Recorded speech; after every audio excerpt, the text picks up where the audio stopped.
we potentially learned a lot last stream.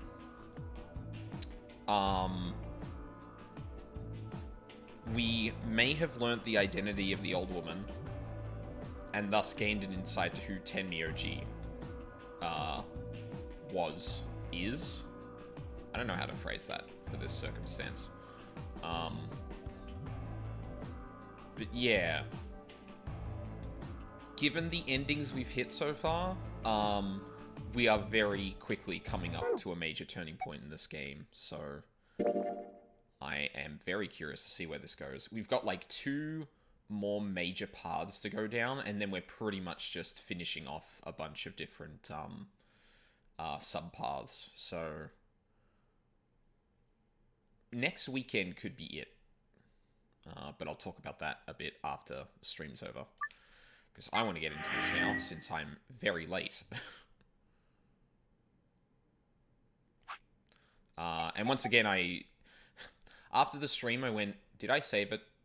I know I did save it before the thing. Before we got to the flow.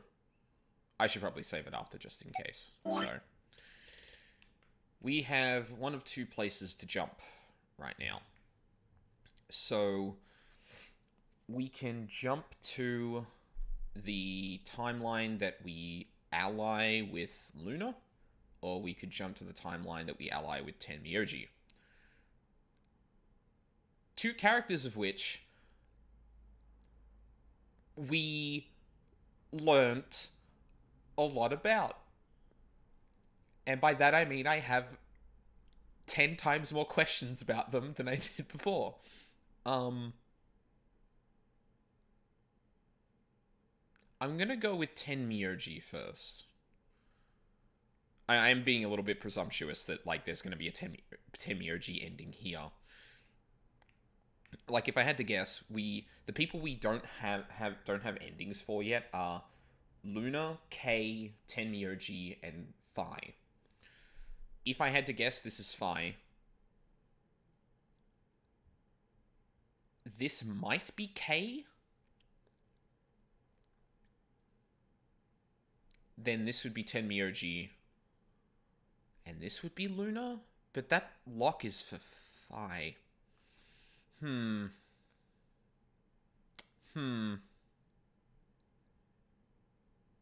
I honestly, I have a suspicion that one more of these paths is going to expand like this one did. Because I think this one expanded once we reached a certain point. I have a feeling one of these is going to do that again. But anyway. Yeah, we're going to go with Tenmyoji first. I am very curious if we're going to learn much about him in this route. May not even be Tenmyoji, to be honest, but...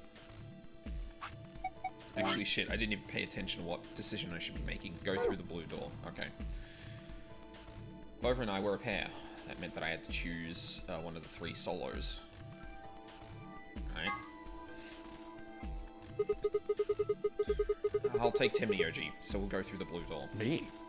But I picked Betray last time. Exactly. So I'll just make you pick Ally this time. Well, I guess I should say you won't have a choice. Is that so? You mind telling me how you'll do that?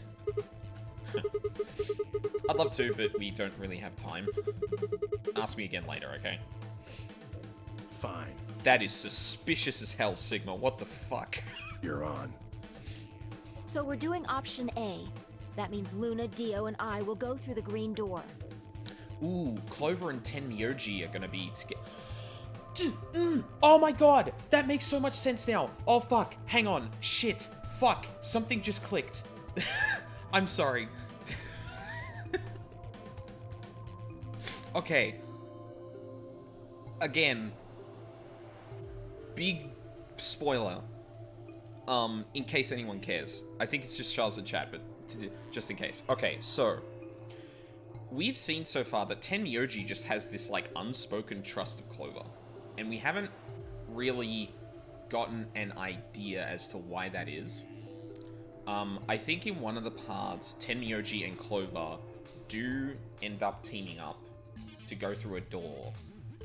And because of that... Or no, it may not have actually been sorry, I might be wrong there. I think, like, Tenmyoji and Clover just went off to help Quark after he collapsed.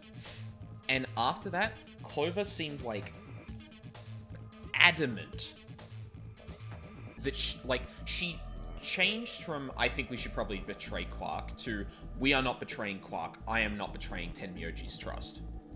Right? Just completely flipped. We have pretty convincing evidence that the old woman is Akane Kurashiki. One of the characters from 999 who orchestrated the second Nonary game. What if and I speculated that Tenmyoji is actually Santa from 999. Because that would make sense as to why he was, like, upset about, like, the old woman dying. Because if that's Kurashiki, and the only person, and Kurashiki and Santa are on the run, and they're both, like, that seems to line up a lot. That would also explain why he trusts Clover so much, because he literally knows Clover.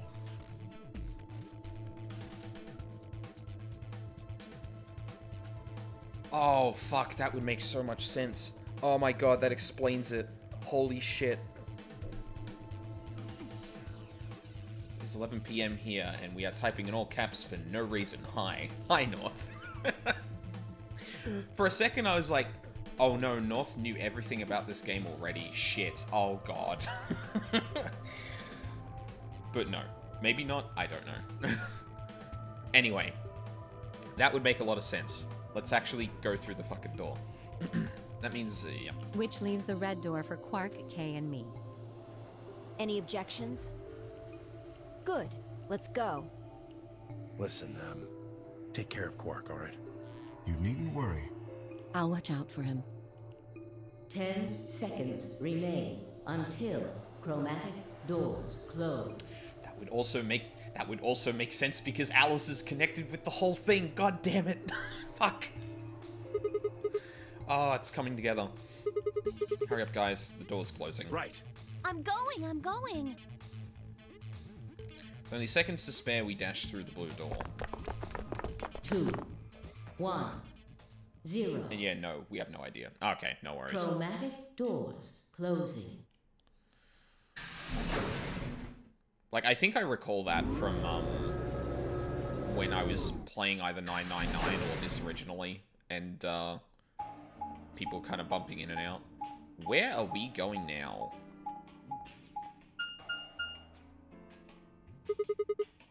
Oh, we're probably going to the rec room. I haven't been there yet. 3 doors. Which one should we take? That seems like kind of a silly question. I mean, they're all locked, aren't they? How can we go through any of them if they're locked? Well, this thing here's got a lever on it. Maybe that does something. Why don't you pull it and find out? Right.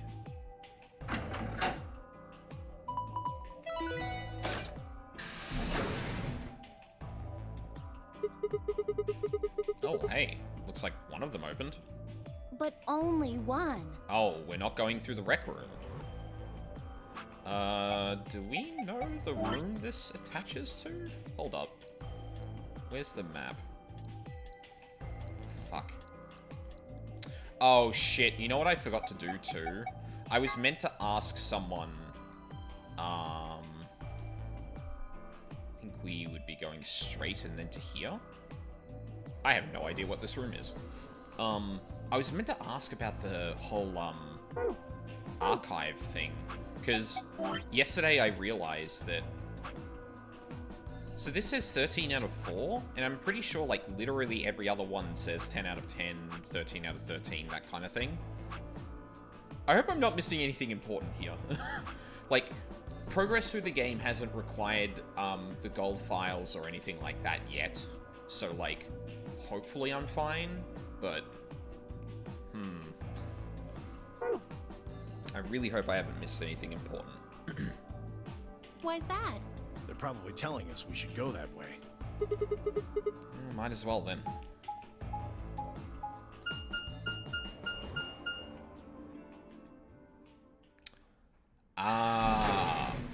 pressure exchange chamber.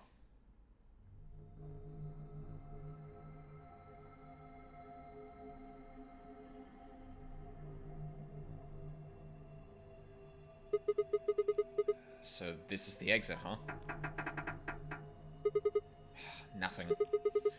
Locked tight. Won't even budge. So, what the hell is this place? The door said PEC. Guessing it's not for working out, though.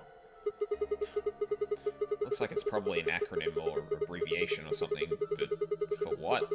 Prepared emergency chocolate? Private...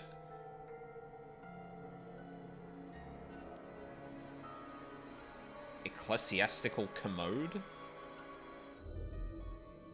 Fuck does that mean? God damn it, Sigma. It's too early in the morning for you to be fucking throwing words like this in my face. Ecclesiastical. Relating to the Christian church or its clergy. Ecclesiastical. Oh, ecclesiastical. Okay, no, that... Yep, right. I get it. Ecclesian. That makes sense. Hey, big stinky rat. How's it going? Oh, wait a sec. There's a manual here. I think it explains what this room is for. What's it say? Hold on. This facility is pressurized, maintaining much higher air pressure than the surrounding environment. Airborne viral contagions... What? Quiet. Keep reading, Clover. Oh, right. Airborne viral contagions have necessitated this step, which is intended to prevent contamination of the installation. All persons wishing to exit the facility must do so through this pressure exchange chamber. Once the chamber has been sealed, the pressure can be lowered to match the surrounding environment. Before the PEC can be depressurized, all occupants must be wearing Level A hazmat suits to prevent infection. The PEC will not function unless all occupants are wearing appropriate protective equipment. Whoa, whoa, whoa. What's going on here? Are they trying to say the air out there is full of some sort of, full of some horrible virus? I don't think it's just any virus. It has to be Radical 6. Oh, man. That newspaper article was true. Several long moments of silence crawled past. The three of us just stared at one another, our minds working to make sense of this new information. Eventually, Clover shuffled to one of the lockers and opened it. Is this one of those hazmat suits the manual was talking about? Yeah, I figure they are.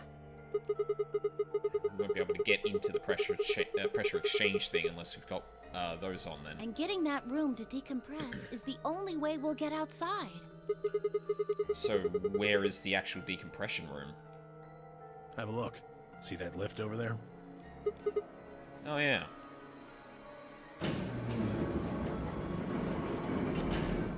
Sigma, as in Sigma male. That joke has been made several times, yes.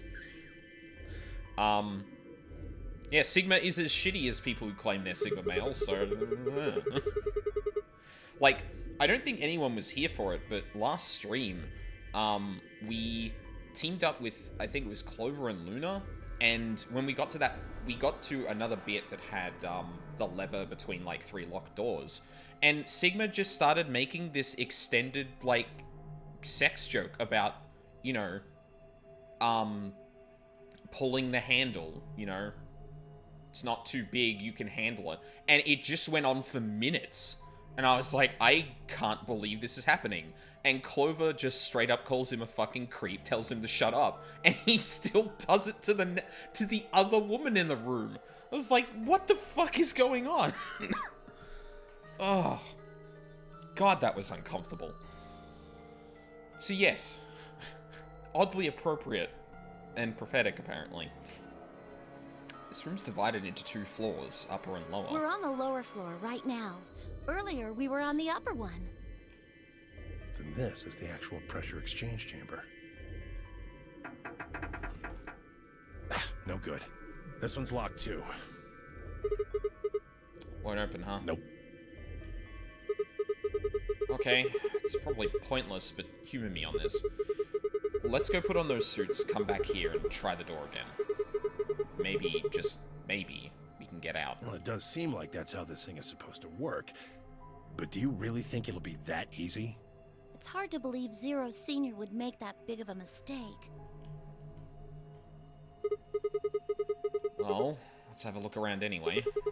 Maybe we'll find something about the virus. Yeah, good idea. What are we standing around for then? Get to it. Is there a...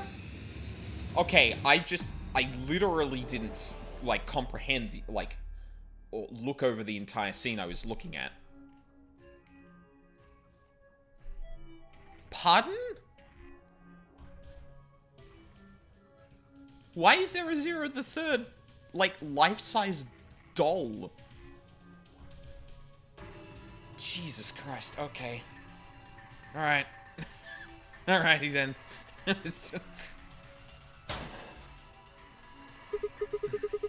Hey, it's a cardboard box. This is all junk. Nothing useful in here. And they're locked. It won't open. Is it locked? Yeah, looks like it.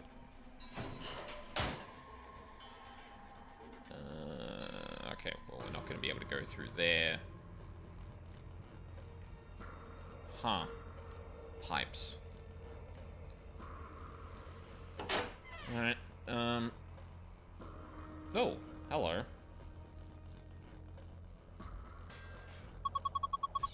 I wonder what these 5 cylinders are about.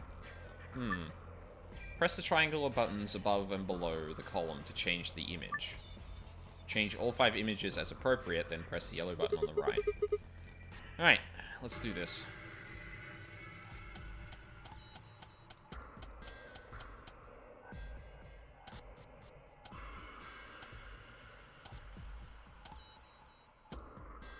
Yeah, I got no idea. I don't get it. But that will be important, that's for sure. Everybody on? Yeah. I'm good. Okay, here we go.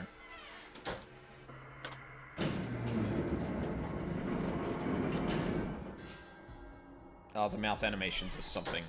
Yeah, so this game was ported from the DS, if I recall correctly. And, the 3D models didn't make it very well. It's kind of interesting. Like, the games I've played recently have all been ported from, I think either late GBA or DS recently. So, like, the Ace Attorney trilogy and 999 and, Virtue's Last Reward. And Phoenix Wright didn't do the sprite conversion, like, as well as it could have, in my opinion. Like, there's a lot to be, there's a lot of, like, not very good conversions in that game. Some of them still make it across fine, but, like, it's very clear that they just up-resed and literally, like, not traced, but, like, made the sprites literally as close to whatever was in the game at the time, and it just doesn't up-res well. Whereas 999 actually did that, like, really well, in my opinion. It looked a little like, pixely, and you could kind of tell they were old textures, but the character and, like, their, like, art expressions and all that, I think made it across, like, very well. So I was like, oh, okay. So this game's actually doing it well. And then we get to Virtue's Last Reward, and, like, people's mouths are, like, flat planes over where their mouth should be, and just pink. Yeah, it's not great. It's not amazing. No good. It won't open. It's locked? Looks like it, but I don't see a keyhole. There's no keyhole. I don't think we can open it. Yeah, you're right. Guess we might as well leave these suckers alone for now.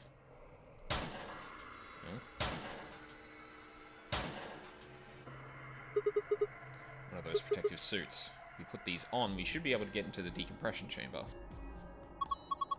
Well, let's do it then.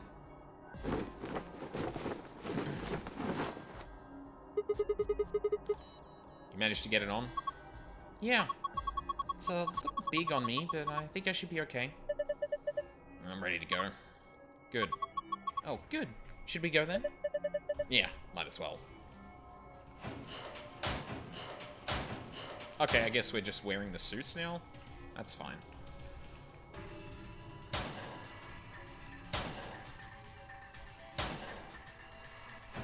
That's 6 suits so far. What's going on over here? Well, this is the machine, I guess. Can't find a power button. Me either. But there's a cord coming out of the back. See? Yeah. That's a USB cable. You think we're supposed to plug it into something? Huh. I wonder what these are about. Do you think they mean something? You think we're supposed to sit on the stool? What's going to happen if we do that? It'll go round and round and round and you'll get dizzy. I'm just messing with you. You see how there's this sort of panel thing here? I think this machine is some kind of scanner. If I'm right, maybe it can tell you if there's anything wrong with your body or something? Really? I don't know. Just seemed like maybe that's what it was. We haven't really got much to go on. Huh. It won't open. No keyhole here either. So we can't open it, huh? Interesting. But it does seem like there are 9 suits here, so... that at least tracks. Oh. This is the manual I was telling you about. Remember I read it to you? Oh, you mean that thing about how we had to wear the protective suits to enter the decompression chamber? Yeah. Well, there was another piece of paper in there. It has some kind of drawing on it. What? Clover, that's really important information. What the hell?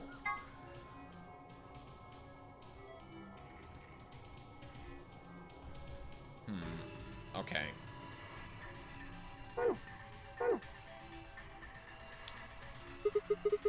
This is a chair, right? I'd call it a bench. Same difference. Yeah, you put your butt on it either way. Huh. Anyway, you see those symbols on the top? Yeah.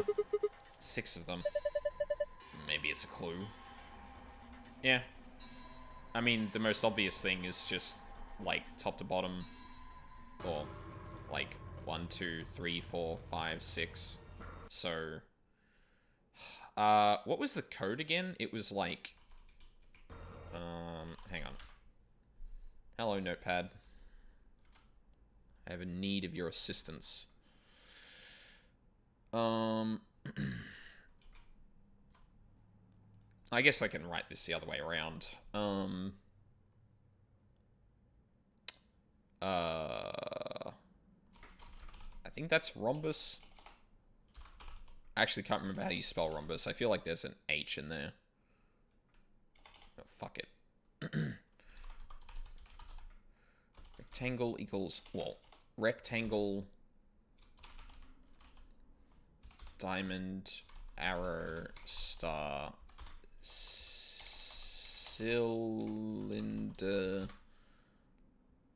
I'm going to call that hourglass. Alright. That was the order they're in, so... rhombus is right. Okay, I thought so, but wasn't 100% confident.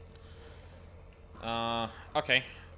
Then what we should be able to do... yeah, that's the one we got the suits out of. What we should be able to do is go back to here and be able to do this. Huh? Is there something in there? Oh, for fuck's sake. Looks like a key. I feel like this glass panel is supposed to open. And, of course, it's locked. So we can't get to the key, huh? That would be too easy. I wonder what this number is. Do you think maybe it's a hint to help us unlock the panel? 25113, huh? Yes, I'd like to enter the thing. Thank you. So 2 would be diamond. 5 would be cylinder. Rectangle is 1, or the rhombus, and then 3 is the arrow. Oh. Shit. That was the order from, like, top, left, or, like, left to right, top to bottom, right? I'm pretty sure I didn't write that down incorrectly.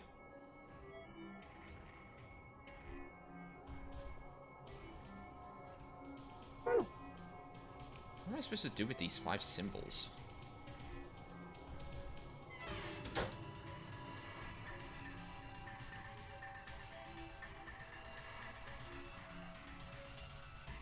There are 6 symbols on the bench drawn in yellow. Part of the seat is torn.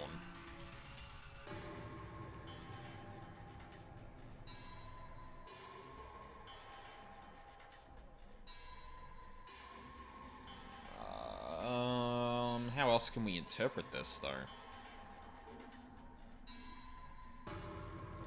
Like, this is obviously... This might be something, but I don't know how I, like, traverse the lot of them, if that was the case. And I did, like, left to right, top to bottom, so... alright. We've got the suits, I should at least go in the decompression chamber. Get that gigantic, Zero plushie out of the room.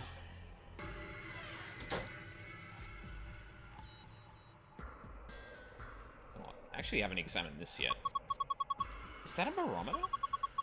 The needle's in the middle. It says it's 1.5 atmospheres. That must be the normal pressure for this building. Remember? It said something in the manual about the pressure in here being higher than the pressure outside.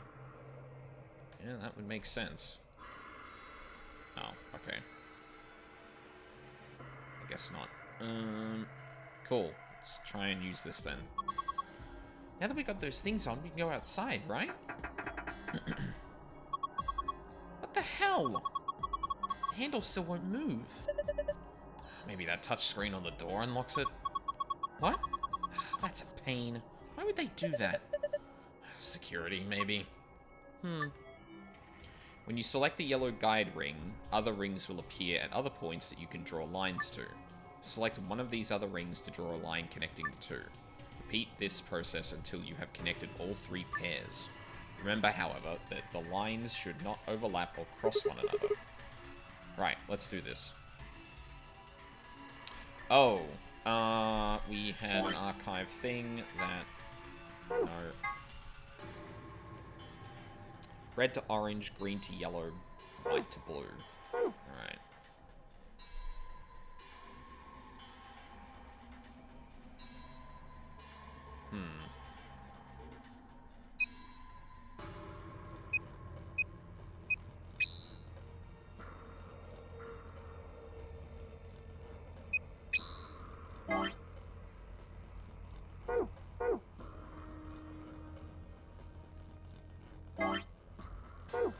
Yellow to green.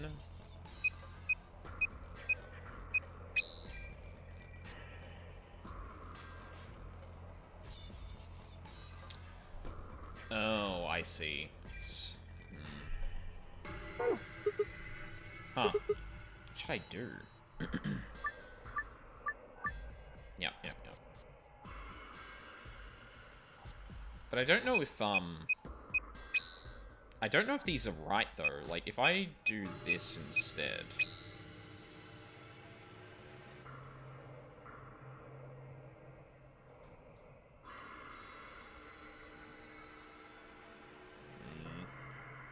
Yeah, I've already blocked it off, too. Can I undo? Yes, okay. So, like, this is another thing where I feel like the colors here are misrepresentative. Like, is that meant to be the black one or the blue one? Like, honest to God. Because I would assume this is just black, but the problem is that the shading on the, like, screen, effect makes this look a lot closer to that color than maybe was intended.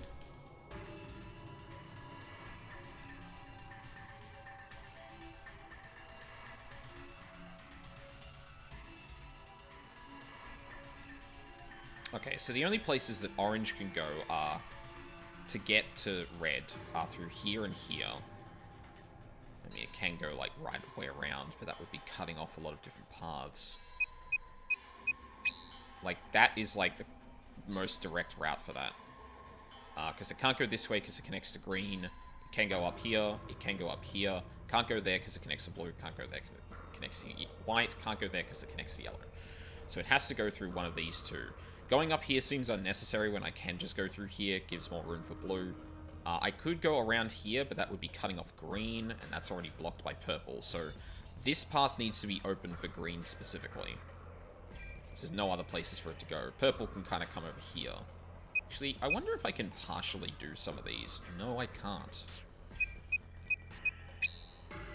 That would actually have been really helpful if I could just, like, partially do some of these as I go. Because, like, green has to come through here, which means it has to go through here, right? I need to get to yellow without cutting off purple from something.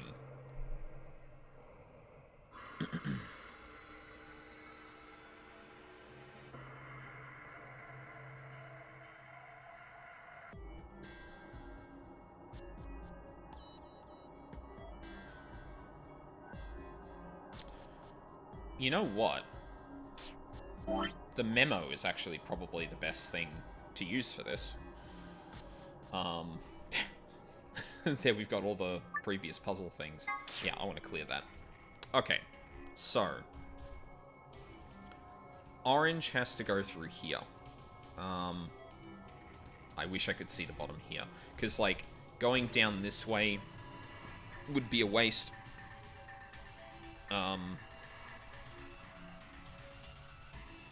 Yeah, it'd be a waste of spaces where the blue could maybe, like, wrap around or something.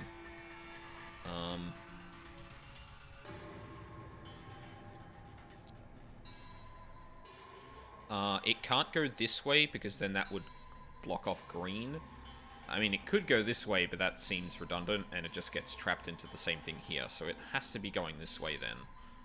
Then it's only one direction, and then it would be a waste to go anywhere else. So I think that's fine. Green, therefore, should probably have to go here, which means it has to go through here. That means that purple needs to go around here.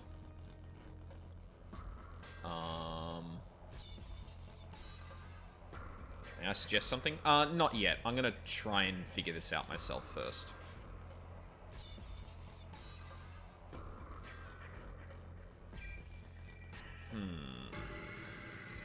See, the problem here is that I feel like purple and green are fighting way too much for the same space.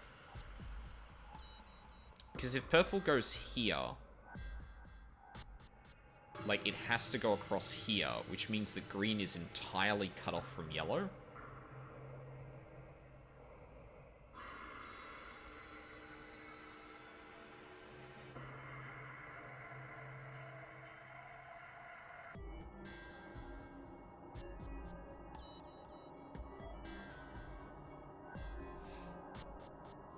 I'm back. Sorry, thunderstorm is getting pretty bad. No, no worries. No worries, Charles.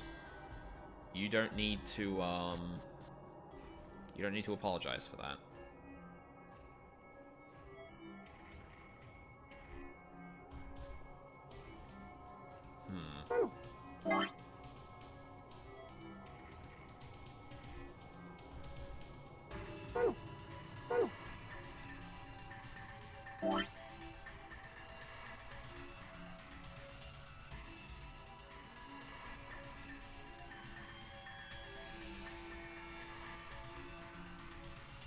Just thought I'd ask just to be certain. No, I appreciate that. I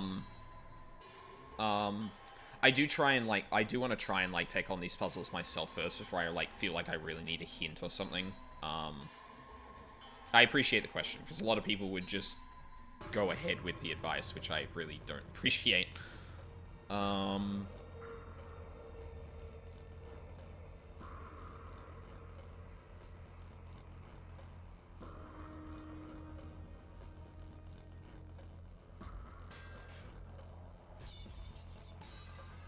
feel like I've already, like, fucked myself over then.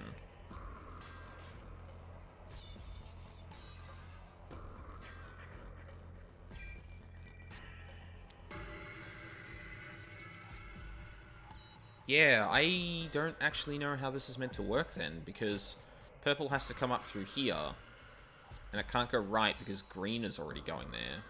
So it has to come across here, and when it does that, it cuts off yellow. So that must mean that this isn't a solution, right?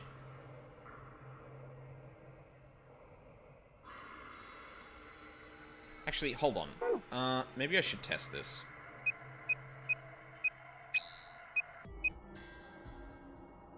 So I can't... Oh, no, actually, that's not necessarily... Hold on.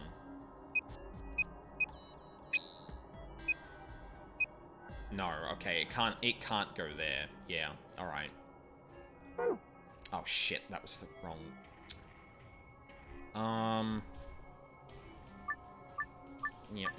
Yep.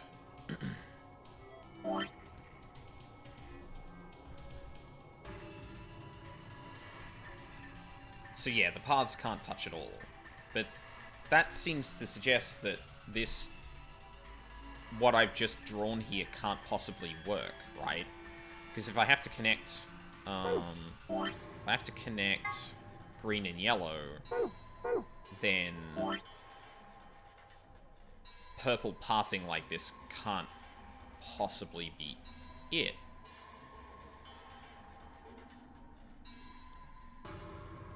But then what the fuck else?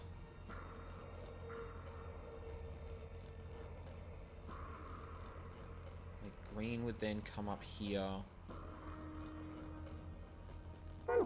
Actually, hold on. Is there a... No, there isn't. There isn't, like, a button that, Wait, hold on a second.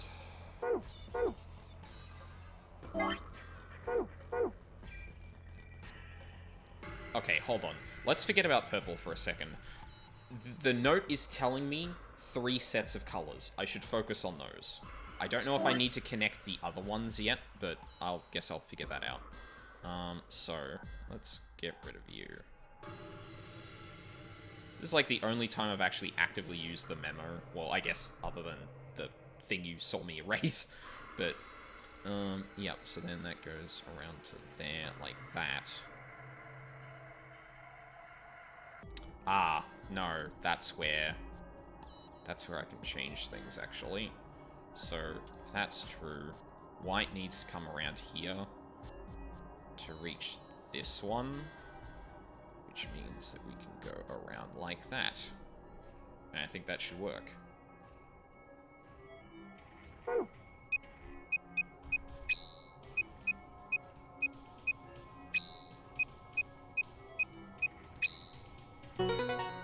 Okay. I connected it to the wrong one. I'm sorry. Hold on a second. That's bullshit. That I was going to suggest maybe the purple and light blue are there to throw you off because it's not on the paper. Yeah, no, that was definitely a good point. Like, I was kind of assuming they all had to be interconnected, which is why I went like, no, this is actually impossible. I think I need to... Like, whenever I run into those, I'm trying to make it more often that I just, like, step back and go, okay, do this from the ground up again. What does the literal paper say? Things like that. But yeah, this is bullshit. The only reason this thing looks like that color is because of the screen vignette, and I thought that might have been a mistake in the game. I guess the alternative was, like, a very light blue, so, like, sure, but, I don't know about that one, Chief. Good job. You did it. Nice work. We should be able to get this thing open now.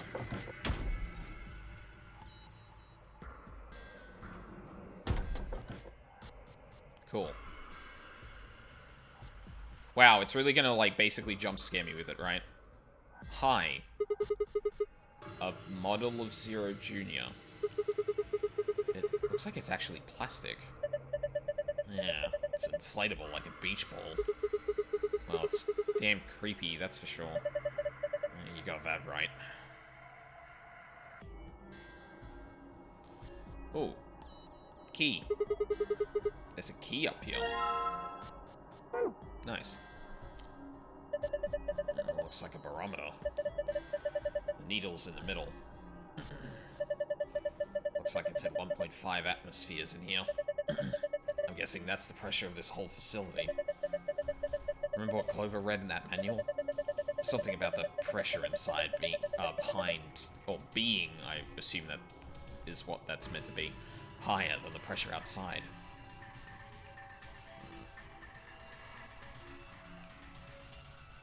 Pipes.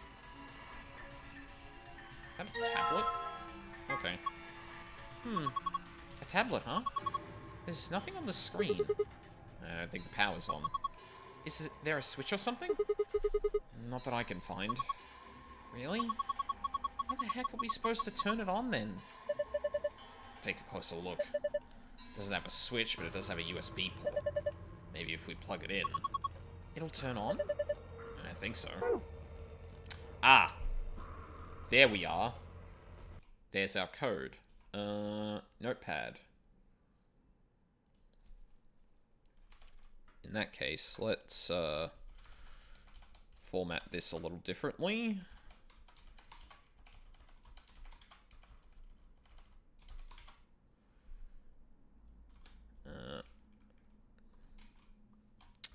Oh, shut up. Get rid of the commas as well. Oh.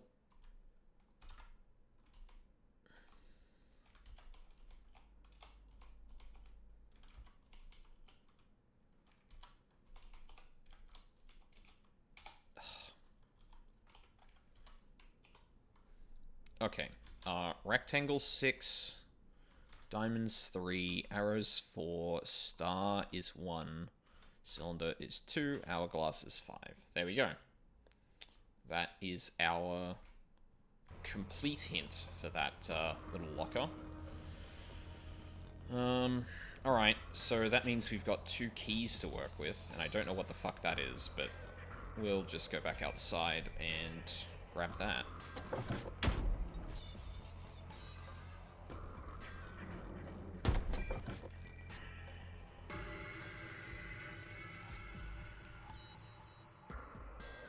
It looked like there was a box here. Like, right about here, I think, in the room. That's weird. I can't see it from this angle either. Alright, let's try this again. Cylinder... Hourglass... Star... Diamond. There we go. Thank you, Notepad. Good job. Looks like you were right. Hey, look! Another small key. Okay, let's go back upstairs and plug in the tablet.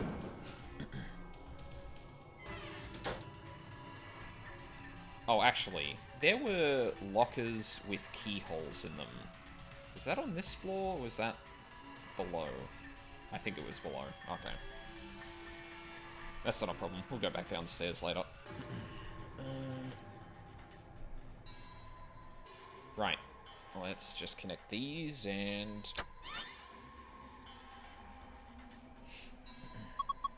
Hey, it says something. I'll read it. Inspecting the protective suit. System is still operating in diagnostic mode. Full range of scan is not possible, so small suits must be used for calibration. Please place the child-sized protective suit in a standing position in the designated location.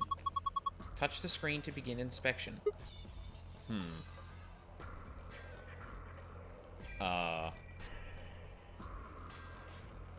There's a message on the tablet. Okay, so we need to find a child suit. Oh, maybe that's what the keys are for. We probably have to put the suit onto the Zero Junior blow-up thing. going to... yeah, no, I already read that. Lockers. Where are you? There you are. Huh? The key doesn't fit. Why don't you try the locker next to that one? I feel like... a very small thing, but I feel like they could have just let either key unlock either thing. Or, like, color-coded them to some degree. Ooh, hello. There's something in here. Huh? Is this a journal? Looks like it's blank. Not much... Wait. There's a slip of paper in here. This is... You found a sheet of paper with colorful shapes on it.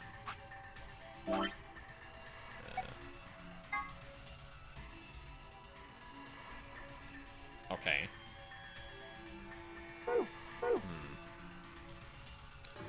Second key. Good. Looks like you got it open. Is this a protective suit? Maybe, but it's so small and cute. Maybe it's for a kid? There we go.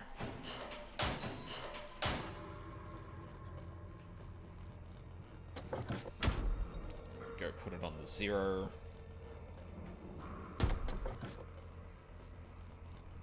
The 0 Junior thing. Hey, buddy. Plastic inflatable version of 0 Junior. Oh. Okay. Maybe I'm thinking a bit too ahead of myself. Maybe I'm getting a bit too ahead of myself. Probably also wouldn't fit on that now that I think about it, but...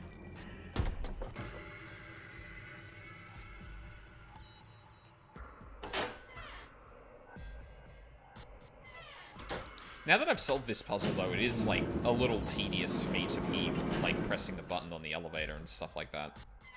I feel like they probably could have shortened that after you get the key, but... Then again, there's probably some, like, very good reasons that that doesn't, work like that. This still is probably what the message was talking about.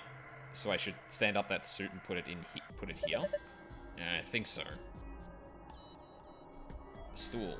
I guess I need to stand the child-sized suit here, but... Large machine. Okay. It's so small. I know! Isn't it... I know! Isn't it cute? Okay. That didn't help us. I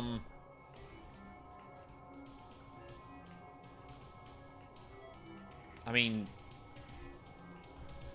Oh, you know what? Fuck.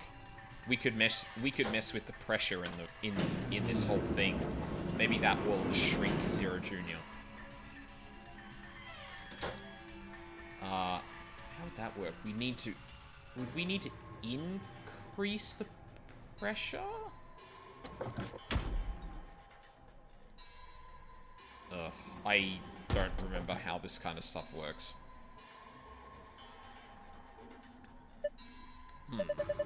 Looks like this is the decompression button. Wanna try pressing it? No rush. You still haven't taken a good look around the room. You can always decompress later. Aww. This button increases the pressure, right? So if I press this, it'll make me thinner? Won't work. Not while you're in that suit. Is that really the issue here? Let me press it then. There's a red button on the panel. It looks like it increases the pressure. Okay, fine. Fuck is up with this? This cable is red. Thank you, Signal. This cable is red. Box on the wall. What sort of a box? Well, it's not a treasure chest, that's for sure. Maybe it's full of, like, electrical circuits and stuff? Forget about that box. Look at that door. Do you notice anything? Like what?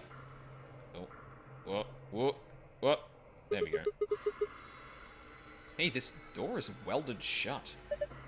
Looks like it. How are you so nonchalant? That door and the one we came through that let us in here are the only ways out of this room. See? So even if we did decompress this room, we still couldn't go outside? That's right. This is a dead end. No. That's what I was trying to tell you. Didn't I say it wasn't going to be easy before we got here? Think about it. There's no way in hell Zero Senior would let us out that easy. Otherwise, what's the point of all this? Or what's the point of all this? But... Damn it. I was getting all hopeful. This sucks. Hey. Clover, where are you going? I'm going upstairs and taking this stupid thing off. It's not like I need it, right? It's hot and it's uncomfortable. I'm out of here. Clover's gonna lock us in, isn't she? Well, there she goes. Huh.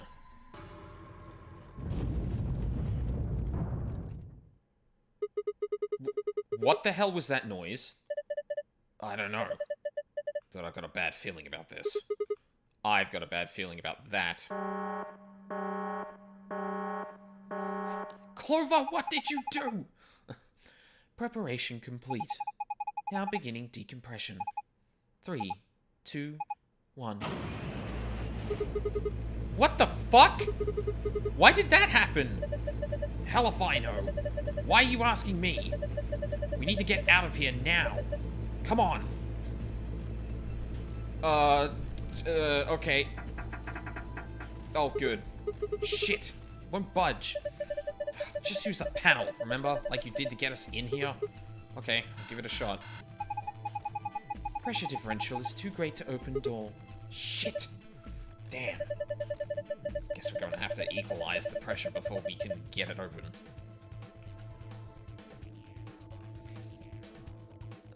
Okay. Whoa!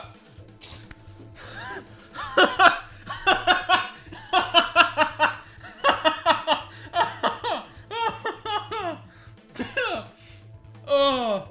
Oh!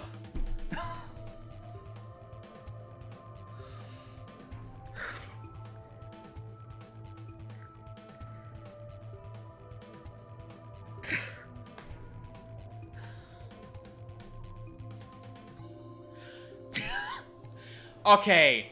Okay. Okay. Duh. Oh god. Not. Oh fuck. North is defaulted to German sub-movie disaster mode. Fuck me. You've got to work really hard to jump scare people with a stationary object. Jesus Christ. That was really good. Oh my god. Holy fuck.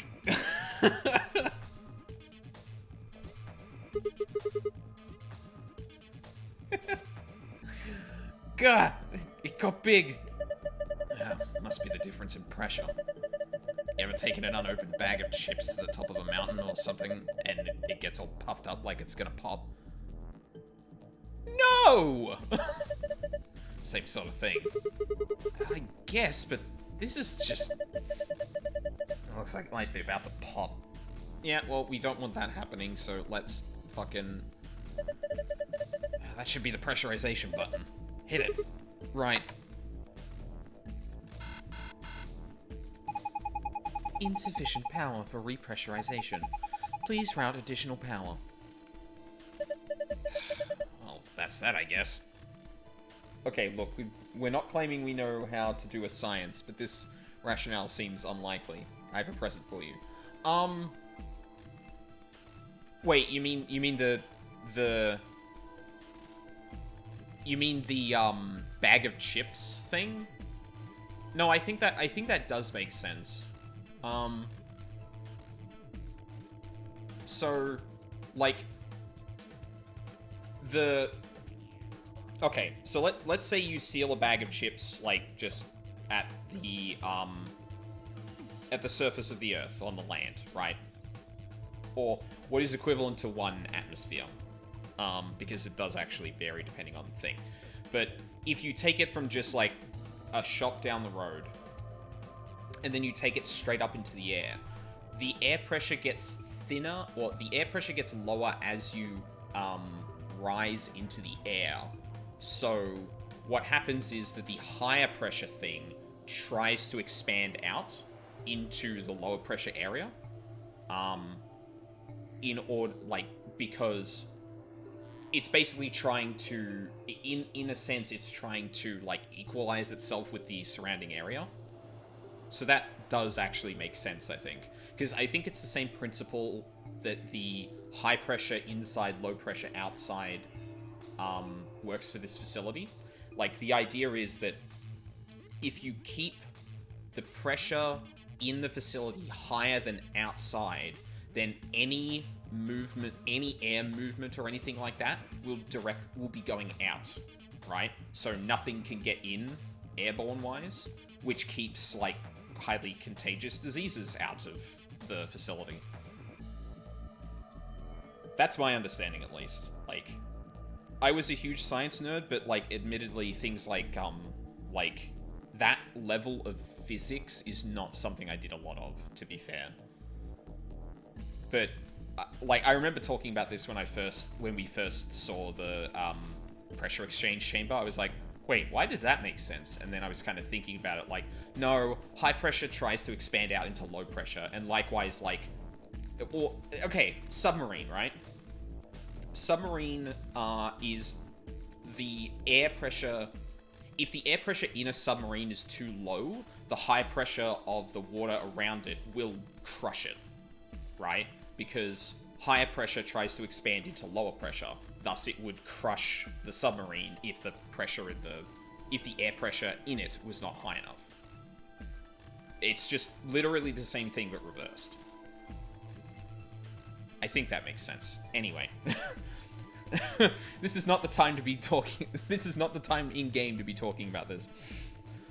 Oh, that's that, I guess. Damn it. Then I guess it's got something to do with this. The door is welded shut. I need a bomb to get through it. Really? Not even the screen? Okay. There's red cable coming out of the box. Cable is red. Some thick cables. Okay, but...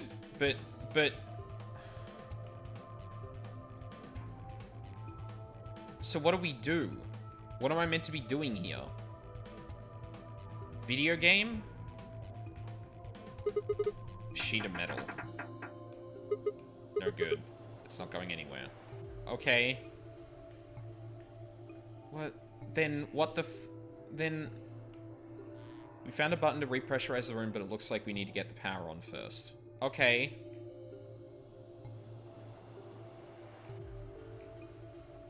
But we're stuck in here, right? There's an input panel on the door, but it won't work until we've equalized the pressure.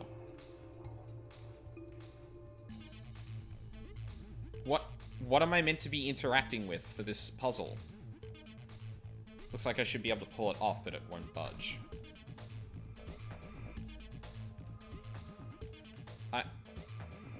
What?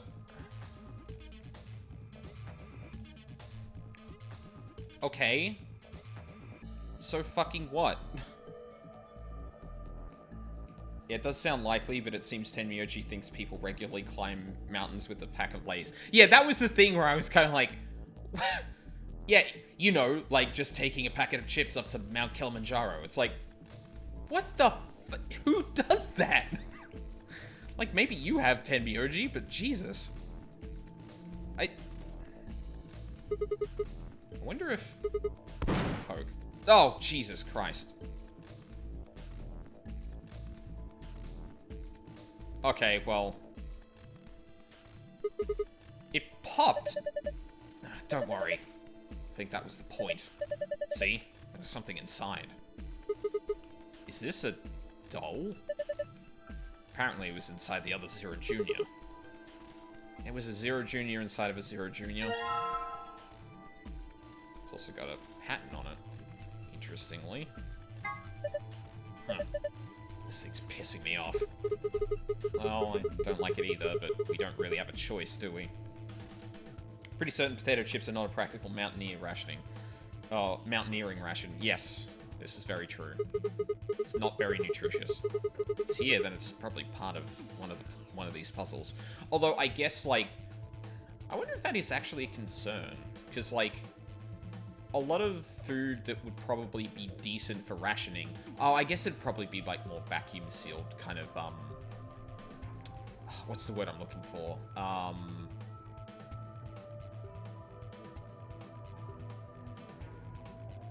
Preserved. That's the word. Like, a lot of preserved food would probably be like... I wonder if that is actually a concern. Because, like, if you make something on, like, far lower in the atmosphere and have to use it high up in the atmosphere, I wonder how much you'd actually have to take that into account. So yeah, that's probably part of one of these puzzles. No, that damn thing's not going to help us get out of this room. Just leave it and come back to it later. Okay, so how did that help us then? Cool, some thick cables. Great, I love that. All that's left of Zero Jr. He gave his life for something. When he exploded, I think he bent this metal plate over here. Want to take a look? Huh? What? Huh?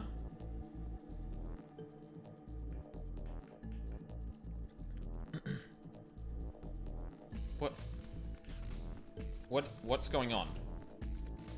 Metal plate? There are pieces of Zero Jr. scattered everywhere. The shock of his explosion seems to have bent a metal plate on the wall. What? Where?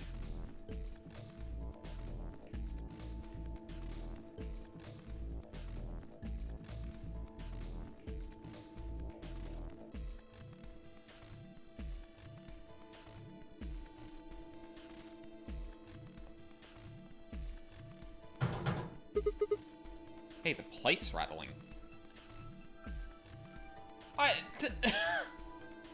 Like, not even a texture change?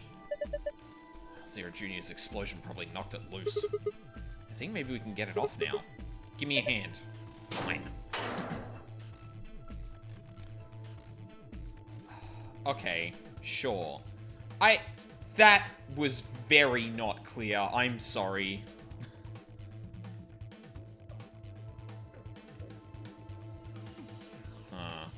Okay.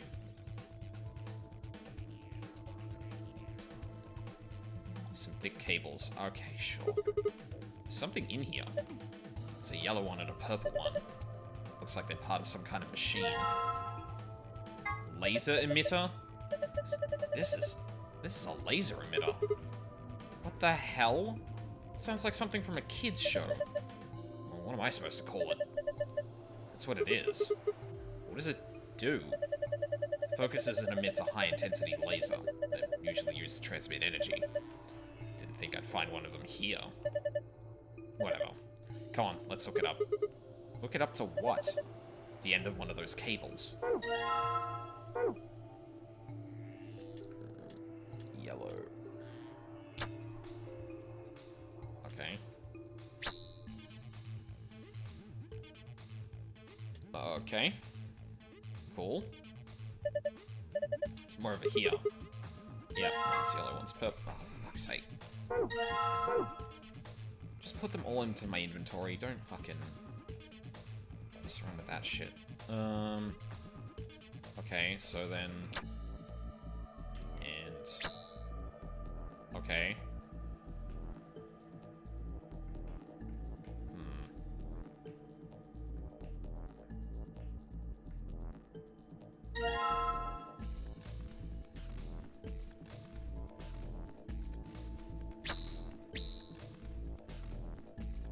Oh, I see.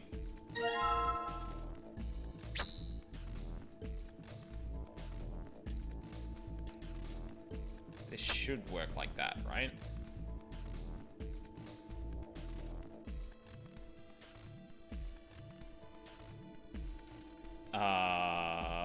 Huh?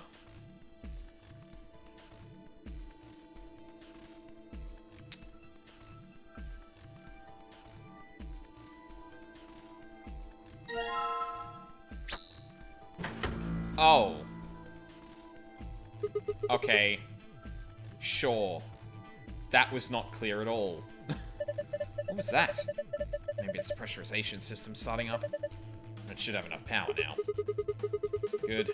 Maybe now we can get out of here. Wow, that puzzle was something. And by something, I mean very unclear. Alright, press it. Press the damn pressurization button. On it.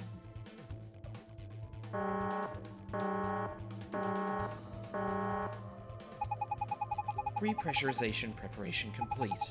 Repressurizing now. 3, 2, 1. Oh, what? No 0? Wait, hold on. Are you telling me an exploding inflatable breaks the metal casing more than Sigma can think to? He really is pathetic. I wanna like lean back on pressurization would change that, but no, I don't think that's the case. I mean, to be fair, something that is high enough pressure in a low enough pressure environment will explode with a lot of force. However, I don't think a plastic I don't think like a blow up plastic figure is going to explode with that much. That was, yeah, that's like the first puzzle of this entire game that I'm looking at and going, that wasn't very well designed, I feel. Like, there were several steps there that were just unclear. Like, you look around the entire... Like, I don't mind the look around the entire room, and then it's like, I guess we'll inspect Zero Junior again. That I'm not really kind of... I'm whatever about that. But the fact that you had to do that... Like, I guess they had to railroad you into getting the doll before you left the room. Right? Because you probably need that for progress. And then it gets you to solve the puzzle by going through that specific route, right? So you have to get the doll before you solve the puzzle, so you have the doll when you get out of the puzzle, right? That's probably what they were aiming for. But the logic of, like, this plastic figure blew up in a low pressurized room and, like, jostled loose the metal plates that Sigma tried to pull off. Not only that, but, like, Tenmyuji's like, hey, the metal plates clearly look like it was bent. It was like, okay, where is the bent plate? And the plates didn't fucking change, you know? Like, at the very least, if they were, like, crushed in or something, then it's like, oh, visual change in the room. I should look at that, because that's the thing. But I did, like, a 360 of the room and went, like, okay, I guess I just start clicking on things. And when the game directs you to a thing, but you resort to, like, clicking on everything to, like, figure out what it was talking about, that seems like a problem. Look, the needle's back to normal. Oh, thank goodness. Looks like we did it. Crisis averted. I mean, so far this seems less obnoxious when compared to Ace Attorney, but that's a pretty fucking low bar to fall to. I don't know, like, I think Ace Attorney was fine. There were, like, looking back on it, there were moments I feel like I was just dumb and wasn't picking up the thing correctly. And to some extent, I feel like Ace Attorney's whole deal, like, that is the point. Like, sometimes you have to make leaps. Like, in character, Phoenix is a person that does kind of, like, go, okay, just run with it. Just, okay, what... If that's true, then, you know, what would that mean? And then, how does that connect with the rest of the evidence? Like, there is some kind of notion of, like, that being worked into the character, and, like, especially in later cases where it expects you to make bigger jumps. Like, I don't think that's too bad. Obviously, it risks losing the player, which it lost me a fair few times, but I don't think that's necessarily a bad thing. What I can say is absolutely a bad thing is, hey, player, this thing happened to this object. Go find it, and I look around the room and I can't see the thing. That's that's a pretty, like, obvious problem there. Alright, we've restored the pressure. And we should be able to use the door now. The panel door now. Door panel now. Ugh. Yep. Just like when we came in, right? Let's go. Is this the... Is it really getting me to solve the same puzzle again?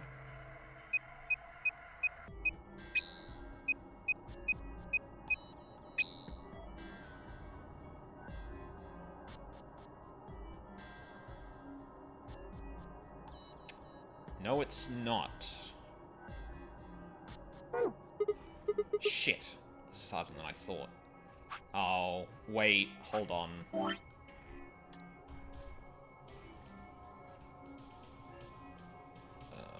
Actually, I don't know if that's got something to do with it. Should take a closer look at it later. Okay. Did I not remember the... Hold on.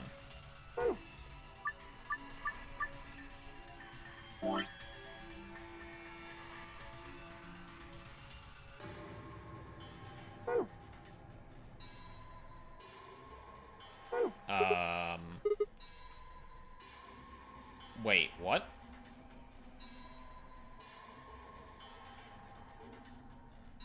Okay. Can't look at that. Can I look at the remains of Zero again? No? Okay.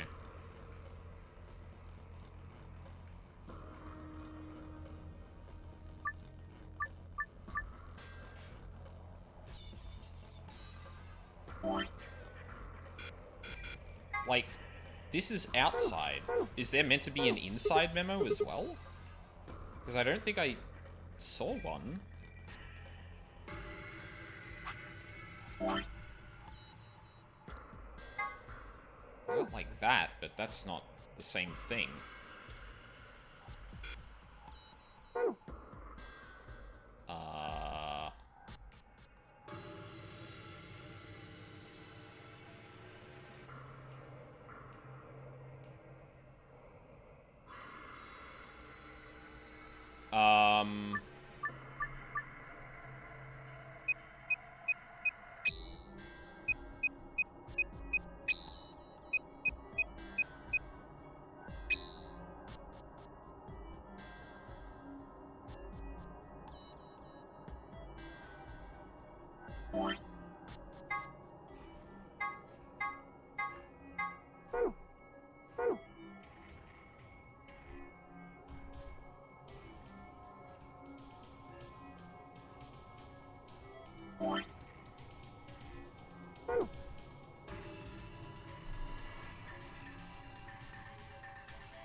What?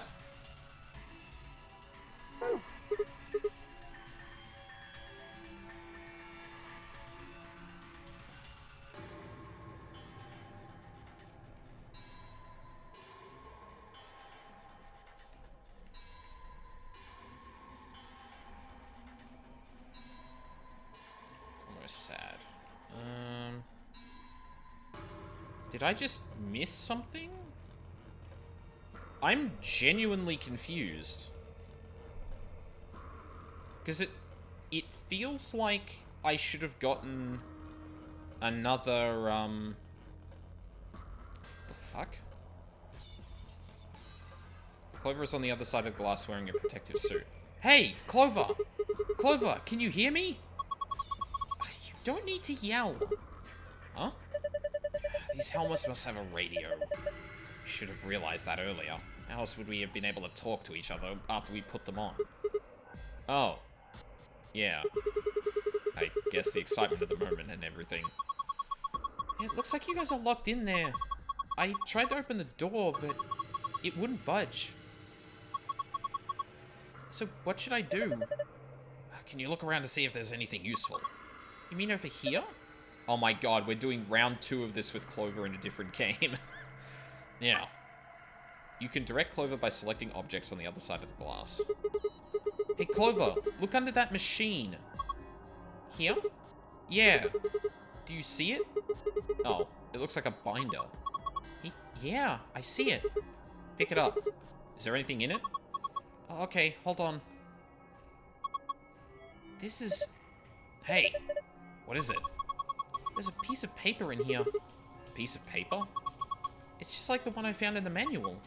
Oh, no, wait, it's a little different. The picture's similar, but I guess it's not the same. What's it of? How do I explain this? There are these color circles and they're connected to other circles. You're not making any sense. Just bring it over here and shove it up against the glass. Right. Cool. Huh, this is perfect. We can just connect the dots like this. Whoever is on the other side of the glass. Oh, okay. I guess we just had to... Okay, so that's why that box and that is there, because we can see that from when we're directing Clover. Interesting. Okay. Archive. Inside. White, purple, yellow, pink, blue, green.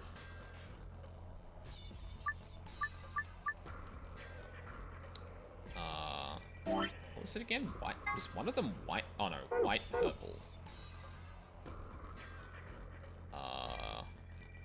What did yellow need to connect to? Pink. And then blue, green.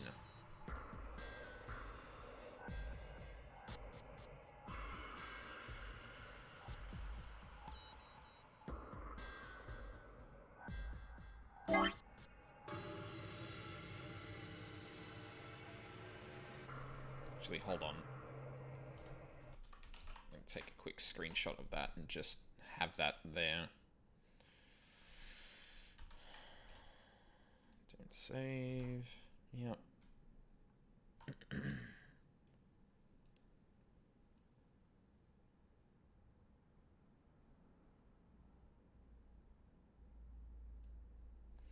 Cool. Where's my paint thing? There it is. Oh. Huh? Oh, I know why that is. Hold on a sec. Yeah, there we go. I forgot I cropped it like that. Alright. Now we got a reference. Yellow. Hi, newest girl. How are you? You're back in the US now, right? So white and purple. Alright, let's... Number 2. Oh, God. It's like the very first puzzle I ever attempted. Jet lagged as fuck. I could imagine. Okay, white and purple. Blue and green.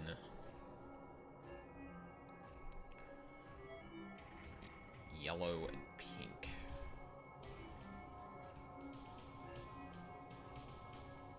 Okay, yellow and pink look easy, but I think that's deceptive. Like, if I go around here, then white and blue have to compete for the same paths, so... I would assume yellow probably wants to go here. White can go that way. And blue can go this way. Yellow would need to come up here, so then white comes this way.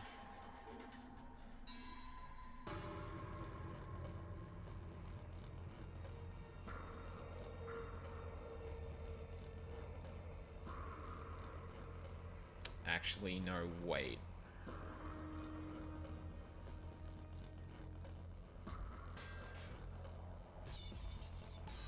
So, yellow needs to get to green, and white needs to get to purple, and they need to do it without cutting each other off.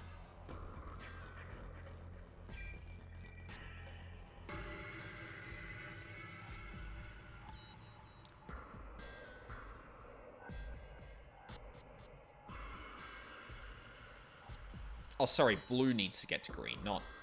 Right.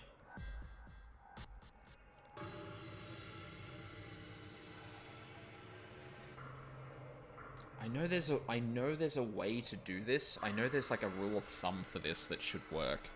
I feel like it's all of them go in the same direction.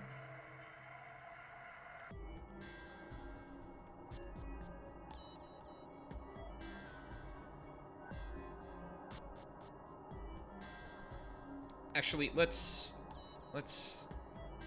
think about this a bit. Okay, so white has two directions. It can either go this way or this way. Now, going this way forces yellow to go this way. White going this way forces blue to go this way. So, let's think about what happens if we do this. White would need to go all the way outside what I can see to come back up here.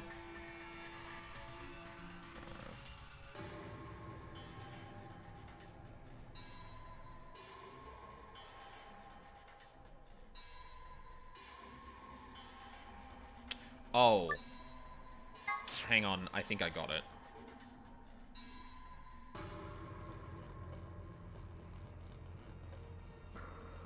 I think I was just fucking up how I was looking at this.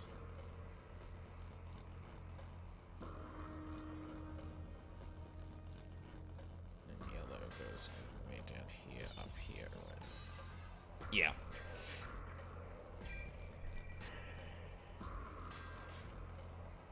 It was like a full 24 hours of travel. Listen, I take public transport and that a lot. I've taken it for several hours in a row.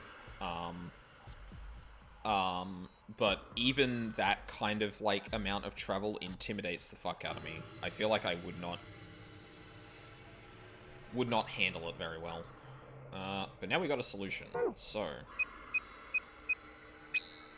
And then blue goes around like this. And yellow basically just follows that here. Hell yeah.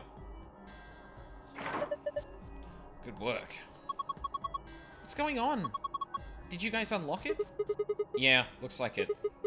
Hold on, I'm opening it now. Okay.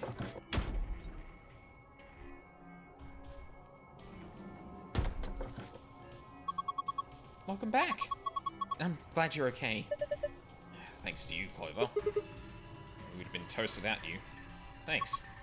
Aw, that's okay. You don't need to thank me. Alright. First off. Oh my god, it's so cute. How the hell is this cute? It's hideous. You really think so? Guys, did you look at the stomach? Creepy. What do you think it means? If I didn't know any better, I would, oh shit. Sorry, hold on a second.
Alright, I'm back.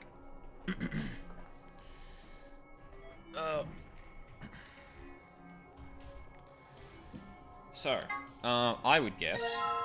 Yeah. It's also got the number 8 on it. Huh. Did you put that suit on him? Pretty good fit. Hey, isn't there something on the stomach there? It looks like an 8. Yeah, you can see it on a calculator or something. Interesting. I don't think the suit actually fits on him like that, but sure, that's fine. That is very goofy.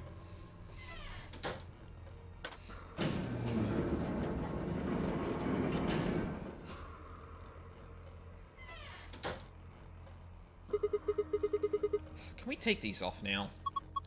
Yeah, I think so. I mean, we unlocked the door to the decompression chamber, right? Yeah, no point keeping the damn things on now. Off they go.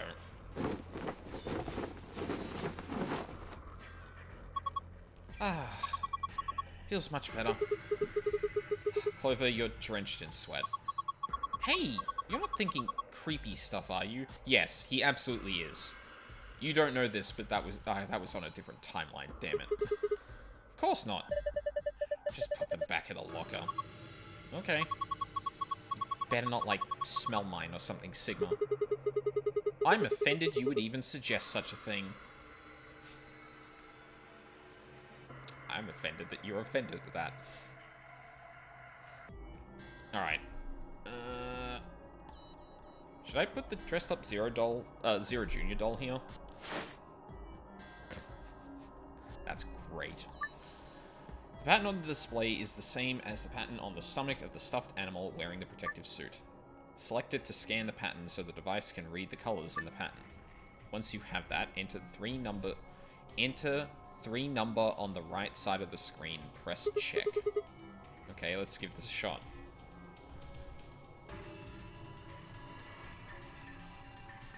Oh, interesting.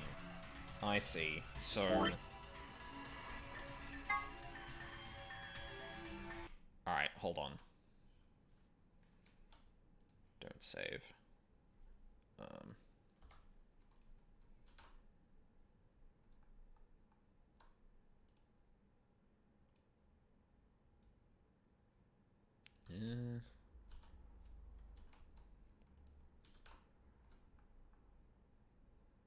There we go.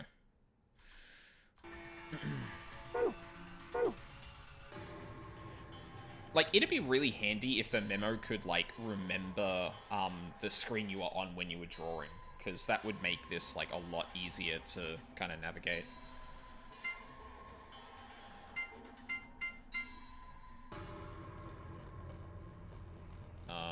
What?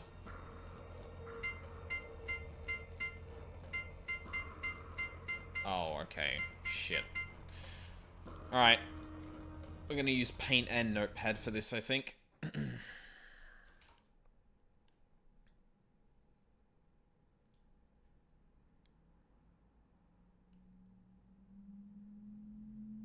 Put Notepad there.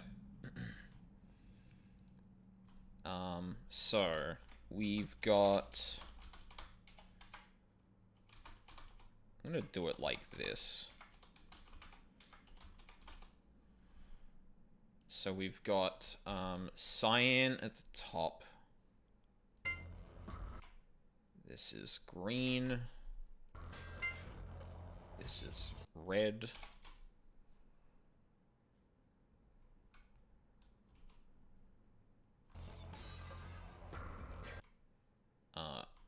Hello?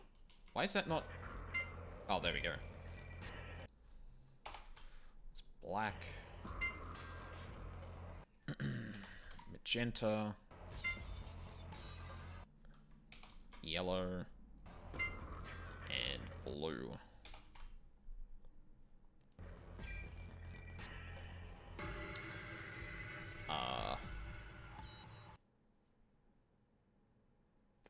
That's alright. I'll remember that. So the first one is all 6 of them, so that's 8. All but red.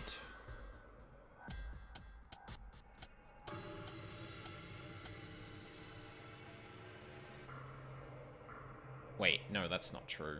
Oh shit, hold on. No, there's 9 of them, not 8. I'm an idiot. So, the first one is not 8. The first one is... What's missing? Green? So that's 6. Yep. Next one is 5. It has cyan, green, blue, and yellow. So that's 2. Yep. And the other one is cyan, green, 3. There we go. Nice.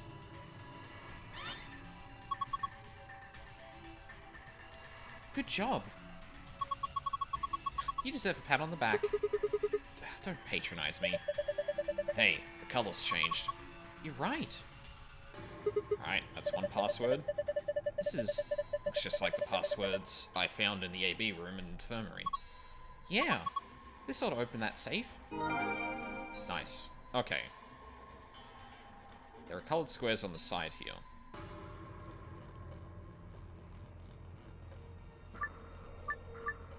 Green, magenta. 1-1. What was the other one? Green, magenta, and cyan? $117. Huh. Did I solve it? Looks like it. I mean, the color change and everything. Huh? This one's different. You think it'll open the safe too? Oh, no harm in remembering it. Alright. That's both of the passwords. We did it. Took a little bit longer than I would have expected, but... This is a safe, right? Yeah. It's just like the ones I saw in the AB room in the infirmary. So we just type a password in here and it should open. Everything else looks the same. Star, sun, moon.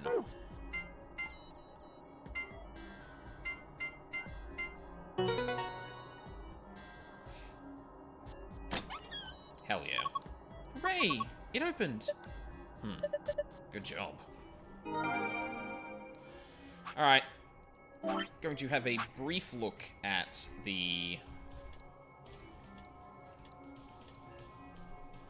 subject matter of that one. Oh yeah, here we go. AB Game 1, AB Game 2, penalty, voting machine, hazmat suit, scotch, root beer float. These two are referenced in a conversation between Quark and Tenmyoji, if I remember correctly.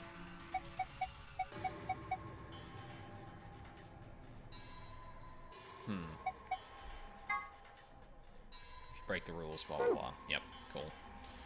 Alright.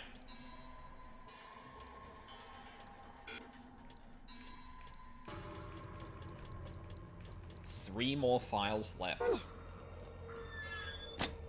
Interesting. I know there is at least, like, one more puzzle room, so there must be, like... Yeah, I think I might be right. I think there's, like, 2 more puzzle rooms, and one of them is on a path we haven't unlocked yet. Password... Moon and sun.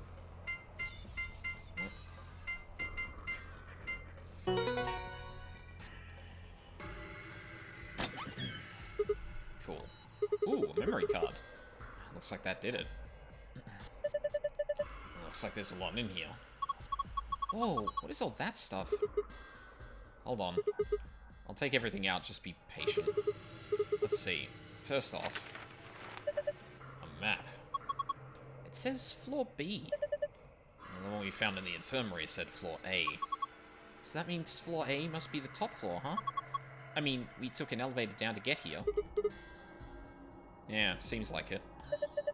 Keep going. There's more in there. This looks like... keycards. They've got moons on them. That means there must be, these must be the moon keys the announcer was talking about. There's 2 of them, just like with the sun key. You take one, Tenmyoji. Huh? Why? You're a solo. Clover and I only need one. Ah, right. Thanks. Okay, got a couple more things. What's this? Looks like a memory card. I feel like I've seen something like that before. But where? I wonder what's on it. Well, unless we can find something to stick it into, we won't be finding out anytime soon. Well, we can figure that out later. For now, we'll just take it with us. All we've got left is the key. Is that the key to the exit? What else would it be? We should be able to get that door open. Come on, there's no time to waste. Let's move.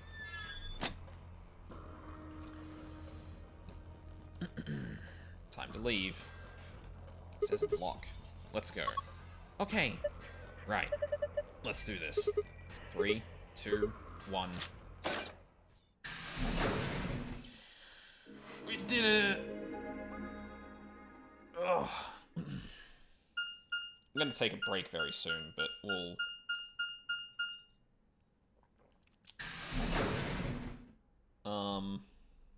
I assume the AB game is gonna start the second we enter this room, so... Is this another warehouse? Looks just like the one on the last floor. There's even a big old door in the same spot where the number 9 door is in the other warehouse. True, but it's rusted over. I don't think it's opening anytime soon. No lever to open it anyway, that I can see. Oh, shoot. We couldn't possibly open that with our bare hands. Duh. How much do you think that thing weighs? They'd have about as much luck trying to lift a pickup truck, even if it was unlocked. I want to know what those are. Those white doors? Are they chromatic doors? Yeah, seems like it. I mean, look at this. It's one of those things that says lock. Oh. You know what? I should probably get rid of paint and notepads since I don't need them anymore. Yeah, just like the ones next to the other chromatic doors. So you're saying all the chromatic doors for the next round are white? Yeah, they were different colors before, but... Guess things have changed for this round. Before we could discuss the doors any further, a familiar robotic voice crackled over the speakers. An ambidex gate has been opened. 45 God minutes. damn it, Dio. What? One of the other teams opened the gate early. What in the hell they do that for? We haven't even started back yet. Never mind, White. We just need to get back up there pronto. I'm worried about Quark. We need to hook up with Alice and Kay. The sooner the better. Right, got it. Let's go.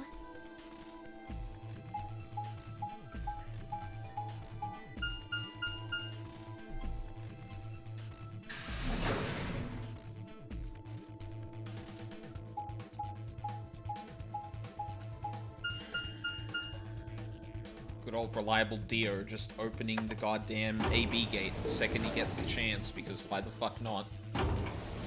Thanks, buddy. Appreciate you. Tell me the last fucking bomb password, you motherfucker. Actually, come to think of it, do I still have... Yes, I still have all the passwords, okay. I figured the game wouldn't actually require me to write them down, but I feel like having them for reference is not gonna hurt.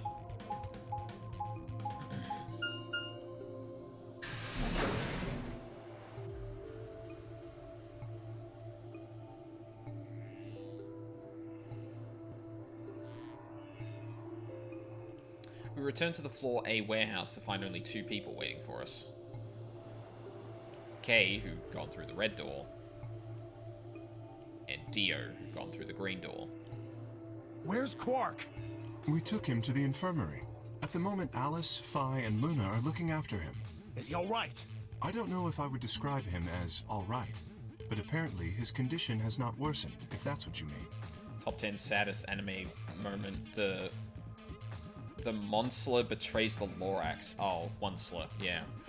Fuck. Why? Newest girl, why? What are you trying to bring into this stream? He is still resting. However, we... Good. I'm going to the infirmary. Tenmyoji, please, wait! Tenmyoji ignored Kay and took off at a run through the yellow door.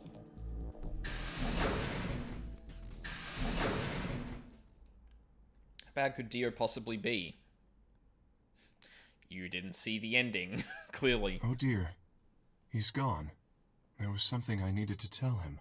Well, it's not like it matters. The girls will just tell him when he gets there. He ought to calm down once he's seen the kid. Clover and I looked at one another, eyebrows raised. What are they going to tell him? Well, you see...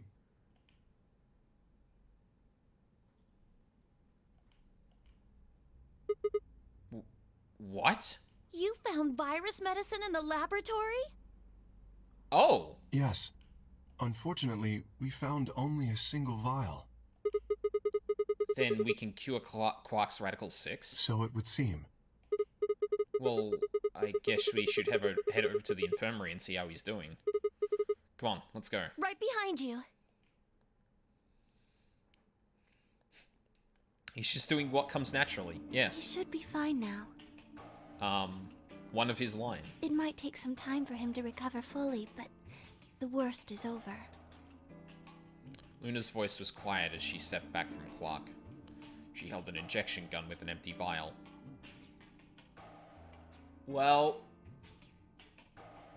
Oops. Delicately, she placed it back in the cabinet. Quark had been laid out on a crude cot and was still sound asleep. His breathing was even and his expression was peaceful. He looked like any other child, sleeping soundly after a long day of doing whatever it is children do to amuse themselves. Any trace of the insanity he'd shown earlier was nowhere to be found. Is he really going to be okay? Yes. We analyzed the vial and confirmed that it was definitely Excelivir. Now that I've administered it... The Excelivir should eradicate the virus completely given enough time, right? Fuck. Why did you guys do that? There was a thing in the laboratory that could replicate it. Ugh. Yes, that should be the case. Thank goodness. Yeah, what a relief. Things were looking pretty sketchy there for a while, that's for sure. When did you start having this animation, Phi? I feel like this turned up only very recently, and I don't know if that's just a coincidence or not. Felt some of the tension disappear from my shoulders, and I let out a breath I hadn't realized I'd been holding. We weren't out of the woods yet, but at least Quark was safe. Ooh. Tenmyoji let out a long, shaky sigh and lowered himself onto one of the empty beds.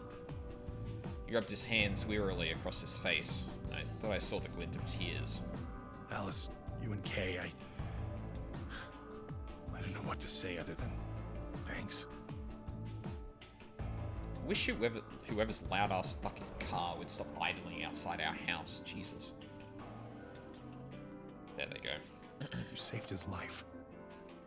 I don't know the words to tell you how much that means to me. Oh, please. It was nothing, really. We just happened to be the ones who went through the red door. Where is Kay? He's not in here. He's still in the warehouse. Dio and Kay stayed behind. They went there to wait for you guys while we came back here. We figured someone should explain what was going on so you wouldn't come back to an empty warehouse. So Dio and Kay were the ones who opened the AB gates? Not both of them. There was only one door open. Well, we should get back and tell them how Quark's doing. Kay will want to know at least. Yeah, you're right. I nodded and headed back toward the other side of the room. I was nearly there when Tenmyoji suddenly spoke. That's right. Huh? You know that memory card we found? This thing? Yeah, I think I know how we can take a look at what's on it. What, you don't remember? There was a memory card just like it that we used to solve the puzzles in here.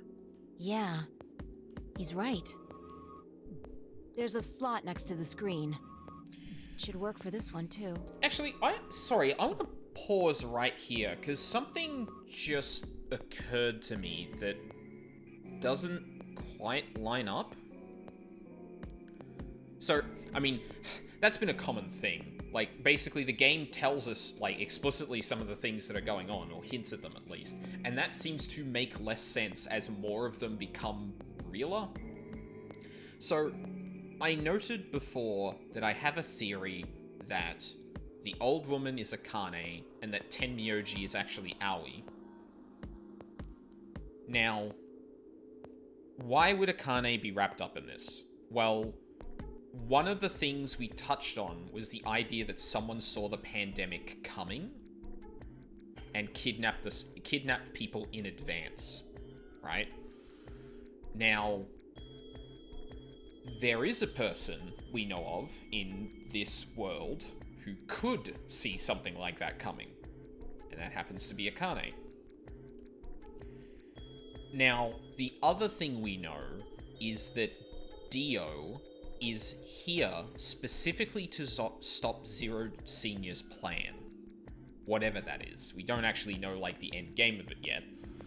But that is, like, something we know he's confirmed to us. So, like, I don't know if the implication is that Akane orchestrated this game, although it's obviously her MO, being able to see the future and setting up shit like this before. But if that's true, well, I mean, Aoi was a good actor in 999, so I believe that Tenmyoji, assuming he's Aoi, would be playing dumb well in this situation, right? Because he has to know, right?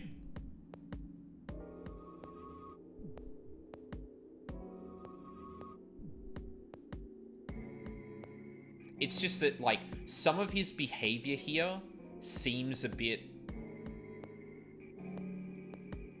Because in some ways, like, his reaction to the old woman dying, it wasn't like despair. Almost like he knew it was going to happen. And he could have known, because maybe Akane saw it, for example. But there's other things that happen through the game that he seems more genuinely surprised by. And if the whole thing... I mean, yeah, I guess a lot of it you could chalk up to Tenmyoji is just faking it. But again, like, as the game itself has pointed out, once you start questioning the authenticity of a lot of what's going on, it doesn't end anywhere. Yeah, it's just a thought that, like, those things seem to both be true, but they're kind of, like, not connecting. Like, they're just kind of bumping on the side of each other, and, like, I mean, these seem to, like, fit, but I don't know how they're meant to, sort of thing. Oh yeah, there it is. Right, yeah. Well, let's give it a shot. Yeah, I want to see what's on it. Okay, just give me a minute here. I slid the card into the slot next to the screen.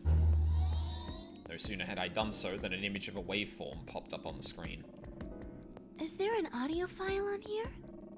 Why don't we turn up the volume a bit? Luna tapped a few things on the screen and a bar began to move across the screen. Before long, a voice drifted out of the speakers. This is Control. How's it going over there? Bet you missed the sound of my voice, huh? Well, I gotta be honest. It's getting pretty lonely over here, too. This sounds like Sojiro's voice actor doing like a higher register voice. Feeling kind of like howling at the moon, lone wolf style.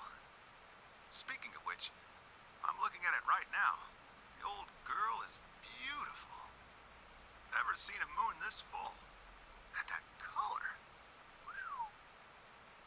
So, talking about the lunar eclipse, presumably? Tonight's that eclipse, remember? What a way to end 2028, huh? The moon's this amazing red. If it wasn't so beautiful, it'd be kind of ominous. Wish you guys could see it too, but... sorry, forgot. You're supposed to be on Mars, aren't you?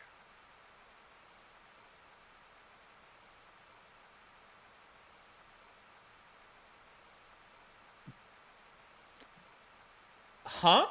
So, how are Phobos and Deimos looking right now? Sure hope I'll get to look up at them someday, too. Anyway, over.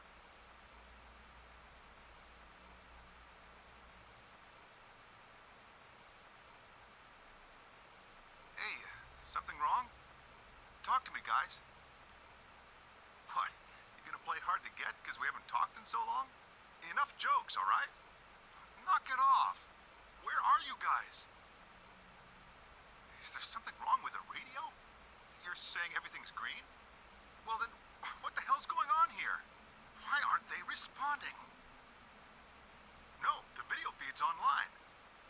Look, you can see all 9 of them, 3 at each table. What? Someone hacked our feed? What do you mean this isn't live?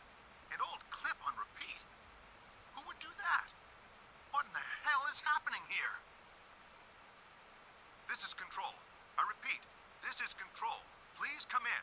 I'm asking you to respond. This is... Oh, thank God. You really had me worried there. What happened? 6 of us are... dead.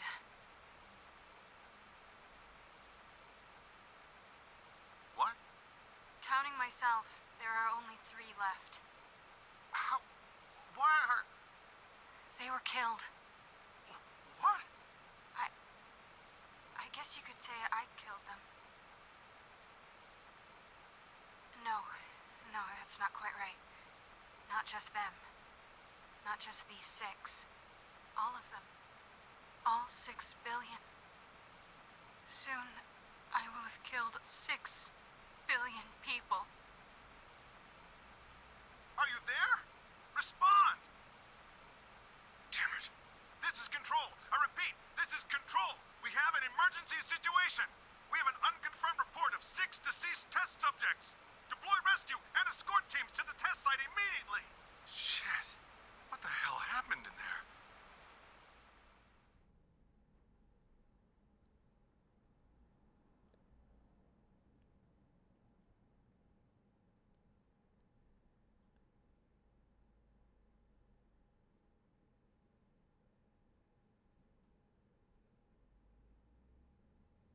I think it's break time.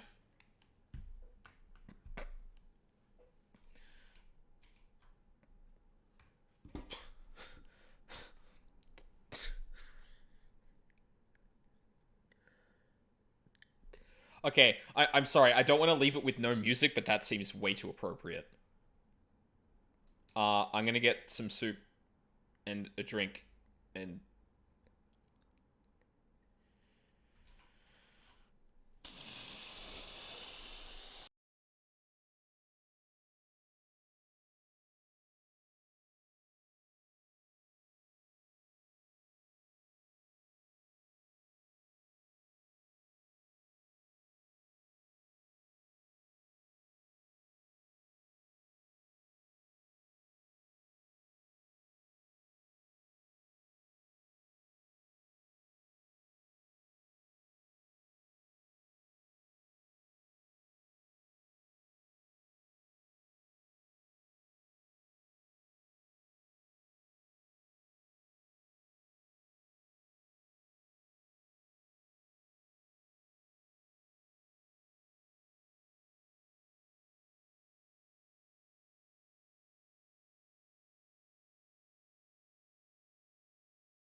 What?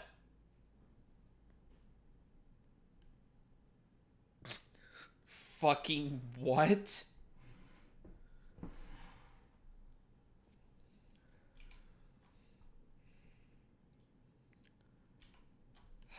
Okay, before I say anything, I'm gonna let this play out a little bit, because obviously they're gonna discuss all of that. Nani, as the kids say. Indeed.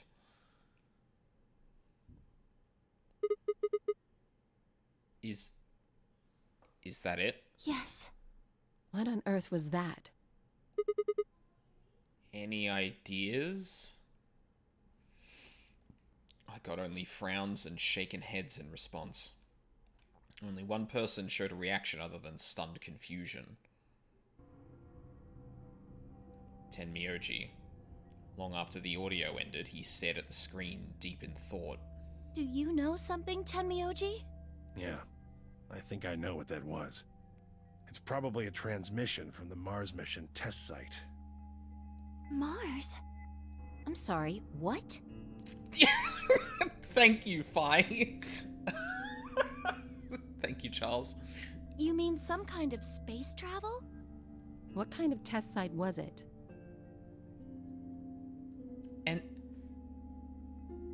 And the voice specifically said what a way to bring in 2028, right?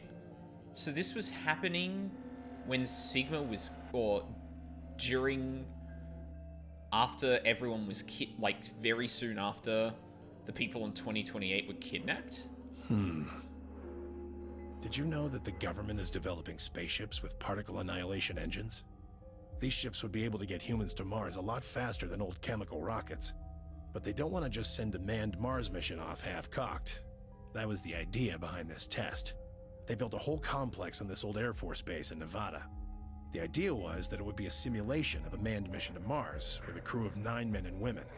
They'd monitor the whole thing and use that data to plan the real mission. Oh, so the comments about Mars might have been a joke. Not that they were literally on Mars. Although I guess that could be a red herring in terms of... Ah, yeah, Tenmyoji mentions that this was a test thing. And it's like, okay, cool. Like,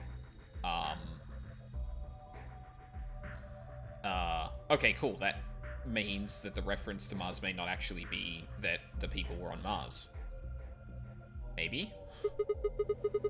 So what we just listened to was a transmission from that project? Yeah. Why is something like that here? Who's to say this isn't from the actual thing? That is very true. Also worth pointing out here is that, again, if we're working on the idea that several, like, decades have passed since 2028 at the moment, when did that come from? What? Sorry, no. No, they did say 2028. Don't know why. We found it in the safe. No explanation. Dollars to donuts, it's got something to do with Zero's plan. You mean we were meant to hear what was on that card? Yeah. It's all very interesting, but how exactly do you know about all this? Oh, about the simulated Mars mission? Yes. I was involved with the project. Involved? And the intent was to create as accurate a simulation as possible. That meant we'd need to simulate the radio silence we'd experienced during conjunction. What's a conjunction? It means two things in space are close to each other. In this case, we're talking about a superior conjunction, where Mars and Earth are on the exact opposite sides of the Sun. So unless we've got some sort of relay, there'll be a period of time where we won't be able to communicate with each other. What we heard on that card was when the simulated conjunction was scheduled to end. That's when they died. Now, we don't know that. They could have died long before that conversation. All we know is that's when it was discovered. So 6 of the test subjects died, right? Yeah. Well, do you remember what she said? There was something about how she didn't just kill 6 people. She said 6 billion. What the heck did she mean by that? Just what the hell happened there? Tenmyoji frowned and looked down at the floor. We were all silent as he paced slowly back and forth across the room. At last, he stopped, raised his head and spoke. The truth is that there's a chance a virus escaped from the test site. A virus? Wait, you don't mean... Yeah, Radical 6. What? How can that be? I'm just telling you what I know, okay? Nobody's sure how Radical 6 got in there in the first place, but one of the subjects might have been infected when they entered. Or the virus itself might have been an intentional part of the simulation. The test site deaths became the index case for a pandemic. Jesus fuck. Anyway, prevailing wisdom says it got out somehow. And once it was out, it spread pretty quick. All across the planet. And it killed 6 billion people? No, not directly. Best numbers put only a third or so of those deaths as directly caused by Radical 6. The other 4 billion died from the collapse caused by the deaths of that first third. The whole world just fell apart.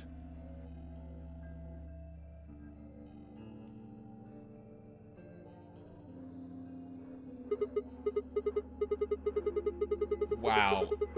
Oh, damn. I have a lot of questions. I don't even know where to start. I don't even know where to start knowing where to start. Well, no, take that back. Explain that date. Unless I heard this wrong, the day the Radical 6 got out was December 31st, 2028. Yeah. But the day I got grabbed by the guy in the gas mask was December 25th, 2028. Me too. Christmas Day.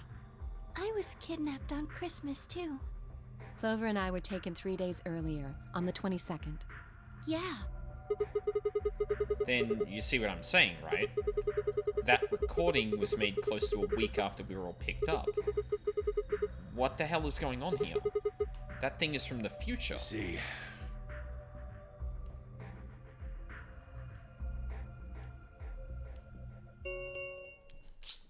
10 minutes remain until Ambidex Dio, ball motherfucker! plays. No vote is recorded. We're out of time. Son of a bitch. Ugh. Fuck. I need to go back to the warehouse. Wait, you haven't answered. Don't care. I need more than 10 minutes to explain everything. Half-assing it is just gonna make you more confused. Now get moving. Yeah, that's very fair. That's enough! Shut your damn hole or I'm picking Betray! Hey, come on now. Fine. Do what you want, but I need to get back to the AB rooms. I'd like to stay with Quark. He seems to be doing all right. I'll stay here with him.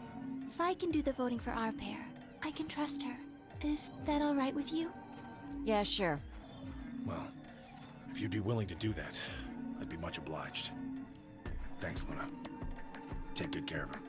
Of course. I'll make sure everything goes fine.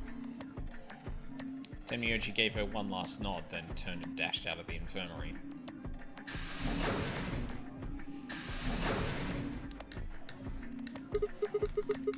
Well, that's that, I guess. We should probably be going too. Yes. We'll just have to wait to hear the rest of what he has to say later. I'd rather just get it all out in the open now, but there's not much we can do. Let's get going then.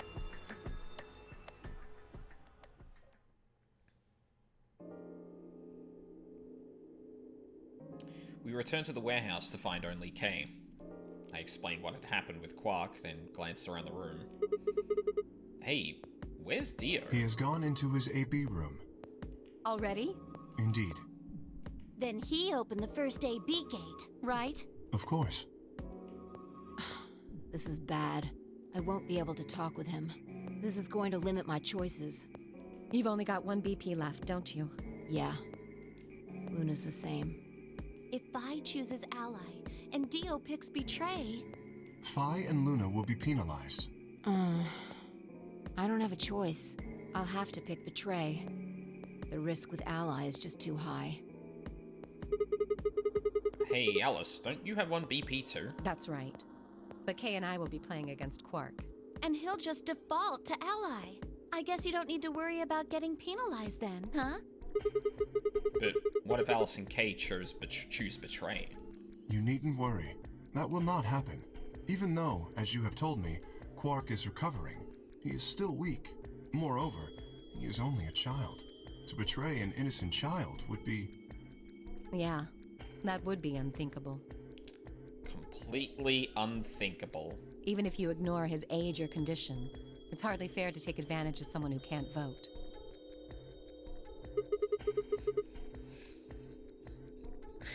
The Sigma who's gone through all the other timelines is just like...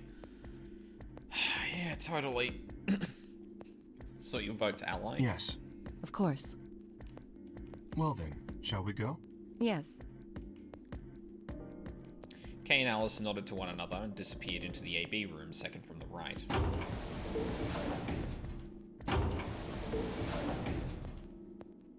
Without saying anything, Vi turned and walked into the room just left of theirs.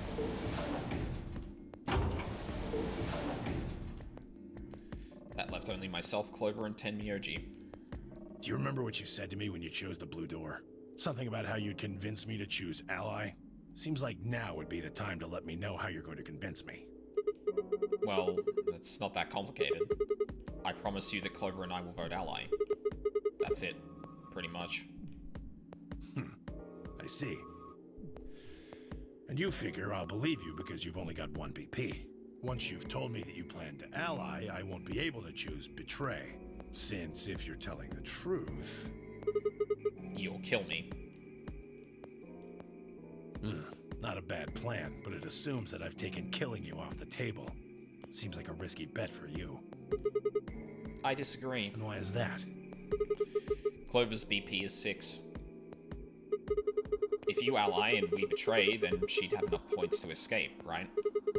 She could run off through the number 9 door as soon as this round is over. I'd never... That's easy for you to say. But think about it from my perspective. Sure, you might not, but you also might. If I guess wrong, that's a pretty big loss for me. Well, what if Clover tries to seduce you to get what she wants? That would probably work on Sigma, because as we've established, I don't think he's touched a woman in years, despite the fact he has had a girlfriend until very recently. What? Huh? That's just an example. What I'm trying to say is that once you two are in that room, Clover might try and make some sort of bargain with you. I'm asking what you're going to do if that happens. Are you sure you'll still choose ally? Seduce me, huh? Hey! What are you staring at, you perv? There's Thank no you, way Clover. on earth I'd do anything like that! Ugh! As if! In your dreams, creep! Well, that's that then. Not gonna lie though, shut up. So I can trust you. You're gonna choose ally. Yeah, You can trust us. Promise. of course. We promise. All right. I guess I'll vote ally too then. 3 minutes remain. His until girlfriend's from Ambidex Canada. game polling. Well, looks like we don't have much time left. That's true. I'm trusting you. I'm trusting you too. Tenmyoji gave us a curt nod, then turned and strode into the second AB room from the left.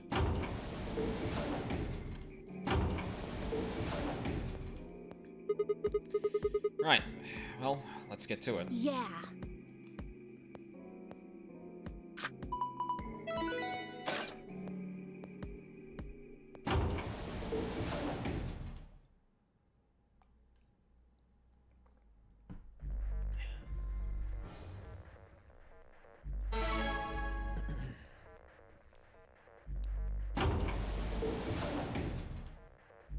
Hey, Sigma, I wanted to ask you something. Oh my god. Clover, please absolutely fucking trick this motherfucker. Could you pick betray for me? What? I mean, I could try and, like, tackle you. But you're so big and strong, you'd probably just throw me on the ground and that'd be it.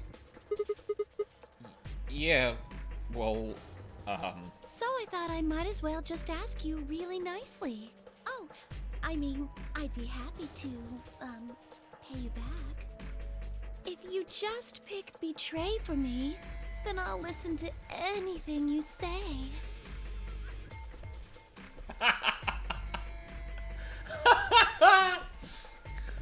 Oh, this is good. Fucking Clover just going like, oh, that's not a bad idea. I could manipulate I could manipulate Sigma really easily. He's starved and a pervert. Answer in character, Wolfie. No. What? That's my actual answer, not answer. Yeah. Anything? Yeah? Anything. So think carefully, okay? I don't know what I don't know what's better if Clover just like at the last minute goes like, I'm just messing with you, pick ally, or if she actually is trying to get Sigma to betray. But my immersion. If you choose ally, you're trusting him with your life. What is it? Gaslight girl keep no.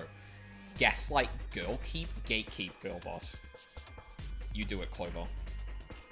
Yeah, if he chooses betray, it's all over. Uh-huh. Are you really, really sure you can trust that old fart? Hey now, that's not very nice. The only safe choice is to pick betray. But if he chooses ally and we don't... Then I'll have 9 BP. But you don't need to worry about that. Even if I do get 9 BP, I won't just go and open the number 9 door all by myself. I mean, Alice wouldn't have 9 points yet, and I can't leave her behind. Please, will you pick betray? 20 seconds remain. Oh my god, she's actually doing it. Holy shit. Big Risei Shadow Dungeon vibes? Not quite. But, still similar, I guess.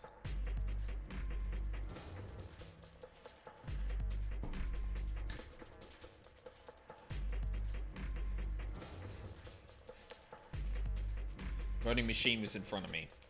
I didn't have much time left to think. Would I keep my promise to Tembioji and pick ally? Or would I betray him for Clover and... If you just pick betray for me, then I'll listen to anything you say. I just got a picture of like Sigma remembering this in a different timeline, when he's like making a serious decision with Clover, and he's suddenly like, wait, why the fuck do I remember that? Well, actually, we know why he'd remember that.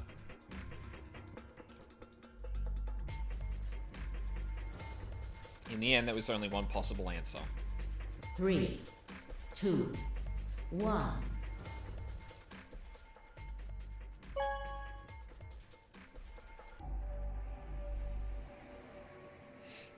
Round 2 of the Ambidex results. Thank you, Ambidex Gates.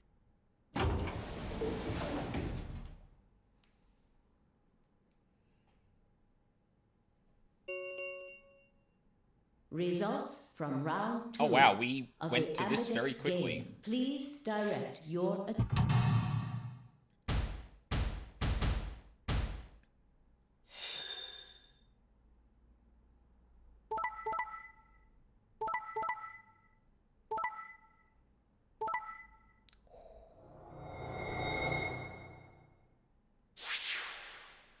Yeah, fuck you, Dio. Wait, wait, has Dio gotten 6 points going into the second AB game every single time? Holy shit. points have been. Please check your.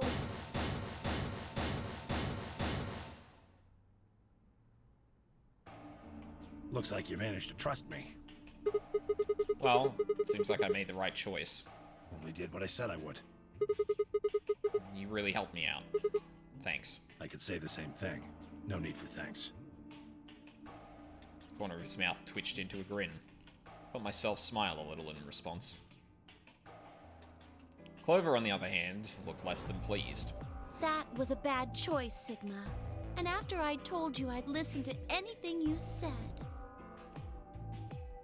Oh well, whatever. She sighed heavily, shot me one last annoyed look, and stalked off. Wait, was she serious? Holy fuck! Across the room, Dio and Fi were already confronting one another over their own results. You tried to kill me and Luna. Can't say I'm surprised. Ah, don't give me that. You know exactly what I was doing. I knew you weren't stupid enough to pick Ally. You'd defend yourself with Betray, just like I would. Wait, where's Luna? In the infirmary, looking after Quark. Is that where Alice went too? Alice? No, she went into one of the AB rooms with Kay. Yes, we did indeed enter together. When the doors opened, however, she left, somewhat unsteadily, in the direction of the cyan door. She left the warehouse? Indeed. Without even checking the results? Correct. There was little reason to check them. Cyan door's the crew quarters, isn't it? Yeah, it's not like Quark was gonna betray you. Indeed. And you two still choose Ally. Man, what a pair of bleeding hearts. If you say so. Being mocked for my compassion is a small price to pay for retaining my humanity. Where did Alice run off to? While we were in the AB room, she mentioned being quite tired. Perhaps she went to one of the cabins to rest. Oh, well, I guess that would make sense. An ominous rumble filled the warehouse. Oh, yeah. Alright. Time to pull out the good old list of people. I think it was it 8 or 9? I forget which. 8. I didn't actually fill in the rest of this last time. Oh well. Put you back up in the corner there. And then...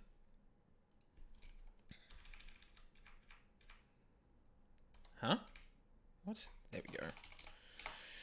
Cool. The ambulance round Yep, stop. yep, There yep, the We can open the gates as many times as we want. That means the star keys can be used to play the AB game any number of times. If I understood that announcement correctly, that is.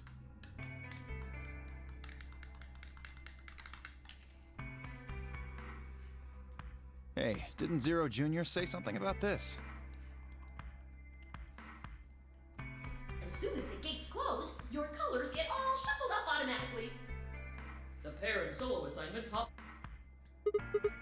Yeah, he did. Can you guys all show me your bracelets? I want to see what all our colors and groups are this time. Within moments, a series of wrists were extended for me to examine. I don't know who that is. They are on 8 though, so I'm assuming that's actually Clover. Cyan pair. Like, I think, honestly, I think the easiest way for me to tell is probably the thumbnail. Like, clearly manicured and long, I'm pretty sure. Nails and white skin, so either Clover or Fi. Fi doesn't strike me as Fi doesn't strike me as a long nails kind of woman, so. Also, just character design wise, it would probably be very confusing to have them both have that, but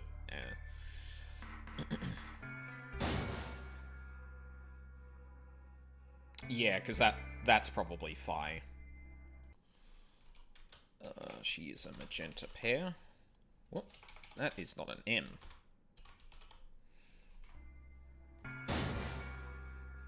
Tenmyoji is a yellow pair.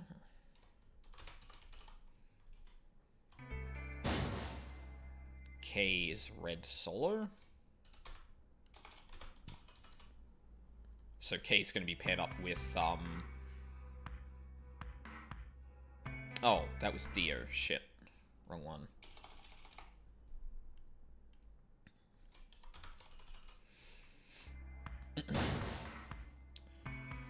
I think that's Dio?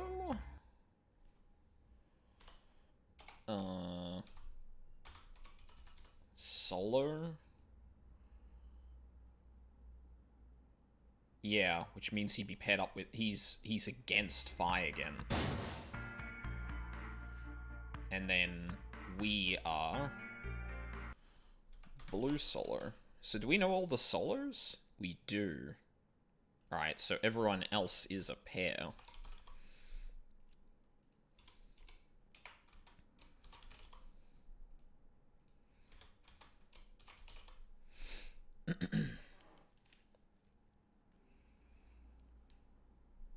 Okay, so we can't get... So we're going to be going with Tenmyoji and whoever else is a yellow pair, by the look of it. Huh? It looks like all the colors are weird.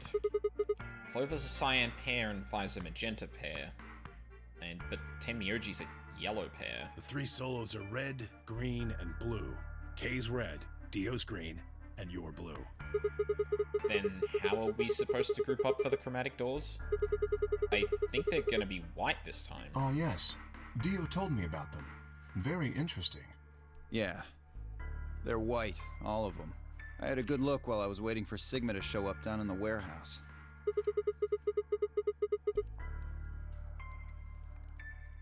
You should have seen them too, Phi. Yeah, I did. She'd have all nails except for 2, don't lie, this is true.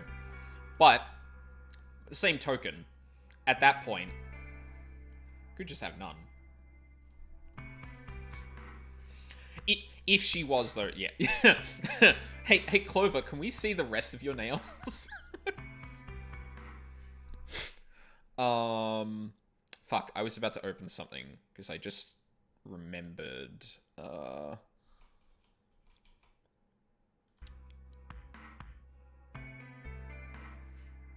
don't remember what it was. Never mind. Buy notepad. You're talking about the doors in the Floor B warehouse, right?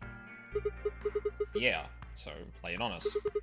How are the groups going to shake out this time? Phi nodded and began to explain. Interesting we're talking about this without knowing who the full pairs are.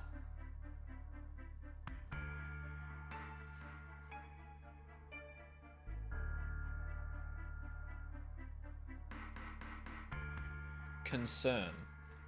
Option A, Tenmyoji and me would form one group. Or Tenmyoji and me would form one group. Phi and Dio would form another. Clover and K form the third. Huh? Wait, you mean there's only one option? Yes. Yeah. There's no other way we can group up to make white.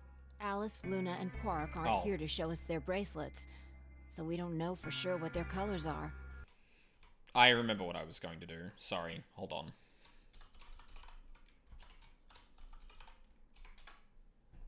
Sorry, I had to. But it's pretty clear they'll all be pairs, since none of the pairs here have a partner. So they'll be yellow, magenta, and cyan, right? Right.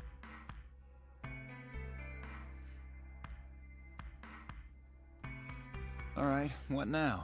We've got plenty of time until those white doors open. Yeah, about an hour it looks like. I'm gonna go find Alice. Of course. I'll come with you then. Clover gave her a shrug, and the two of them headed out through the cyan door.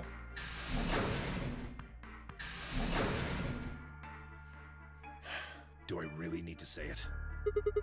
The infirmary, right? You're going to go check on Quark. Yeah. He gave me a nod and trotted out through the yellow door. Great view of it. That left only 3 of us. Dio, K, and myself. What are you guys gonna do? Yeah, I think I'm gonna head over to the lounge and have a drink. You wanna tag along, Kay? Are you making fun of me?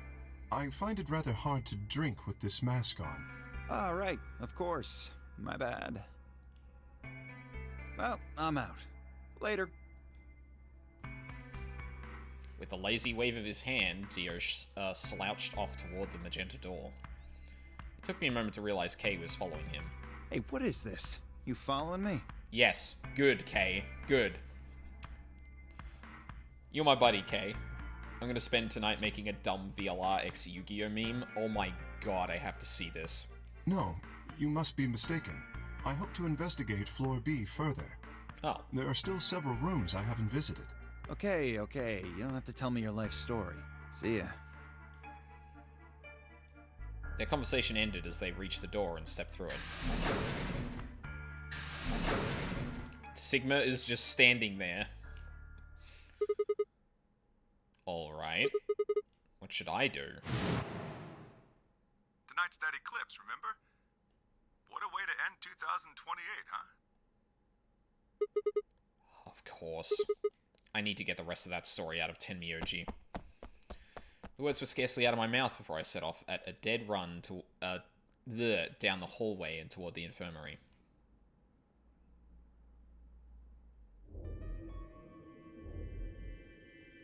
Huh? There's nobody here. The room was completely empty. I edged forward and peeked around the partition. There he was. Tenmyoji. He was standing next to Quark, apparently oblivious to my presence, looking down at something in his hand. A picture? I must have made some small noise because he suddenly looked up, saw me, and hastily shoved the photo back into his pocket. What was that? It was a photo of something, right?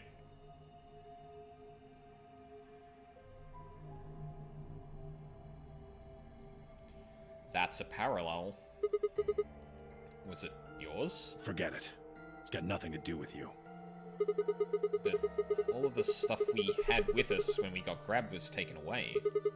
Why were you hiding it? Why should I tell all of you about one measly photo?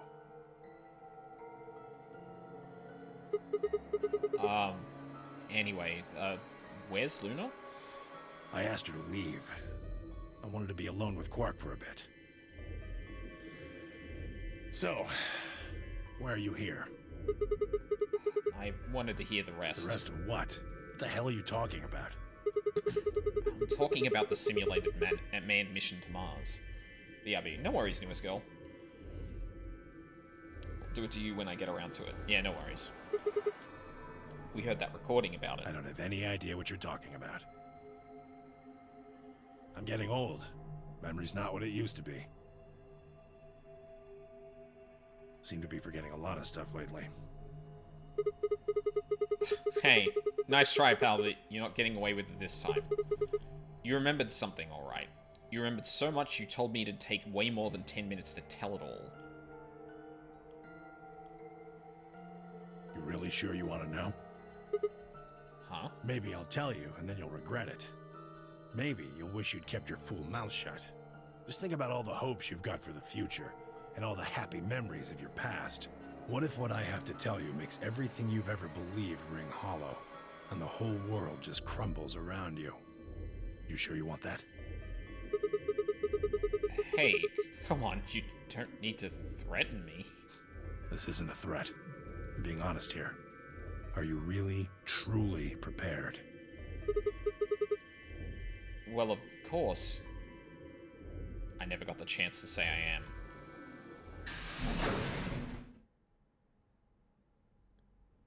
Before I could, Fi exploded into the room, her face a mixture of anxiety and fear. Alice is dead, isn't she? Good. There you are. Did something happen? Alice is... Look, just come with me, all right? She's in the number 2 cabin. Fuck, damn it! Without waiting for a response, Fi spun around and ran back out of the room. Tenmyoji and I exchanged a quick, confused look, then leapt up and took off after her.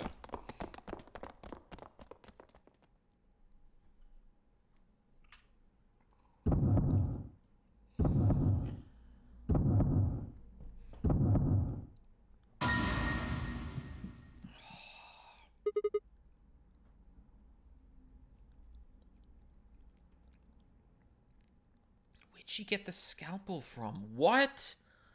Why is this happening here? Or now? When? Fuck. Alice. The first thing I saw when I stepped through the door was the blossom of red on her chest. I felt as if I'd walked straight into a brick wall. I stopped short, my body refusing to move.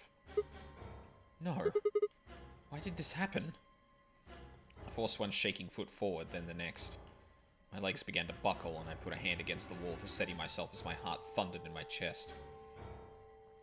Calm down. Calm down. This looks pretty bad, but you don't actually know anything yet. Yeah, that's right. Maybe it's not too late.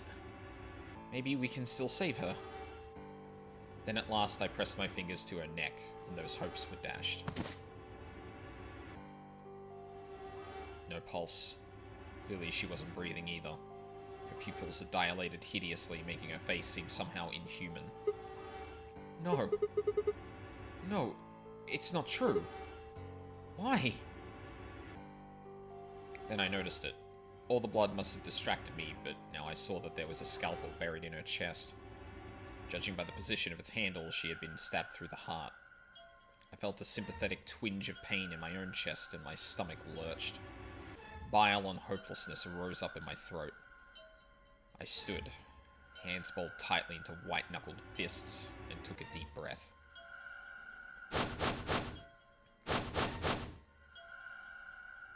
All around the room were the rest of the Nonary Games participants, except, of course, for Quark. I wanted to ask which one of them had killed her. Even if it had been one of them, though, there was no way they'd answer. All I could do was stare at each of them in turn, asking myself, is this person a murderer? The looks they traded with one another suggested that I wasn't the only person wondering if they were standing next to a killer. Yeah, sorry, Charles. You know, the really detached time-traveling part of the player would probably go, yeah, this happens a lot. An unsettling silence filled the room. Clover was the first to speak. Who did this?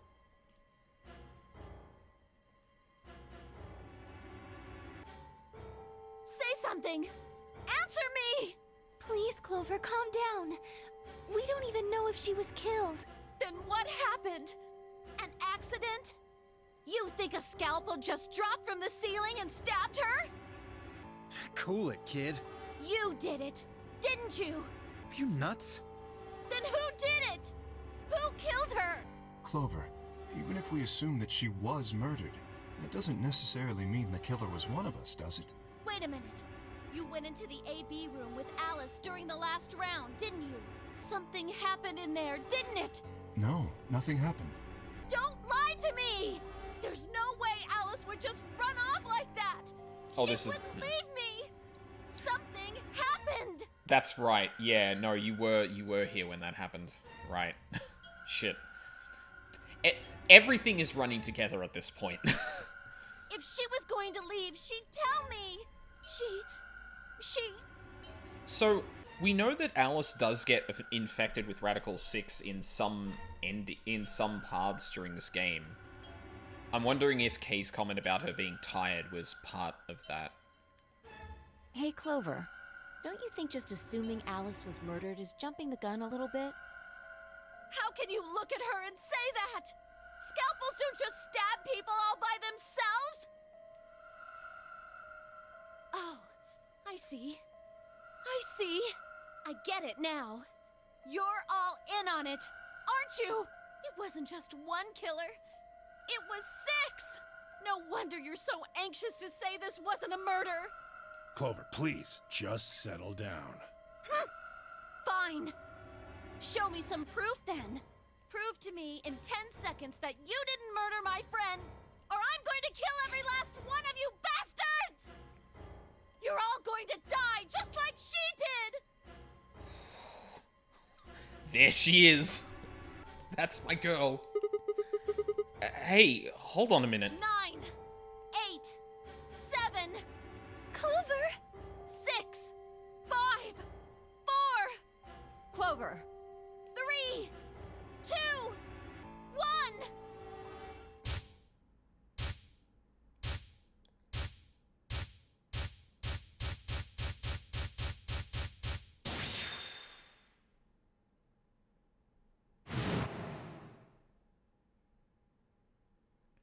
Those infected by Radical 6 eventually develop a powerful urge to commit suicide.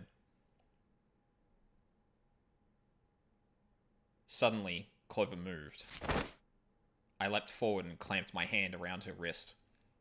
What are you doing? Clover, listen to me. Alice wasn't killed. Nobody murdered her. She took her own life. What? No. The achievement I just got is I can't believe it's not murder. Fuck. No, there's no way she'd do that. It's true.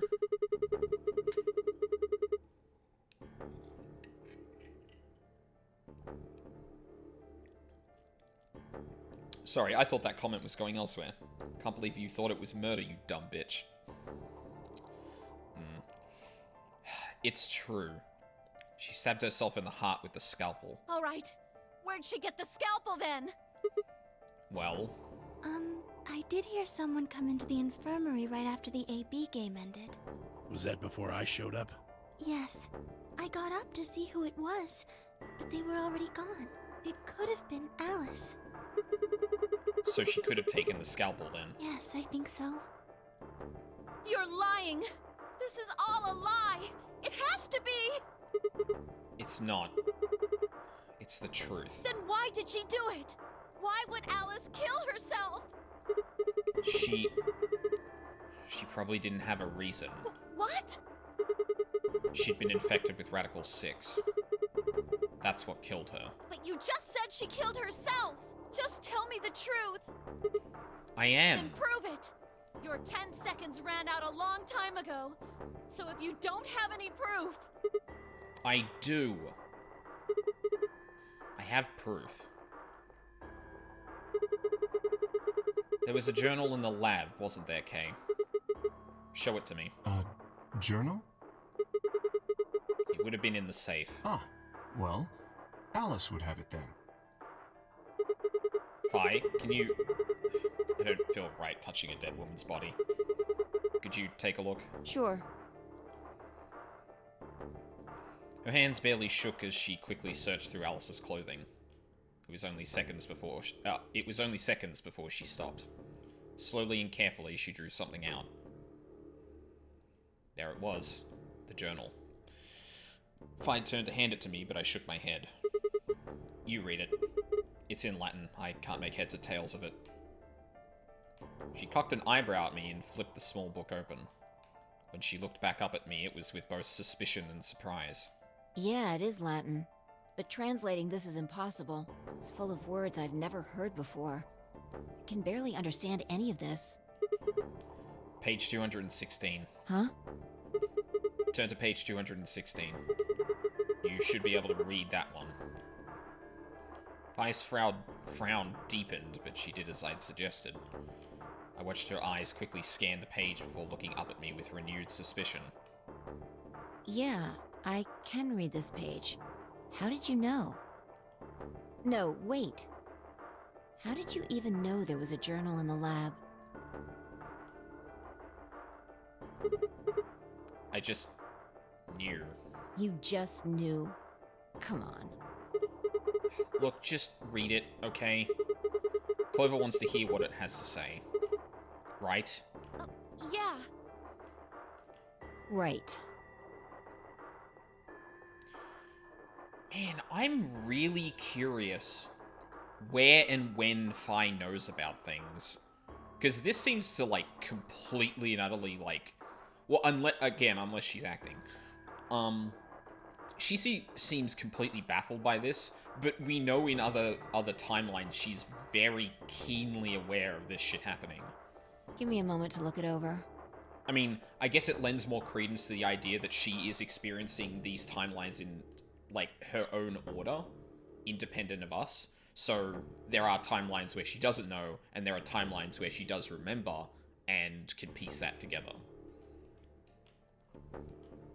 After a few moments of whispering to herself in Latin, Fi began to translate, paraphrasing the contents of the journal. Radical 6 reduces the processing speed of the brain by a factor of the root of 1/6.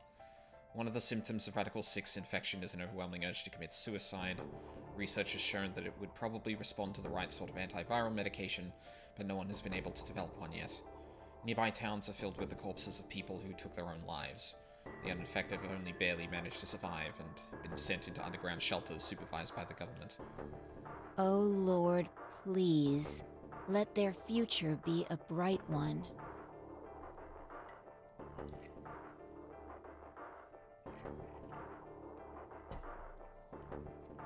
Fi shut the journal with a soft slap.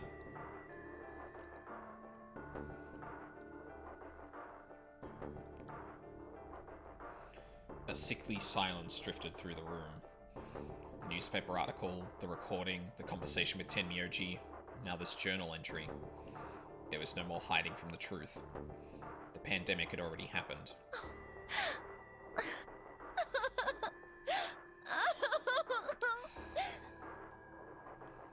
All of Clover's rage suddenly dissipated and she collapsed to the floor, tears pouring down her face.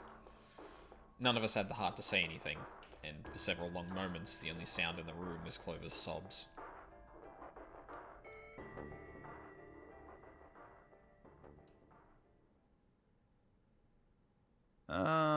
We've got a problem.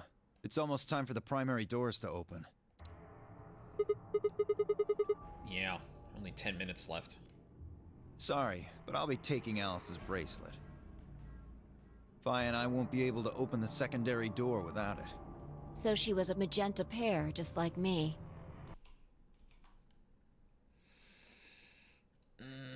Alice. Magenta. Just now noticed that, did ya? As he spoke, Dio grabbed the bracelet off the floor and dropped it into his pocket. What color is your bracelet, Luna? I'm a cyan pair. Cyan. Which means that Quark is yellow. Oh shit, we're gonna have Tenmyoji and Quark then? Actually, I should have this up, sorry. There we go. You are part of Clover's pair, then. That means the two of you will need to come with me. I guess so. Come on now, Clover. We need to go. Alice would want you to survive, wouldn't she? You'll never be able to figure out why all this happened if you stay here. Please. You're right. Alice, I promise I'll find out what happened to you. I'll figure out who Zero really is. I mean, if you'd never been locked up in here, you never would have... This never would have happened. So it's like Zero killed you. I promise. I'll avenge you. Clover stood up and rubbed her hands roughly over her... Notepad out of the way. Over her eyes, smearing tears across her cheeks. Then, with a determined frown, she strode out of the room. Alright, we're out of time. Move, people. You guys head on down to the Floor B warehouse. We'll catch up with you later.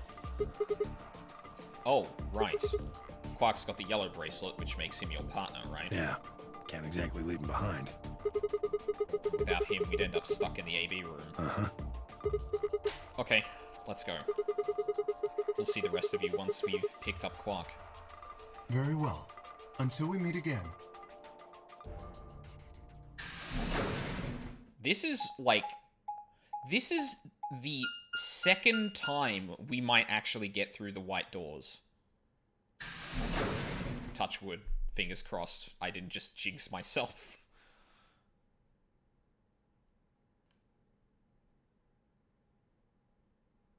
Quark, you're awake! Yeah, I just woke up. Hey, where's everybody else? Oh god. Quark. Tenmyoji's entire body shook with emotion as he drew closer to him. He cautiously laid a trembling hand on the boy's shoulder, almost as if he were afraid Quark would disappear in a puff of smoke the moment he was touched. When Quark proved to indeed be corporeal, Tenmyoji let out a cry and threw his arms around him. What's wrong? Are you okay, Grandpa? It's nothing. Nothing's wrong. I'm fine. But The models also don't do very well in serious scenes, I feel, either. Like, especially the mouths, they look goofy as fuck. Quark gave him a puzzled look. Tenmyoji didn't even notice. His face was a mixture of happiness and relief, and I could see tears twinkling from the wrinkled corners of his eyes. All traces of his usual gruff stoicism had vanished. I didn't want to interrupt such a happy reunion, but we were running out of time. Still, Tenmyoji deserved a few minutes. I left them alone.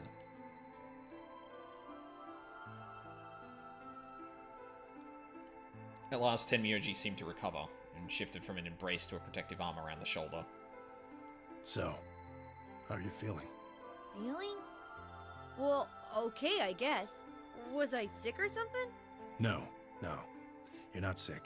If you feel fine, then you're fine. Huh? I'm sorry. I should never have gotten you involved in all this. What are you apologizing for? Sorry. You're doing it again. Are you sure you're okay? So, where's everybody else? Mr. Sigma's here, but he's just been standing there looking kind of silly.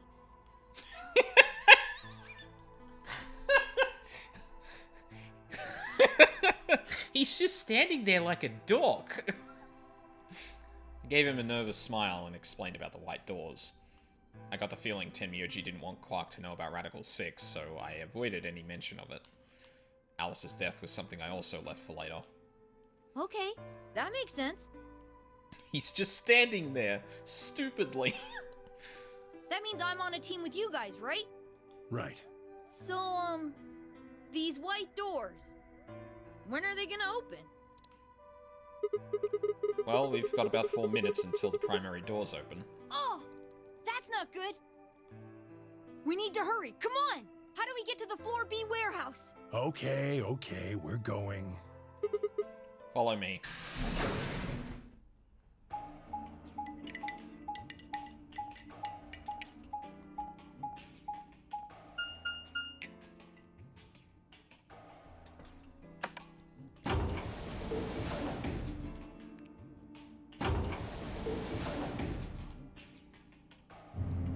Oh shit! Wait for it. There it is. Crimson Necros, thank you for the raid. I really appreciate that. Fuck. Streamlabs, scroll down. Thank you?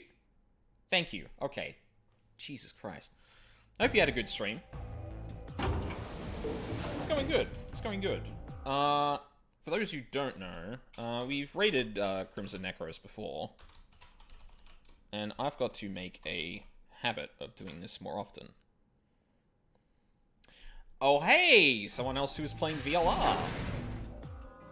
That's right. You were one of the people we raided who was playing 999, if I remember correctly. Yeah. Oh, I could have done that. I don't know. I realized you could have, but I've got to make it a priority too. Like, because people aren't always going to be around.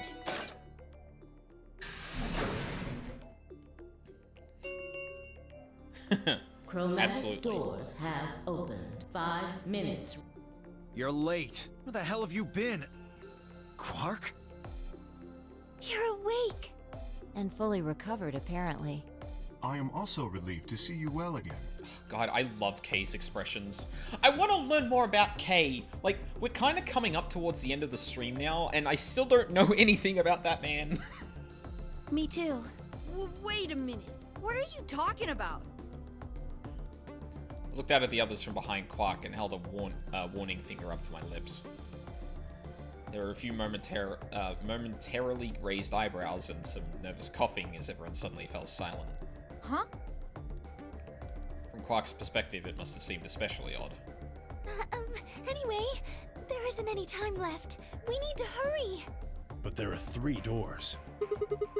Which team goes in which door? All of the doors are identical for this round. I believe it doesn't matter which team uses which door. Then we're taking the one in the middle. Why that one? You want a kill shot, you aim for the center. You're more likely to just miss the extremities. That logic is flawed and more than slightly disturbing. Unfortunately, I don't really have a counter-argument, so center door it is. I suppose we could go with the one on the left. Is that okay? I mean, we could go with the other one if you want. Kay and Clover only nodded. Well, there's only one left. The door on the right. Any objections?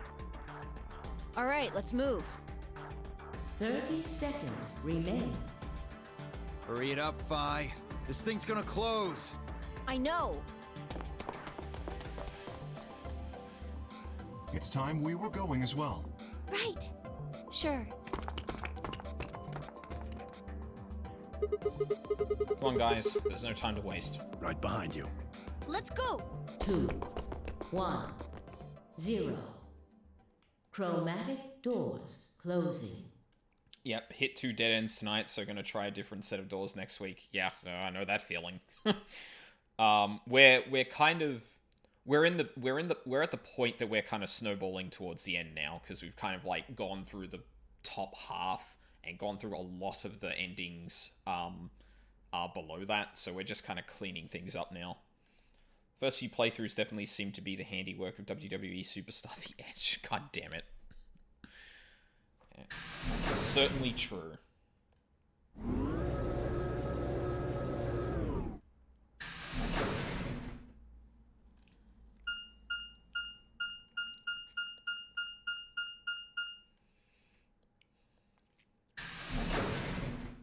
K is fun. It's a trip when you finally find out what's going on with him. Well, I would love to know more, but oh, there it is. What's this place? Probably the office of whoever it is that's running this place. It said director's office on the door. So this might be Zero Senior's office? Maybe. Or maybe not. Well, which is it? Why the hell would I know? We should look around. If this really is Zero Senior's room, there might be some clues. Yeah, you got a point. Let's get started then.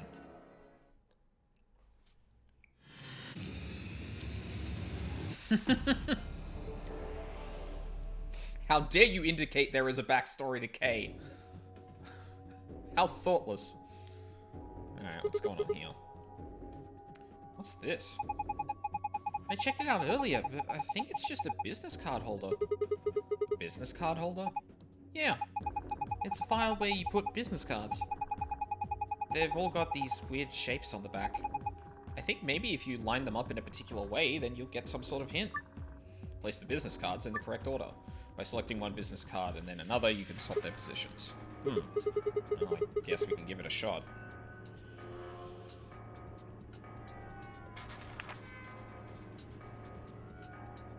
Oh, God. Okay, yeah, I might need a little bit more of a hint for that one. I don't get it. Maybe you don't have enough information? Yeah. It's not opening. Is it locked? Yeah, looks like it. I don't see anything that looks like a keyhole, though. There's this diamond-shaped hole in the middle, though. Do you think we're supposed to stick something in there? Well. What do we have here? I haven't seen a computer this old in a while. There's something on the screen. Is that a lion eating a hamburger? I really don't think so. I think the lion's got 2 heads. Looks like a monster from Greek myth or something. Looks like it's asking for an ID and password underneath the lion. Huh. The keyboard doesn't seem to be working, though. I guess we can't enter anything, then. Convenient. Oh, just can't look at that. What the hell is that? Wait, really? I can't look at this thing? Ugh, okay. What's this? One of the training machines you see on the late-night infomercials? I think it's a facial recognition device. A what? You put your hands on either side and hold your face in front of that lens. Then it checks your face against whatever it's got in its database. Hold on, hold the fucking phone. No, it'll be in file. Where is it?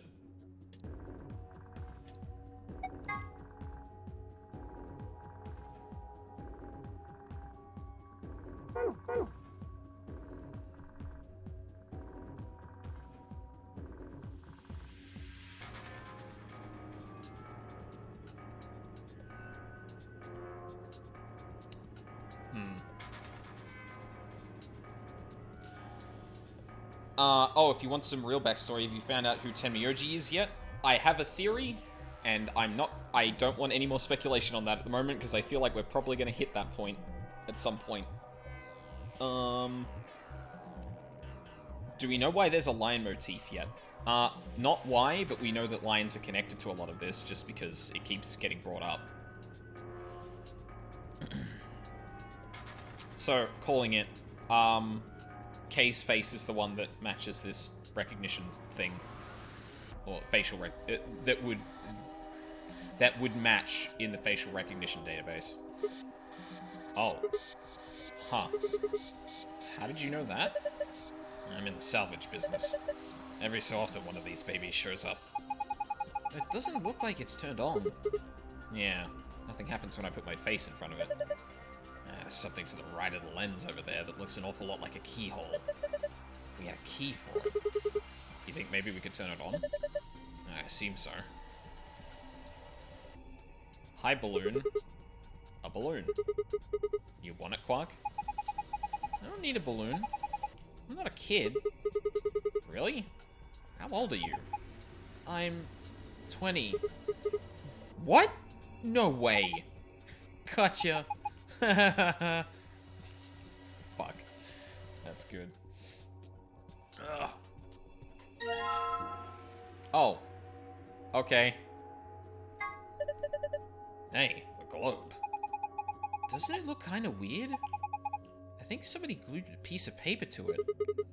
Well, let's see if we can get it off then. You found a world map. Oh, okay. Oh, Lord.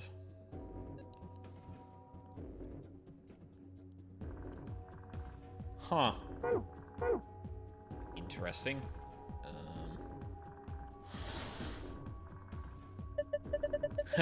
Now this is brandy. Via Perrin's 200-year-old reserve. You can tell that just by looking at it? I could smell it. That's some nose you've got there. Yeah, just let me have a taste. I don't think so. How can you be so cruel? Expensive brandy. Whoa, that's doing some weird shit when I look straight through it. Oh. No, he was incorrect. That's a Jack Frost special, right? Surely. This is pod racing. Checking for mirrors. Fuck. I mean, maybe. Huh? Oh. Huh. Well, putting the expensive brandy on the coaster didn't seem to do anything. The laser beam just went right through it. Hey, what the hell do you think you're doing? If you keep frying it with the laser, you're gonna ruin the brandy. Pull it out of there right now. Okay, fine. It's a Jack Frost special.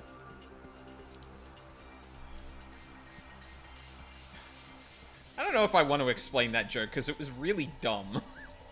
Hee-ho. A suit of armor. Well, it's not really a full suit of armor, is it? I mean, it's missing the helmet. So, what would we call it? I'm not sure. Okay, well, I'm just gonna go ahead and call it a suit of armor, okay? Suit yourself.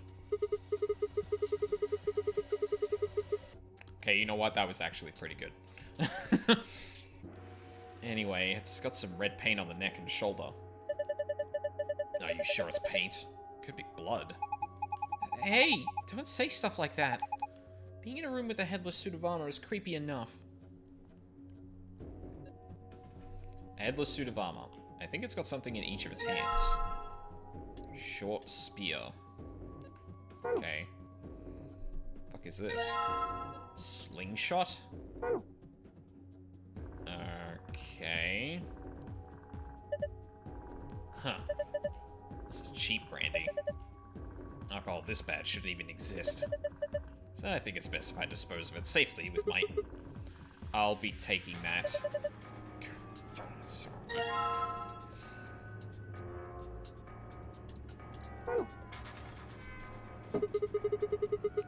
Try putting the good brandy on the coaster, but... Tablet. Looks like a tablet. Does it work? No. There's an empty slot on the back. So it doesn't have a battery? Guess not. Maybe if we can find a battery, we might be able to turn it on.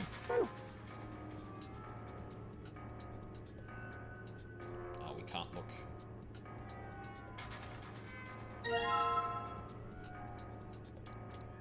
Literary analyses. This looks like a collection of literary analyses. Do you think it has any hints to help us get out of here? If it does, we're screwed.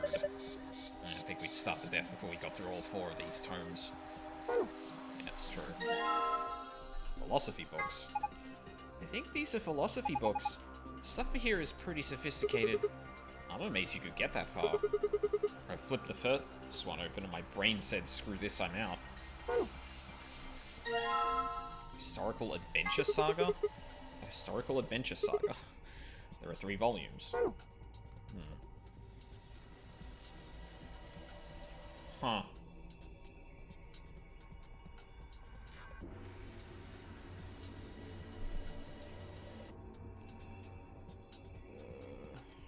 Can we place them differently then?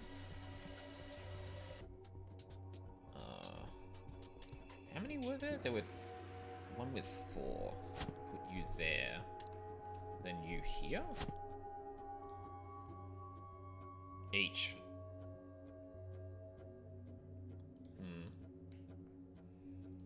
Oh. Damn, this safe is really big. There's gotta be like $100 billion in there. Oh, you're such a kid. Maybe they're just hiding something they really don't want people to see. Like some videos. I'm not sure I like the way you said that. Let's just open it up and find out. Ugh, I don't think... See? Is it locked? Yeah. There's a circular input panel on the top of the handle. Looks like the one on the pressure exchange chamber's door. So if we just do the same thing we did then... Yep. Alright, let's do it. And the one we're probably... Oh god, this is going to be way more complicated, I can tell already. Alright, I'm pulling out Notepad for this. Because it'll be easier than screenshotting this, map.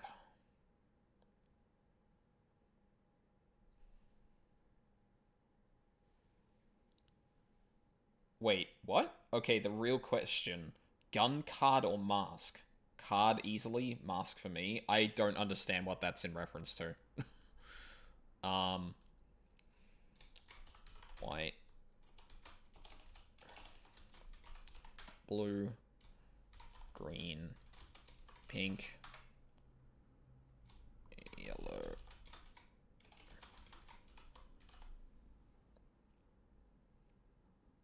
Oh, Persona. Okay, yes, right. Yes.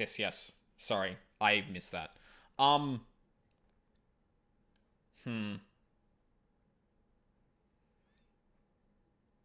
card, or mask?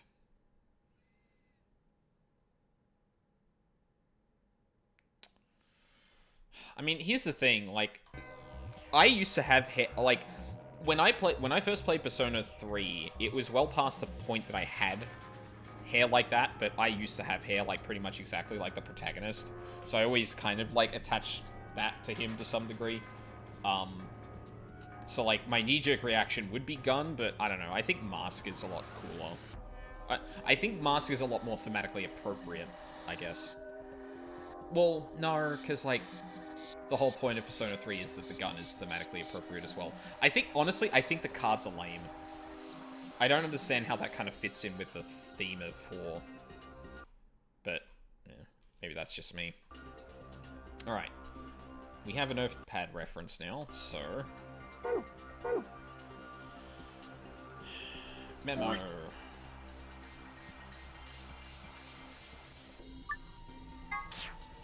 We need to start... Oh god, which is at the bottom? Purple.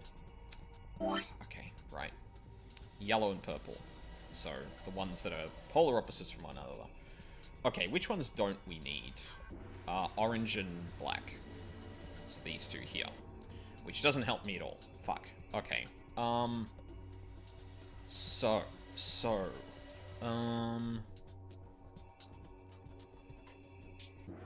Green has a few options.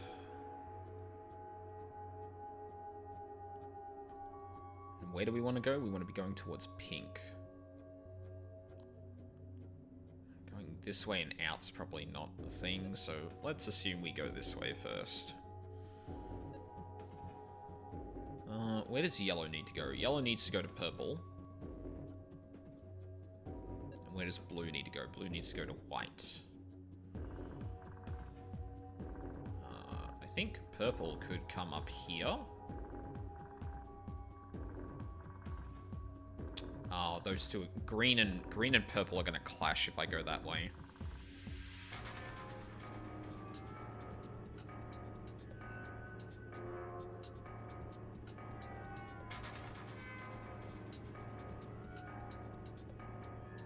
Actually, purple's probably easier to start with because it's only got 2 options that it can go through. Yeah, it's either left or right, so that's probably an easier starting point. So we can either go here or here. Let's assume we go here, because I just analyzed this one, and I think that might be wrong. So that means that blue can only go to here. And, I mean, there is only one path from here, so we go up here. There's only one path here, so we both go here. Cool, okay. So then, for purple, we want to get to yellow. Blue wants to get to white, so, like, we could... go along to here, can't go down that way, go along to here. That's a dead end, so it would go all the way around. Like, that would get us to yellow. What's the other one? Green and pink. We've completely separated green from pink, so no, that's not correct.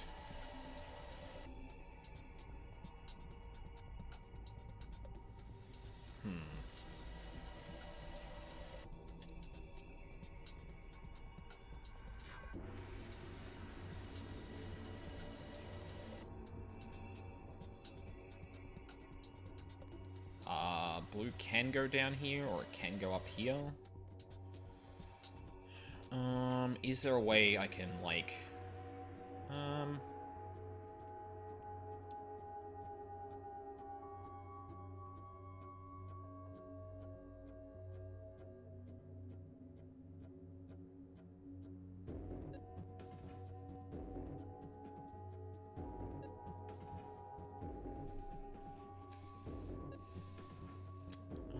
Actually, let's do this a different way. So then you would go along here, and you'd have to come up here. You would also have to come up here.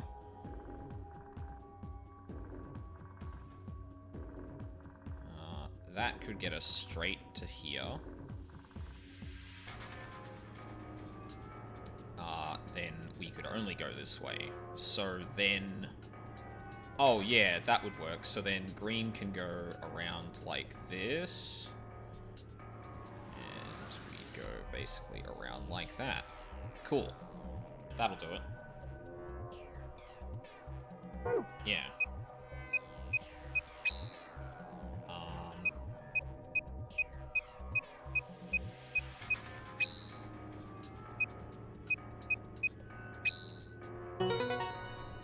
Nice.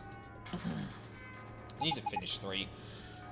3 is very good. However, I hate Tartarus. Actually, no. Let me clarify. I hate the gameplay of Tartarus. Like, a lot.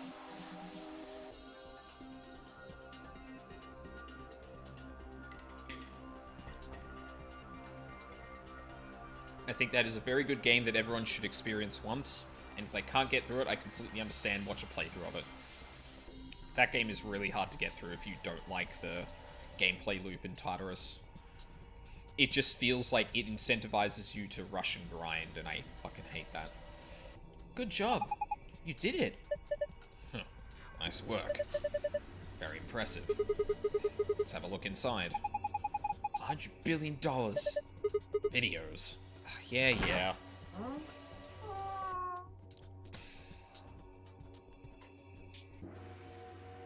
Okay, that actually got me a little bit.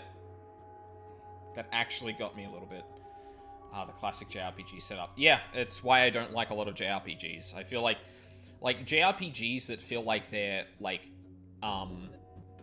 feel like they don't naturally level you to around what you should be, don't feel good to me. The thing is, I don't like things being like a numbers check. I prefer it to be like a mechanics check. And games where it's just like, you didn't get to the right level to be able to kill this boss, feels awful. Sorry, guys. Looks like all we've got is a binder and a deer. So, a binder. What the hell is this? Zero just making fun of us. Alright, so there's a binder in the safe. It's got 2 pieces of paper in it. Oh, for fuck's sake. You have found page 1 of the business card instructions. You have found page 2 of the business card instructions. Oh, Christ. What?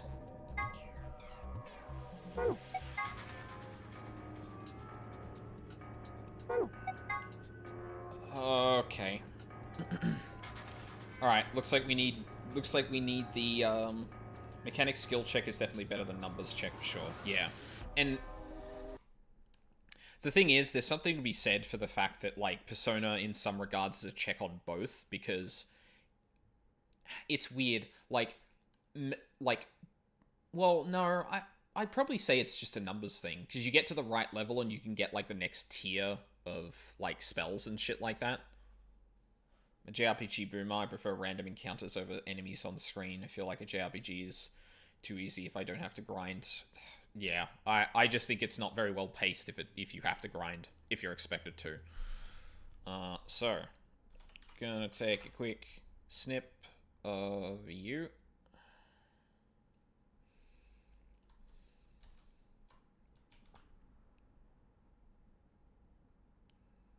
That's close enough.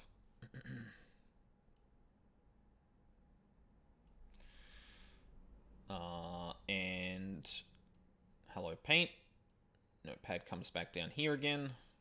And we're going to need a new tab for that one.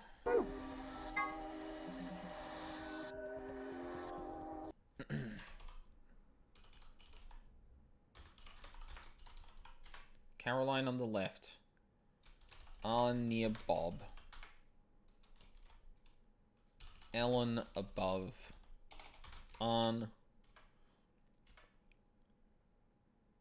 Sophie on right. Kate next to Michael. Alright. Cool. So I'm gonna do that business card thing now. Wow, that opening animation is not gonna get annoying at all. Where's the desk? Right there. Okay, so first off, Bob is there, Chris is there, John is there, Ian is here, Michael is here, and Tony is there.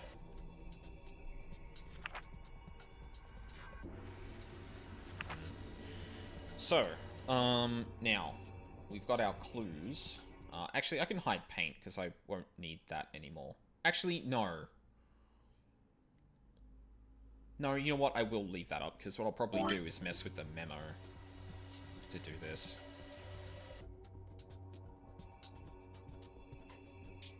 Yeah, get rid of that.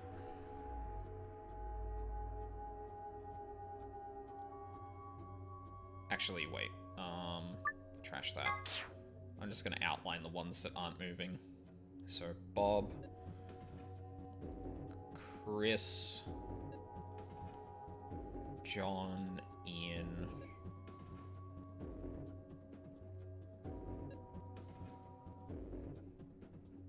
Michael, and Tony. Alright, so what do we got? Caroline wants to be on the left, so C. C. I think Sophie wanted to be on the right, so we can go S. And S. So Caroline and Caroline and Sophie can be on either of those. I can see the advantages of both random and overworld encounters. I think both are equally valid depending on how you want the game to feel or progress. Yeah, I don't think there's, like, negatives to either of them necessarily. Okay, Arn wants to be near Bob. So, Arn...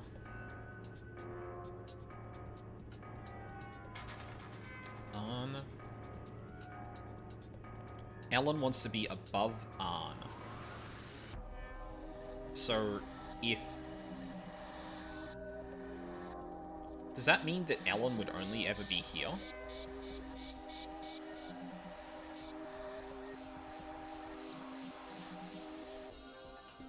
Because, like, I don't know if that's, like...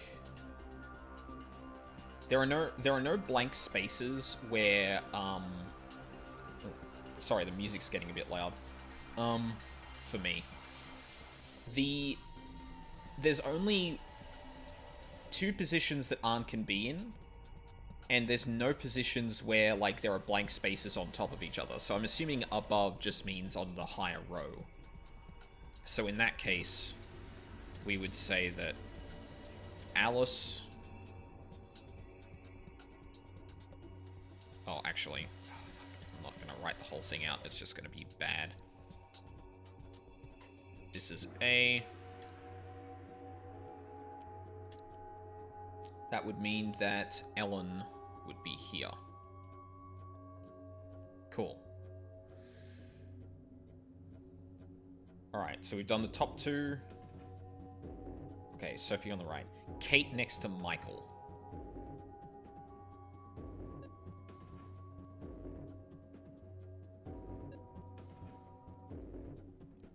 Hang on, was that all of the information we had? Sorry, one sec. Is there anything about Lola? No, okay.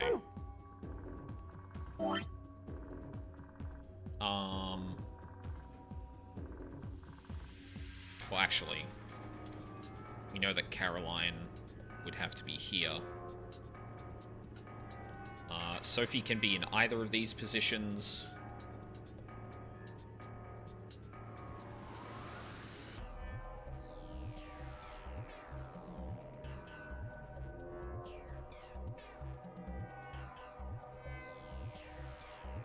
Doesn't that...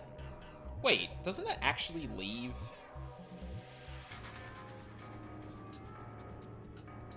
I don't think that's a complete set... I don't think that's enough information to give us one solution.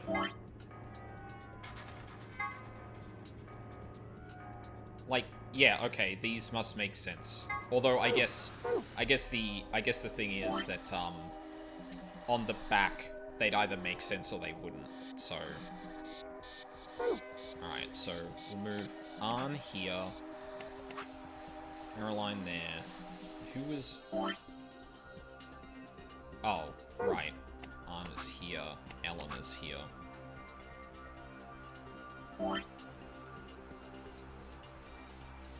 Sophie is not in the middle, so we'll just at least move her here. So we could switch Kate and...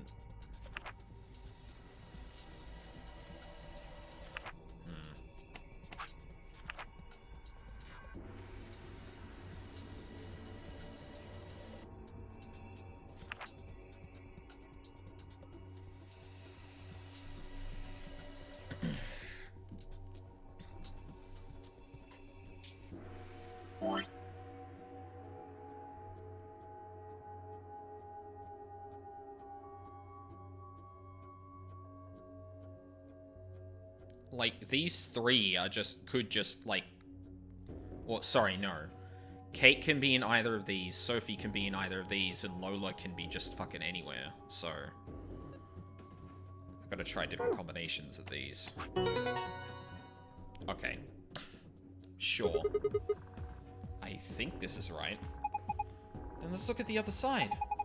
Maybe the shapes look like something now. Why would you just... Okay, let's have a look at the back of the business cards.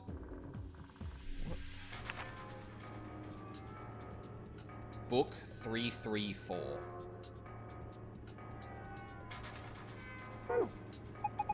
It says Book 334. What does it mean? Well, a book is a bunch of pieces of paper that are bound together with... I know what a book is.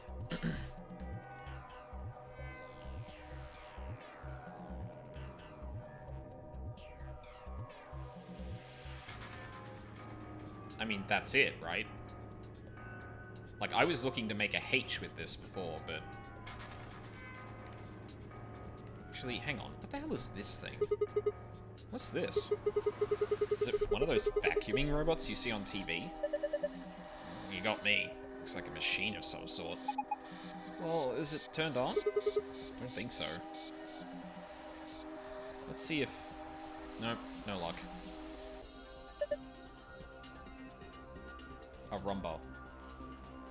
Just my preferences, I like how FF2 has fake treasure rooms with encounter rate cranked way the heck up. Yeah, it's... I haven't played it, so I wouldn't be able to tell you. Well, I don't have an opinion on it, rather. Huh. Nothing. Might as well give up. Yeah. Let's go look at something else we can always come back to it later. Right.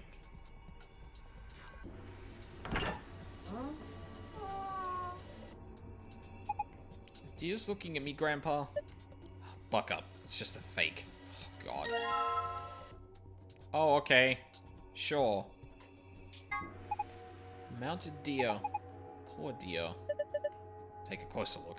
I think it's just a replica. You mean it's fake? Yeah. Whew. That's good to know.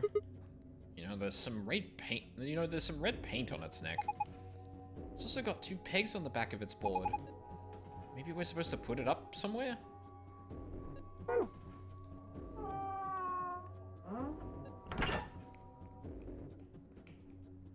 my god. Oh, there we go. There's red paint on the wall. Looks like there's another outlet right next to it. Why would somebody put an outlet this high up? Oh, it's probably not an electrical outlet. What is it then? I think you're supposed to insert something into it. Like what? Maybe the deer? Yeah, that's it. Remember how there are 2 pegs on the back of the mount? I'll bet they fit perfectly. Give it a try. I just did... Why wouldn't you just do that? I already clicked on it with the thing. Oh, looks like you... Oh, well, looks like you were right.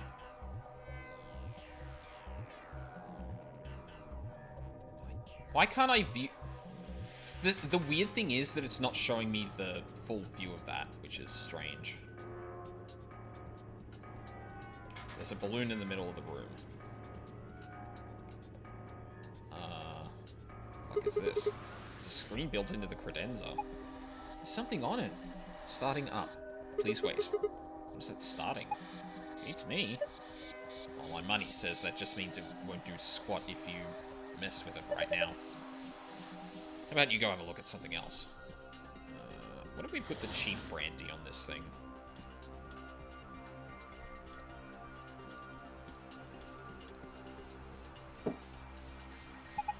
Oh. Look! The laser beam's bending all around inside the bottle. Yeah, it made a parallelogram. The laser beam is making a parallelogram in the brandy bottle. Oh. Okay. We can't do anything with it right now. Okay. There's a balloon in the middle of the room. There's a balloon in the middle of the room. No, I want to pop it. Okay, sure. Oh, you know what? That probably fits in there. Yep. Ha! It opened. Oh, there's something in here. Is it a key? Oh. Maybe that's for the face recognition thing. It is a lot smaller than the... Wow. I reached for that one, didn't I? Fuck.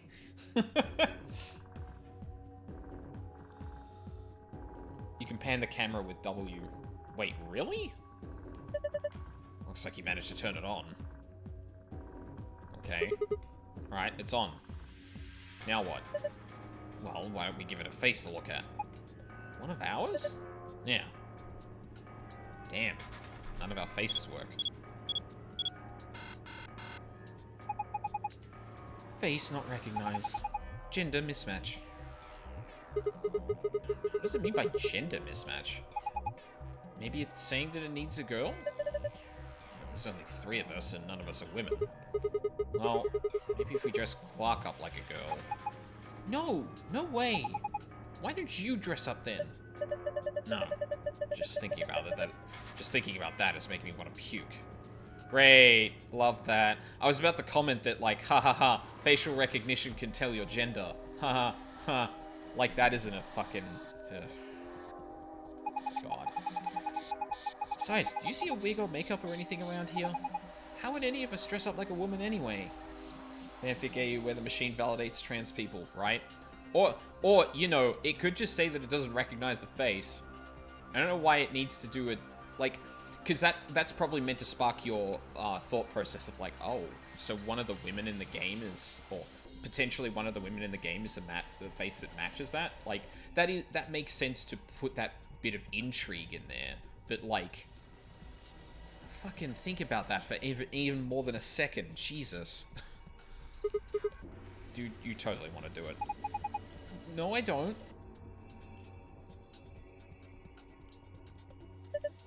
Hey, wait a minute. Maybe... What is it?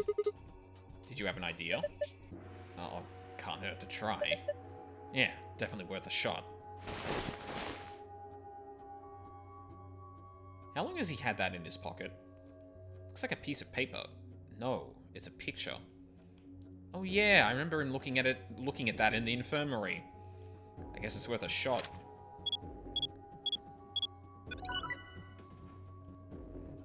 That would not fucking work.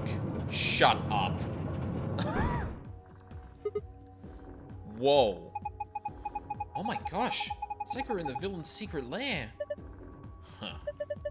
Didn't think that would happen. I guess the recognition worked. Yeah.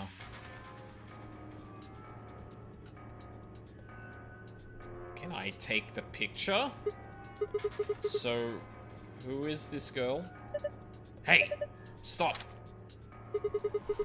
Oh my god, it is! Fuck! I knew it! I knew it! I knew it! I knew it! Oh, Tenmyoji is Aoi. Confirmed, more or less. Well, I believe he's Aoi. He might honestly be Junpei. That is the other possibility, but I guess just with the... Oh, fuck. Actually, hold on. I guess the reason I said Aoi is because they were on the run together, right? I think in Alice or Clover's little spiel, Seven said that they couldn't get in contact with Junpei either. Well, no, actually, no, Junpei was mentioned, but I don't remember... Fuck. Damn it, I wish I could remember the circumstances of that. Because the reason I feel like it's a can't... Because I feel like this picture is, like, literally copied from the end of 999, where Akane is sitting with Junpei, right? So Tenmyoji could be Junpei. I don't want confirmations of that, by the way, but... Yeah, I definitely did jump on the Aoi train of thought just because they were on the run together. Maybe I was wrong about that. Or maybe the game is just reusing an asset that for... Like, maybe this is reusing an asset and, like, it's, this is the ending image of Akane. Right, but, like, one thing it could be doing is just getting a picture...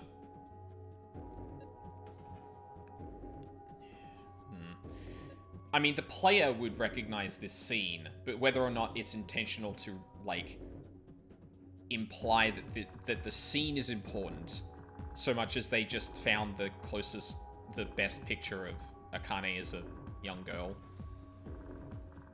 Is the old man her brother or a lover? That's a very good question. I mean, considering Quark could be... Quark's like a bit young to be their kid, though. Ah, so close. I this close to actually getting it, but... Also, grandpa. Yeah, exactly. So, like, no, that wouldn't make sense. Well, I mean... Yeah, grandpa. But then, Quark also doesn't recognize the old woman either, which is an interesting part of that. Anyway, let's let the scene go. She's just a girl. Is she your granddaughter? No. Well, who is she then? Damn it. Fine. I've already seen her after all. Her name is Akane Kurashiki. I've been looking for her for... Oh my god. It's Tenmyoji as Junpei, then. Because Aoi would have been with Akane. I guess they could have been separated as well. Like, that's not out of the question, but... I've been looking for her for a long time. Why? Because she's his first love. Well, I guess that confirms it then. No! You've got it wrong. But you carry that picture everywhere. Okay, that's definitely a very blunt. I don't know if that's going to be a red herring or not. I don't think I've ever seen you leave it somewhere. When you don't think anybody's watching, you talk to it. See, this is the other thing, because in 999, Aoi specifically, like, has a picture of her sister, of his sister. So, like, Quark could be just doing the little kid thing of like, oh, that's your lover because you're looking for them and blah, blah, blah.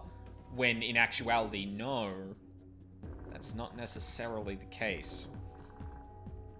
Fuck. I love how this game, like, manages to, like, confirm something, but, like, leaves enough that's kind of unclear that the answer you get isn't necessarily as straightforward as you think. What newest girl would otherwise call edging. When you don't think anybody's watching, you talk to it. I've seen you do it. Huh. Did mark you for a hopeless romantic, Tenmyoji. Look, it's not about love. I'm not a goddamn romantic. Okay, okay. Don't want to talk about her. I get it.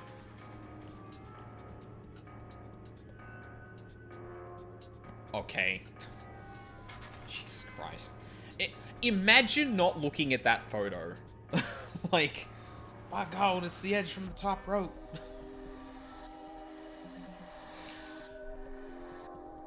Excuse me? I clicked on... That's bullshit. Look. Oh, hey, there's the helmet for the suit of armor.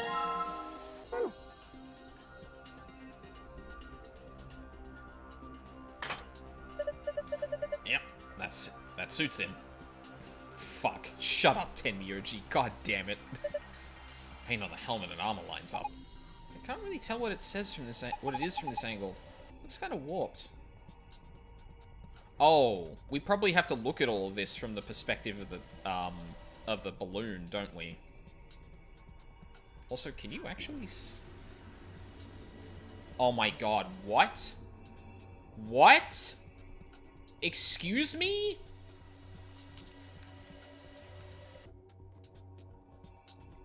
Why? I don't think... Is that ever mentioned ever? Fuck, I don't actually remember. You must be feeling pretty tired, Tenmyoji. Well, the excitement can't be easy for someone your age. Why don't you sit down for a bit? I'm not so old I need the likes of you worrying about me. That's so. Well, I think I'll just have a seat then. Ah. Oh. Yeah, alright.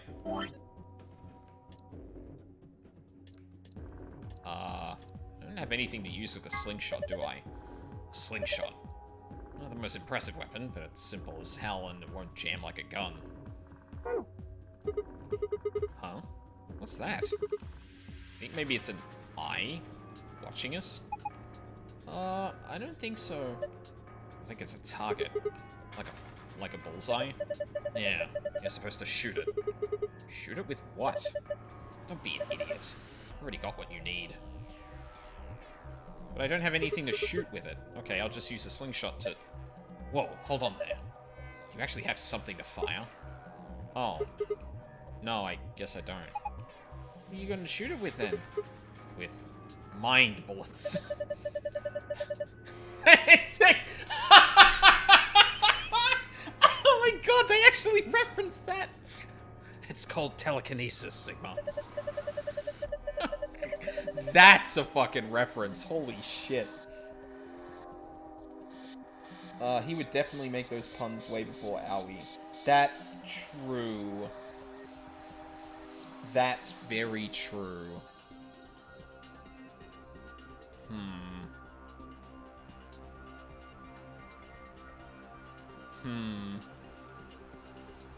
Anyway, I figured that'd slip your mind like everything else. Here, I grabbed this off the floor earlier. Take it. Oh, this is the key we used to start the facial recognition device. Thanks, man. I guess I don't have to use my special psychic powers after all. Here goes. Aiming. 3, 2, 1. Fire. Oh, nice aim. You got it right in the center.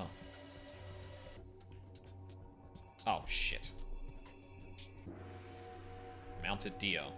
The paint on the deer and the paint on the wall fit together to make what looks like an E.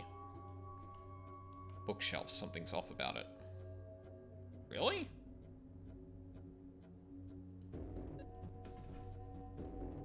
Suit of armor complete with helmet. L. What? Wait, what's wrong with the... What's wrong with the bookshelf? Wait! I don't think you need to move the books around anymore. Remember? The back of the business card said book 334. That meant to... So if that meant to arrange the books in the order 334... Oh, yeah, I guess I already did that. Shut up. A bookshelf.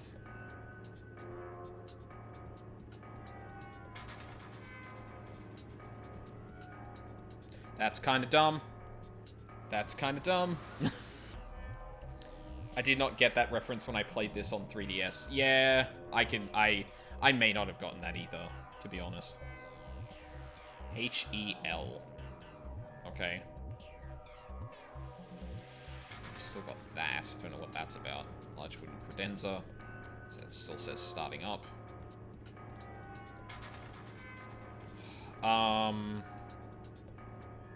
What would we be using the letters for?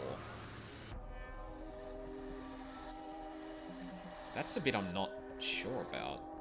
An old computer. The keyboard doesn't seem to work, so we can't really do anything with it. Might as well leave it alone for now.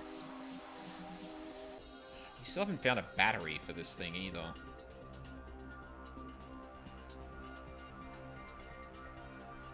This is a facial recognition device. The picture Tenmyoji had with him is in front of the lens. Ane Kurashiki. Can't say I'd blame Tenmyoji for falling for her back when he was younger. Okay, that's a really fucking creepy statement, Sigma. She was a cute kid. This is the facial recognition device. Because there was a thing behind here, if I remember correctly. There's a lever next to the chair. Why don't you pull it? What's going to happen? Come on, is it really that hard to figure out? You think it's going to go back into the wall? Pull the damn thing and find out. Alright, I guess I should start by sitting in the chair. Then I pull the lever. Here I go. Oh, we don't get to see the spin. Did you try to mess with the actual... Oh, help. Looks like there's something on the table. Is that a battery?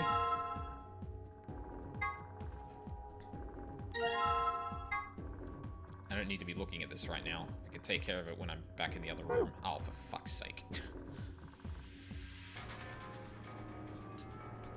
There's a P painted on the wall in red paint.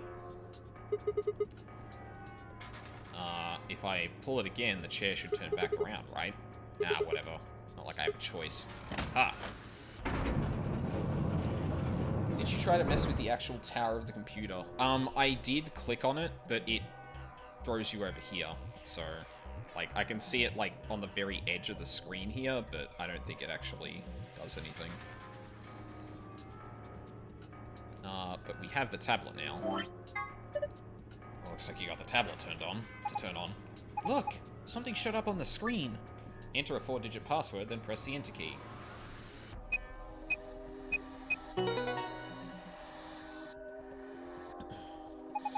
You did it! Good work, Sigma. Take a look at the screen. Well, that's the escape password. Huh? What's this? Looks like the password for the safe. Awesome! Now we can open it! Hell yeah. Oh? Huh? It changed. That looks like a puzzle. It is. It's a silhouette puzzle called a tangram. Move or rotate the triangles and squares to get the shapes you need. Selecting the rotate move button will allow you to switch between move and rotate. You can rotate a piece by dragging it while in rotation mode. Dragging while in movement will move the piece in question. Once you've made the shape you want, press the check button. I have no idea what that is. Let's give it a shot. Oh, okay, I probably need to make this parallelogram, right? Alright, so...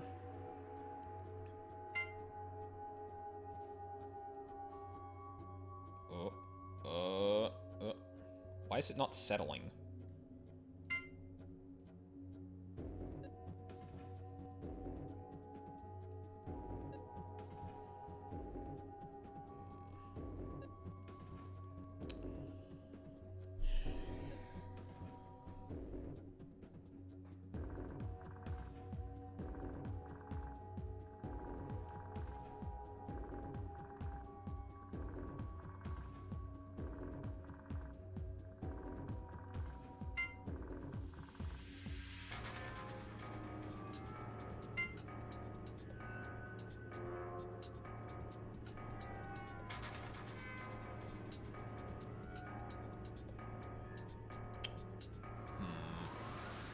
Actually, let me go back and have a look at it first.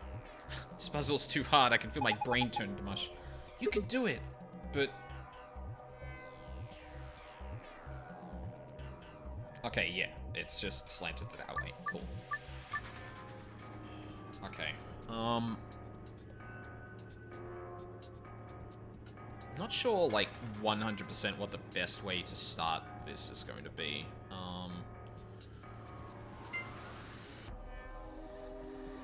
It's like, the thing is, too, that, like, a lot of the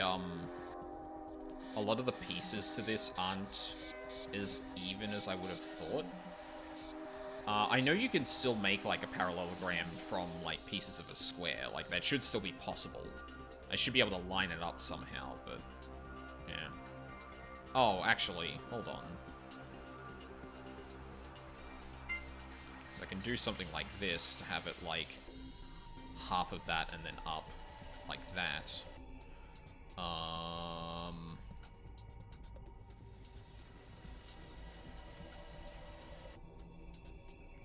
god, I'm really bad at puzzles like these. It'd be a lot easier if this was tangible. Like, I actually have like a,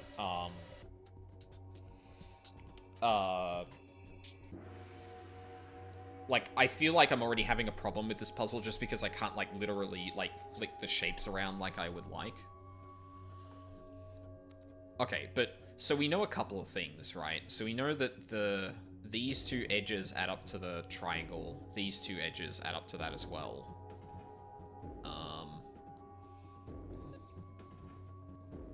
Tactile problem solving. Yeah, exactly. I would be having an easier time with this if that was, what we were doing.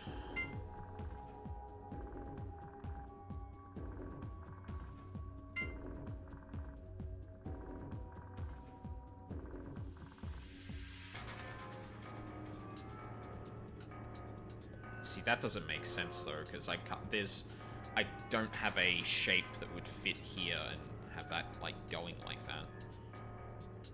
I know, like, again, for this one, I can just kind of go, hey, look. That's a parallelogram shape. And, like, yeah. Just leave it there, though. Yeah, cool. Okay, that's neat. Good to know. The other thing is, too, that I don't know if, like, am I meant to be making several of these? Am I meant to make the entire thing that? Like, that would probably make the most sense, right? So, let's just start off with this. I know we can do that. Should be able to rotate you around.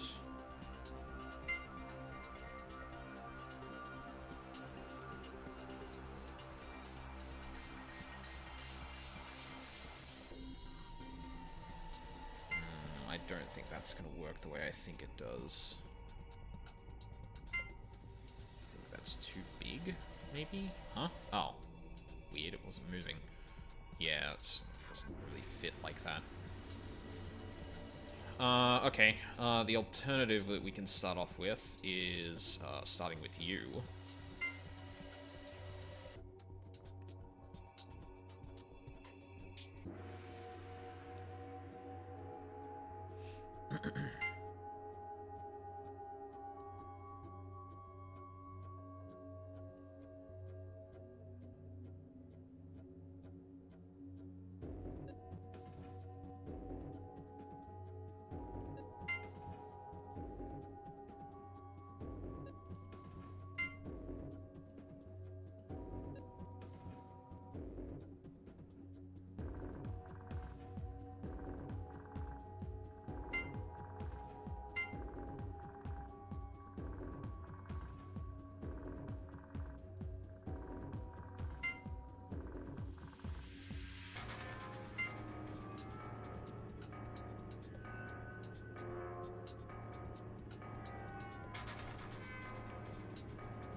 Actually, you know what?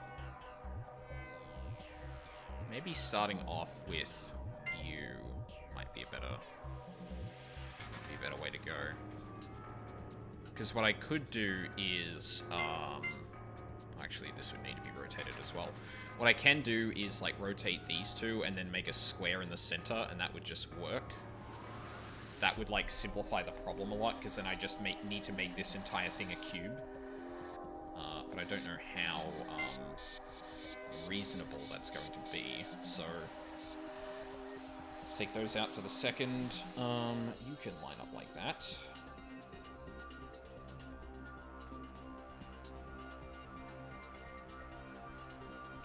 Actually, no, you can't do that.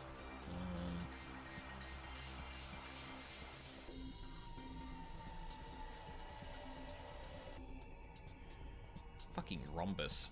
This parallelogram is also, like, really fucking... is really throwing me for a loop. Like, I don't know how that's meant to fit in this circumstance. So we could definitely do it like this. And then, like, hey, that's a parallelogram. Except... then I don't know how these two kind of go together. Maybe you're not meant to use all of them? Oh, man. Like, I want to know if I have to use all of them. Like, I think that's the thing that's, like, confusing me a bit here. Actually, Necros, if you're still here, can you confirm whether I need to use all of them or not? Like, I assume I probably have to, but... like, the way these two kind of... like, the heights of these two really confuse me. If I remember correctly, yes, it's been years though. Okay. We'll work with that then.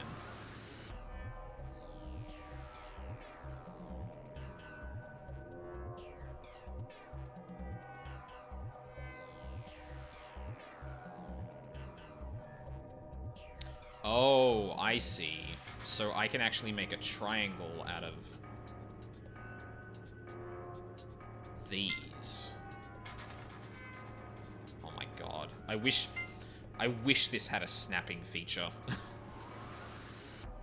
And then,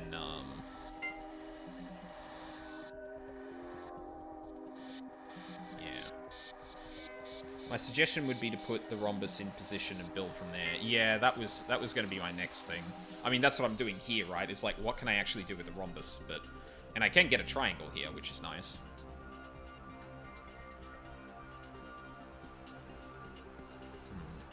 Yes, you do use all of them. Okay, no problem. I guess I'll just have to figure it out then. I don't know where the fucking square goes then. So, like, I can do something else here where I go, okay, I'm going to fit the parallelogram into the center of this by doing this. Right? Cool. I can do that. So...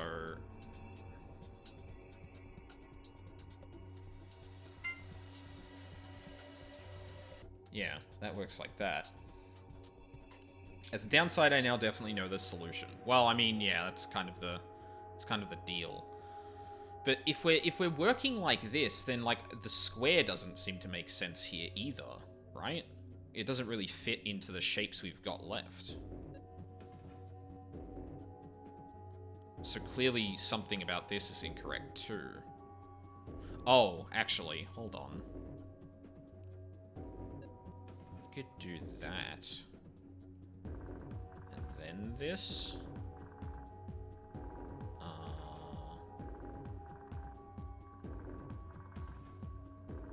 No. Ooh, this feels a bit more correct though. Feels like I'm making some headway. But I don't think this doesn't feel right. Like, again, I feel like I need to make a square in the center just so I can do that, like fit it against here. I can rotate you actually. I don't know if that'll actually. I wonder if that'll work like that. Oh yeah, there we go. Yes, I was right. I knew I needed to make a cube in the middle, but yeah, like I was obviously having trouble fitting the parallelogram to that. Oh yeah, who's the man? That was amazing. How'd you do it? That puzzle was really hard. Well done, Sigma. That was pretty impressive. So, what do we get? Look, there's something on the screen. IILP? What does that mean?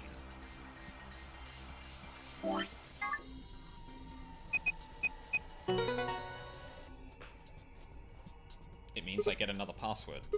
Yeah, looks like it worked. Good job. That was awesome. The screen changed. The image I saw had the little shapes in a triangle with the big triangles making the rest of the shape on the side. Wait. The image I saw had the little shapes in a triangle with the big triangles making the rest of the shape on the side. Oh, interesting. Huh. I mean, I guess, like, there are multiple solutions to that puzzle. Like, if you look at the way that the things are sitting there, like, you can tell that you can, like, rotate some of it around and, like, have it around like that. Like, there's definitely probably more than one way to solve that. Because that's how shapes do, basically. Hey, it looks different than before. The symbols are different and they're in different places. Star, moon, moon.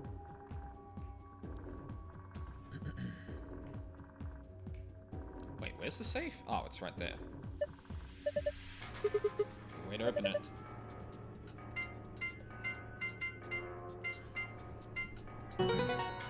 Smushed together.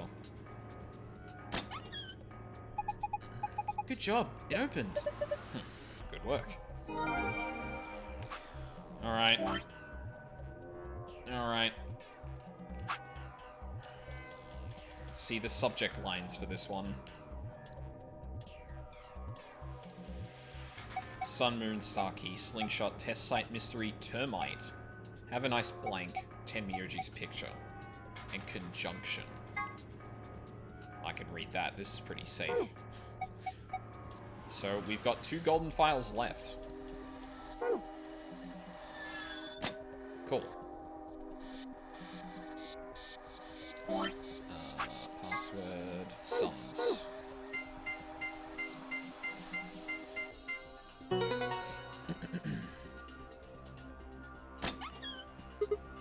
Phew. It's open.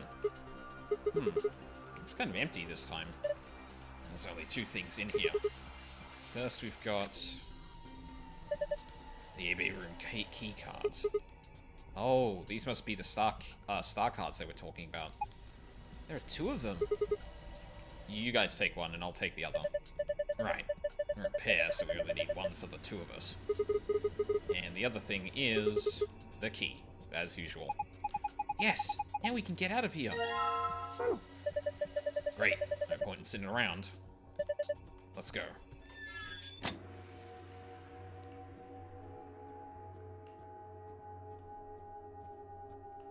The door lock. It says lock right now. You guys ready? Yeah. Mm-hmm. Go for it. Alright. 3, 2, 1.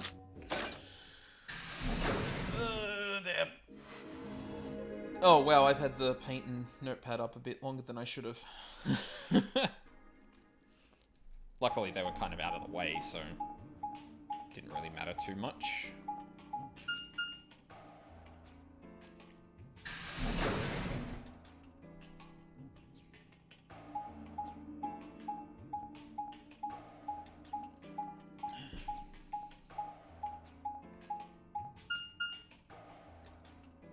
No! Damn it! What's wrong? I left something in the director's office. What was it? The photo. The picture. Ugh, how could I forget it? Oh, yeah, we must have set it down after using the face recognition thing. Yeah, I'm going back. You 2 go on ahead to the warehouse. I want to come with you. Me too. Nah, that's fine. Why don't you head back to the warehouse, Sigma? The others are probably already waiting. Alright. I'll see you 2 later then. Right. Bye, Mr. Sigma. I watched them jog off toward the blue door. And then they were gone. Guess I should be getting back then.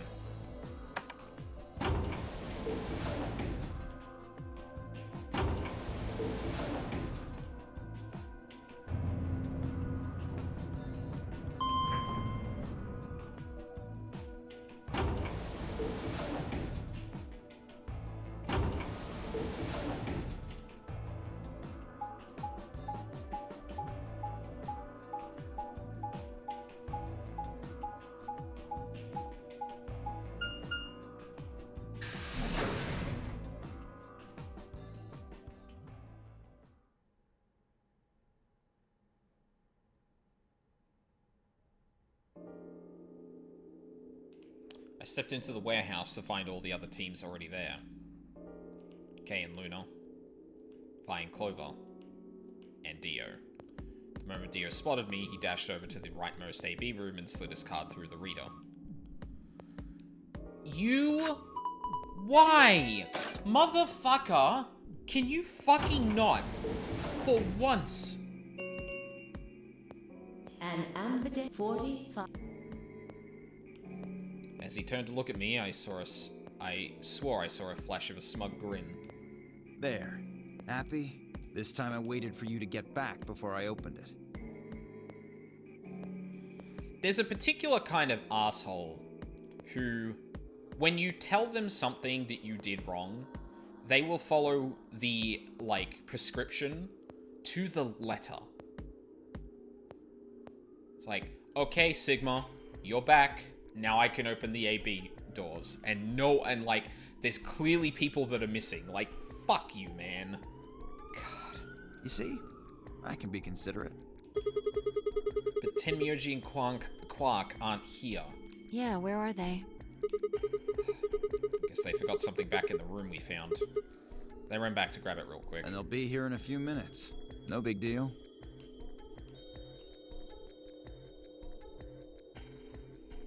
While we waited, we exchanged information about the rooms we'd investigated. Unfortunately, none of it seemed very useful. None of us had found anything, and we were no closer to unraveling any of the increasing number of mysteries we were faced with. With that discussion exhausted, we sat down to wait. Before long, 20 minutes had passed since Dio opened the door, and Tenmyoji and Quark were nowhere in sight. Don't you think they're taking a little long? Yes, I'm getting worried. What if something happened to them? I'll go have a look. Then I shall accompany you. Thank you, Kay. Nah, I'll be fine. Sigma, don't stop moving around this place by yourself. It's not that far away. Just don't look into the abyss too long, or you might become a monster. That's... I don't think... Okay. Look, I'm just going to the director's office. I'll be right back. No big deal. Right. See you guys later. I gave a quick goodbye wave and stepped out of the warehouse.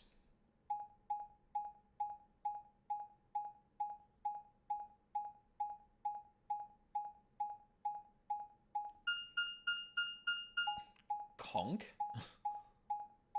Malicious compliance. Yes, that's a very good way of phrasing that.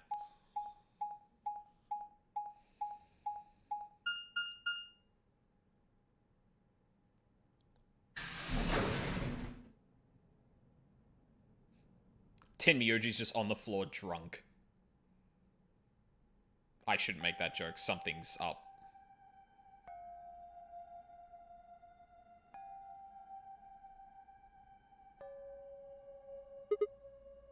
Huh? That's odd. There's nobody here. The picture's gone, though. Tenmyoji and Quark must have been here, then. I laid out the floor B map. They must have taken the door that faces the warehouse. After that, they probably went through the warehouse and out the blue door to the elevator. Yeah, it's a much shorter route. On the other hand, I came through the red door, which is kind of the long way around. Huh. Looks like we managed to miss each other perfectly. Ugh. Well, this was a huge waste of time. Shoot. Might as well head back, I suppose. I packed up my map and was headed through the door when... Huh?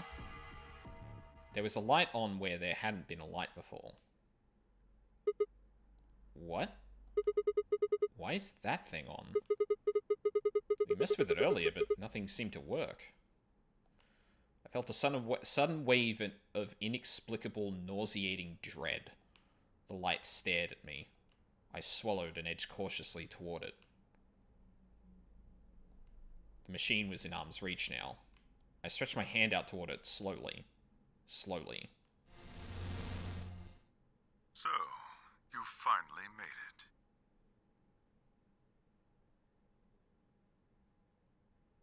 Hi.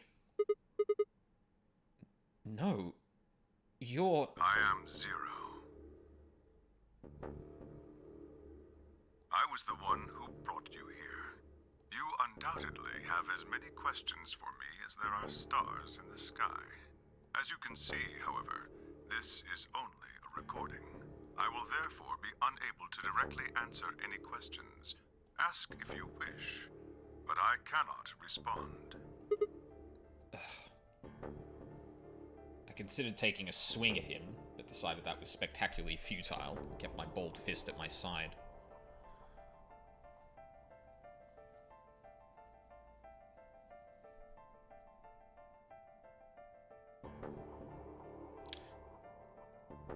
See, I don't know if I should actually take this as valid.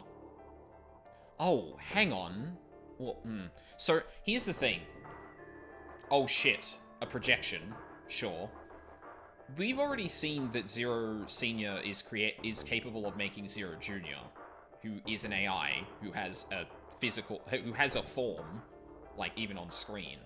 So, like, I don't even know if this might be accurate to the person in question, you know? The alternative, of course, is that this person is Zero, they are in the game, and that would mean that they're K. Because they don't look or sound like anyone we know. And I guess, like, K's voice is, like, filtered. And their voices do sound kind of similar despite the distortion, but... Now, where to begin? There are many things I wish to tell you, but unfortunately, our time is limited. As such, the information I can provide is also limited. Like, he's articulate in a very similar way. I have chosen two things of great importance to tell you. First, I will tell you about termites. In retrospect, I suppose that's a rather odd thing to say. I imagine you look rather bewildered right now. Perfectly understandable. The person who kidnapped you and threatened you with death is lecturing you about insects. I suspect it hardly seems fair. Nonetheless, this is very important. In a way, it will determine your fate. So I ask that you listen carefully. Have you ever seen a termite mound? They are splendid structures. Some might even call them works of art. Termites are natural architects, and their mounds are both structurally sound and make excellent use of space. So, are they following some sort of plan as they build? Are there termite blueprints, detailing which room goes where? No, of course not. Each termite is simply an oblivious cog in a tremendous machine programmed by millions of years of termite DNA. It is doubtful an individual termite has any idea what its contributions are helping to create. But a human does. We can appreciate the elegant forms of their alien cathedrals. We can see the simple beauty of their perfect functionality. We can understand the splendid planning of their structure. In other words, only an intelligence of a higher order can understand the beauty of what the termite builds.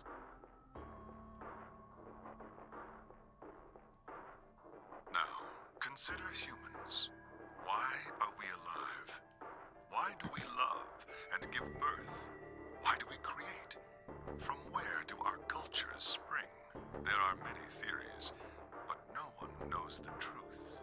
We are oblivious cogs in a tremendous machine programmed by millions of years of human DNA. No doubt you see now what this analogy is supposed to illustrate. Yes, I mean to say humans are not different from termites. We trudge through our lives with no greater understanding of our ultimate goal. You might say we don't understand what we're building. Only an intelligence of a higher order than ours can understand what we're doing. Imagine how we might look to such an intelligence. We may be building some structure so perfect and elegant we can't even perceive it. Whatever it is, we've likely been building it on a dimension just above the ones we know since time immemorial. If we are like the termites, then what we've created is almost certainly something of tremendous beauty. And you are about to catch a glimpse of it. Or have you already? Well, that's enough on that subject, I think. Consider what I've said.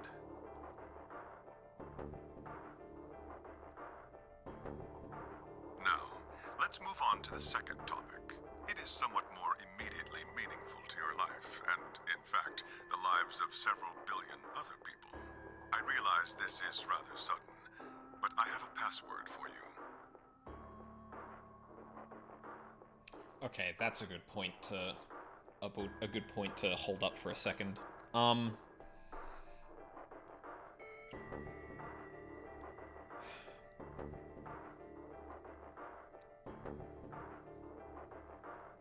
Maybe that's what this flow is. Like, the whole termite analogy.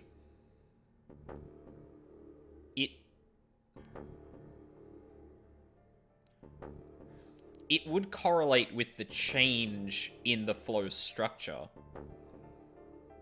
Fanning out a lot more like roots as opposed to an interweaving thing. Like in the, in 999.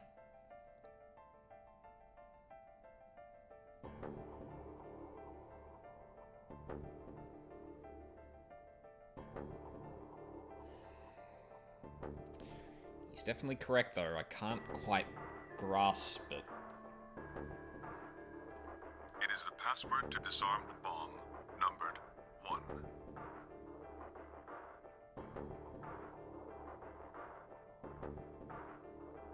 Huh?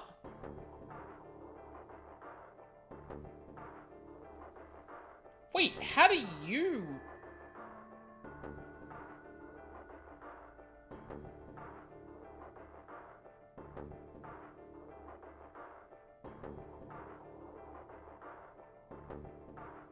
What? Okay, I'm gonna write it down. Oh, fuck. Which tab was it in? Once again, I have not organized my tabs in Notepad. There it is. Alright. Tell me more, Zero. How do you know the fucking password to Dio's bombs? Bomb? Are you ready? I will only say this once, so pay close attention. The password to disarm the number 1 bomb is BQZ RGJ DXR.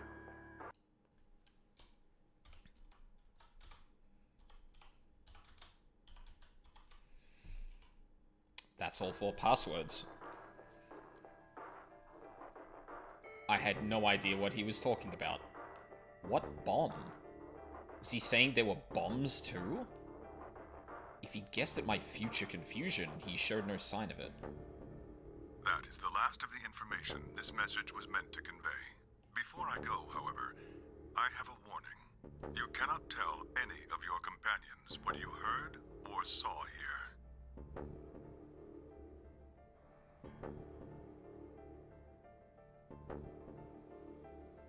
Wait a minute. This wasn't...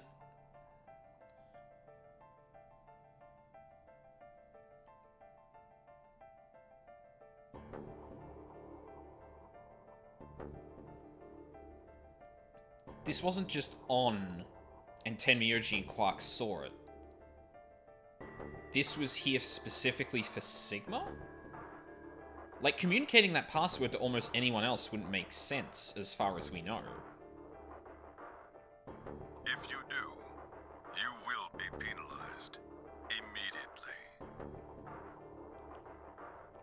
I hope we will meet again someday. We would have much to discuss. Wait! Oh, God damn it, you can't just spout all that crap and disappear. I found myself yelling in empty air. The hologram had disappeared. Damn, bitch, you live like this. I guess to keep Phi from learning it. Are the pieces clicking yet? They're nudging against each other, but...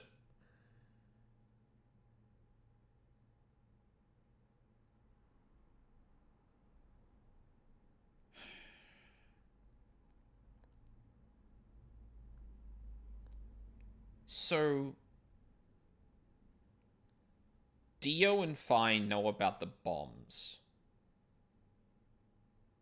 In other time... Well, Dio, of course, knows about the bombs. He's planting them. Phi knows about the bombs at some point, because she helps us get the zero... The password to the zero bomb. I don't think there's anyone else that...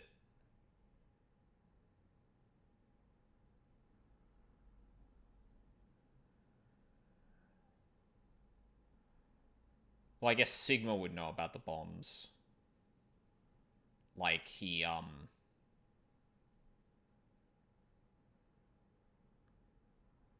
Like, presumably at some point we recall the passwords and that, and he obviously recalls at some point Dio doing the thing, so... Dio obviously knows. Phi and Sigma are the only ones with shenanigans that are capable of knowing in all timelines. And it just now occurs to me that there was a specific puzzle that may be... There is a puzzle that we did in one of the other white... Well, the only other white chromatic door we've been through that is hinting at an answer to this.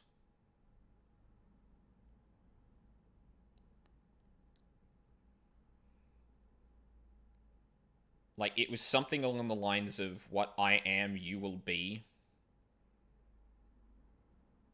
Something along those lines. I think it was, like, slightly garbled, because it didn't quite mesh up like that. And also, there was She Knows Everything. So is Zero Sigma?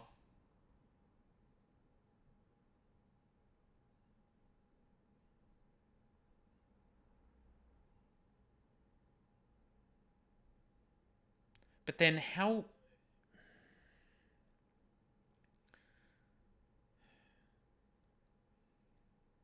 Then how would he have... Because we're not traveling through time. Like, Sigma is not exiting one timeline and going to another body and soul. Can I give a hint you may have noticed if you were paying attention? No. If I've missed it, then I've missed it. You haven't seen or heard him. That's also true.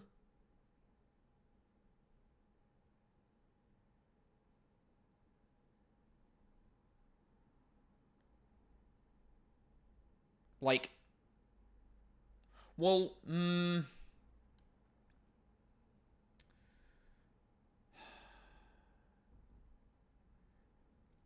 the thing is that, like, whilst Sigma isn't, like, taking his own body and moving to another timeline, so there are now two Sigmas, he's, like, jumping into he's jumping into himself in alternate timelines, right? However, we have also seen that you can retain knowledge for doing that. So potentially, what could happen is that after the events of this game, Sigma knows everything about it, so he jumps back into a previous version of himself, sets up everything, like, creates, like, the AI and stuff like that, sets the password into this hologram, blah, blah, blah. The whole game is an exercise in quantum entanglement. I mean, yeah, there's that too. Like, that's the thing, right? It has... Like, this is the problem I've always had, like, kind of analyzing this game, is that there are several really big things going on that I'm like, yes, that seems to make sense, that seems to be consistent with a lot of things. But how does all of this fit together? That's the thing that's still, like, eluding me.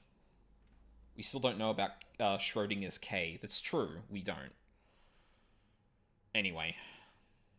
What kind of an idiot does he take me for? Termites? Other dimensions? How could that have anything to do with kidnapping us? Shit. Kicked out at a nearby shelf. 10 minutes remain. All players, if no vote. Ah, crap. I need to get back. Not like there's any point staying here. I spun around and ran out of the room toward the warehouse. Schrodinger's cat. Oh my god, I'm stupid. Grandpa! Look, Mr. Sigma's back! Oh. Took you long enough.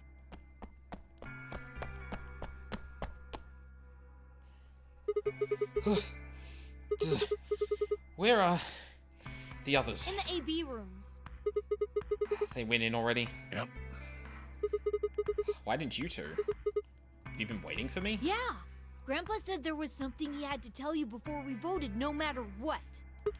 Oh? Nothing that significant. Just wanted to tell you we're going to choose Ally this round. That's it. And you had to tell me that no matter what? Seems kind of pointless.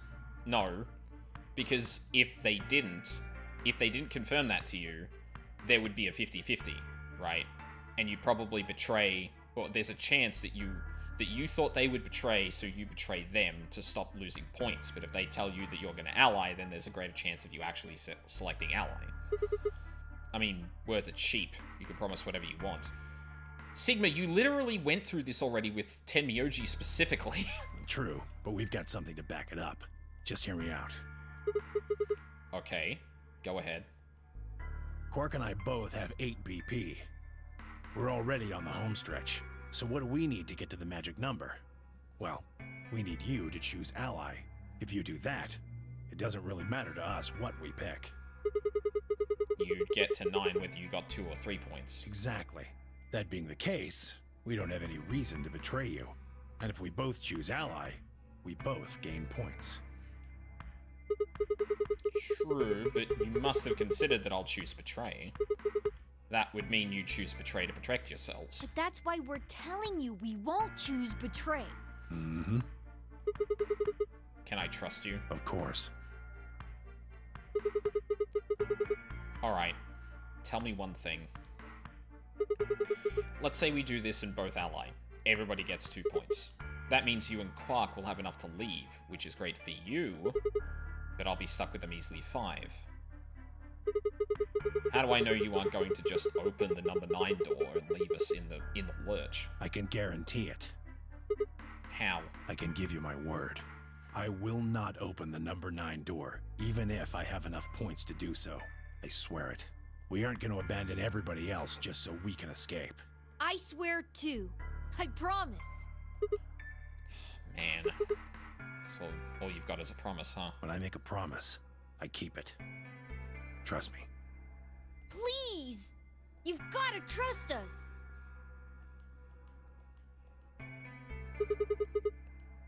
Alright, fine. I'll trust you. 2 minutes. We're counting on you, Sigma. You gotta choose ally. You promised! With that, they turned and ran into the AB room, second from the right. I mean, he's right. They have literally zero motivation to betray right now.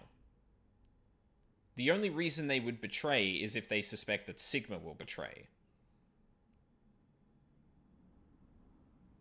So allying or betraying Sigma are both equally the same outcome. Well, guess I should get moving. But then again, guaranteeing that he's going to hit ally is the problem. Like, can't wait until the game makes you pick betray to get key information and make you feel like a monster for having the audacity. I feel like the point wasn't to make you feel like a bastard. It was more to drive home the point that everything is fucking falling apart because everyone's betraying each other.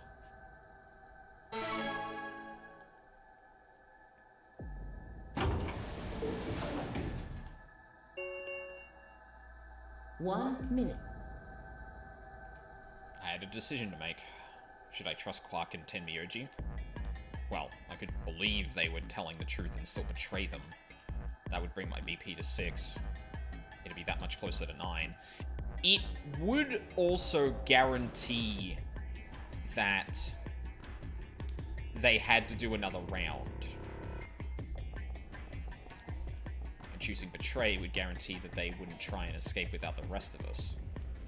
Betrayal seemed like the safe bet, but... Please! You've got to trust us! You've got to choose ally! You promised! Tenmyoji I could betray easily enough, but Quark? See, I feel the complete opposite. It's the same problem as in 999. If everyone had just worked together, everyone would have walked out alive. Yeah. Yeah. What the hell was I going to do? 10 seconds. 9, 8, 7, 6, 5, 4, 3, 2, 1.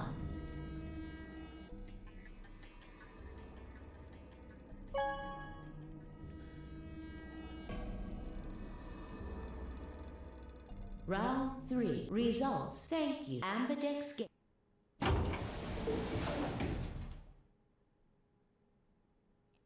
Like... What would the... What would the Results logic from behind round them 3 betraying at of this the point be? Ambidex game will now be displayed. I guess guaranteeing they don't lose points? Please direct your...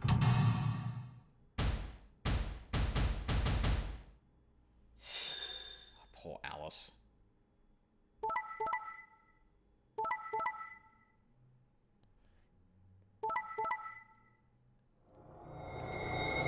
Why? What?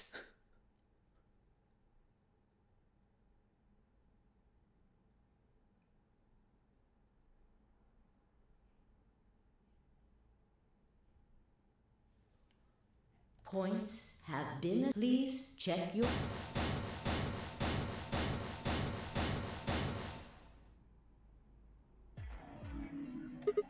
Hey! What the hell, guys? Why'd you betray me? Quark had nothing to do with this. I made the vote. Grandpa. Alright, fine. Why'd you break your promise, Tenmyoji? I only promised you one thing. We wouldn't open the number 9 door, even if we got 9 points.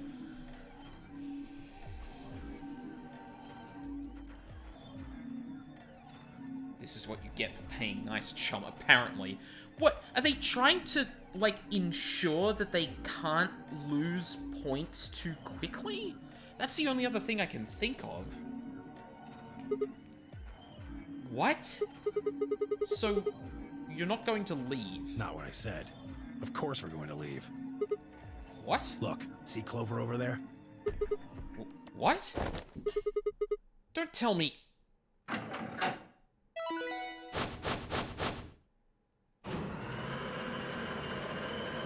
Motherfucker!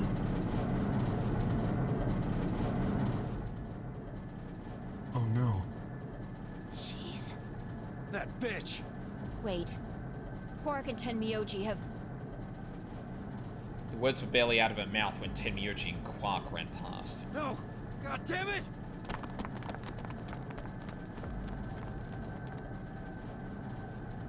Clover, are you really going to leave? Well, yeah. Why else would I open the door? But why? I'm going to go call the others, so we can capture Zero Senior. Tenmyoji, are you and Quark going too? Yeah. Sorry about that.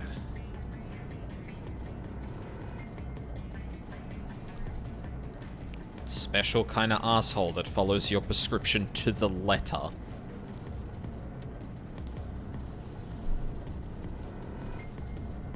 Sorry, everybody. So Sigma, happy? I kept my promise. Clover opened the door, not me. Like hell I'm happy. That's some shady shit, Tenmyoji. You say so. I have to get out of here, and that's that. He's gotta pay for what he's done. He? Zero. You mean you know who Zero Senior is? Yeah. No point keeping it a secret now, I suppose. I know exactly who Zero Senior is.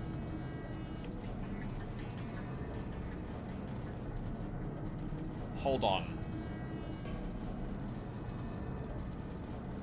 Did he see the hologram?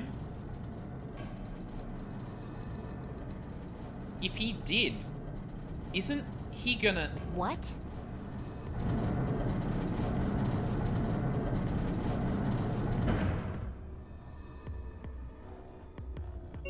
God, that'd be fucking tragic. It's The just number like... 9 door has been opened. The number 9 doors open, Tenmyoji can leave, and then he gets stabbed for saying who fucking Zero is. It will remain... Yeah. Let's go. Come on, guys. Time to move. Right. Oh, wait! This is for you, Mr. Sigma. We had the star keys, you selfish fucks! Why the fuck wouldn't you just stick around? I can't believe this! Like, every other time we got to the second AB game, I got it, right? Because no one knew that it could be repeatable or how much shit we had to go through to do that. We literally have the thing that we can repeat the game for as long as we fucking want, and yet these three are just immediately piecing out regardless. Fuck! What? Quark held something out. I look down to see two pieces of folded paper. What is this? It's a letter. I wrote it in the director's office before the AB game. I wanted to tell you what kind of guy Grandpa is. So, read it, okay? He pressed it into my hand. See you later, Mr. Sigma. Then he turned and ran towards the door, Tenmyoji and Clover following in his footsteps. I was so surprised by the letter that I didn't even try to stop them. Before I could think of anything to say. See you. Goodbye.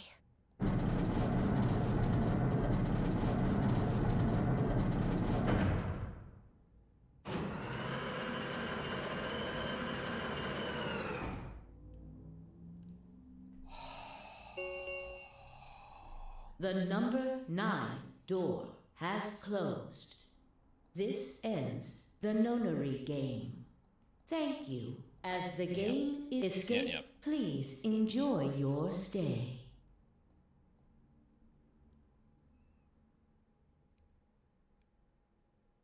Shit! They're gone. All we can do now is hope they bring help back. Indeed. I agree. I looked down at Quark's letter and slowly unfolded it. His handwriting was still slightly uneven, but he'd filled both pages with writing. I began to read. It was a really stormy day when he found me. He said the rain was coming down so hard it almost hurt. But somehow he managed to hear a baby crying. I guess I must have been crying pretty loud. He took me home and did his best to raise me, but he'd never been married or had a kid before, so I think it was really hard for him.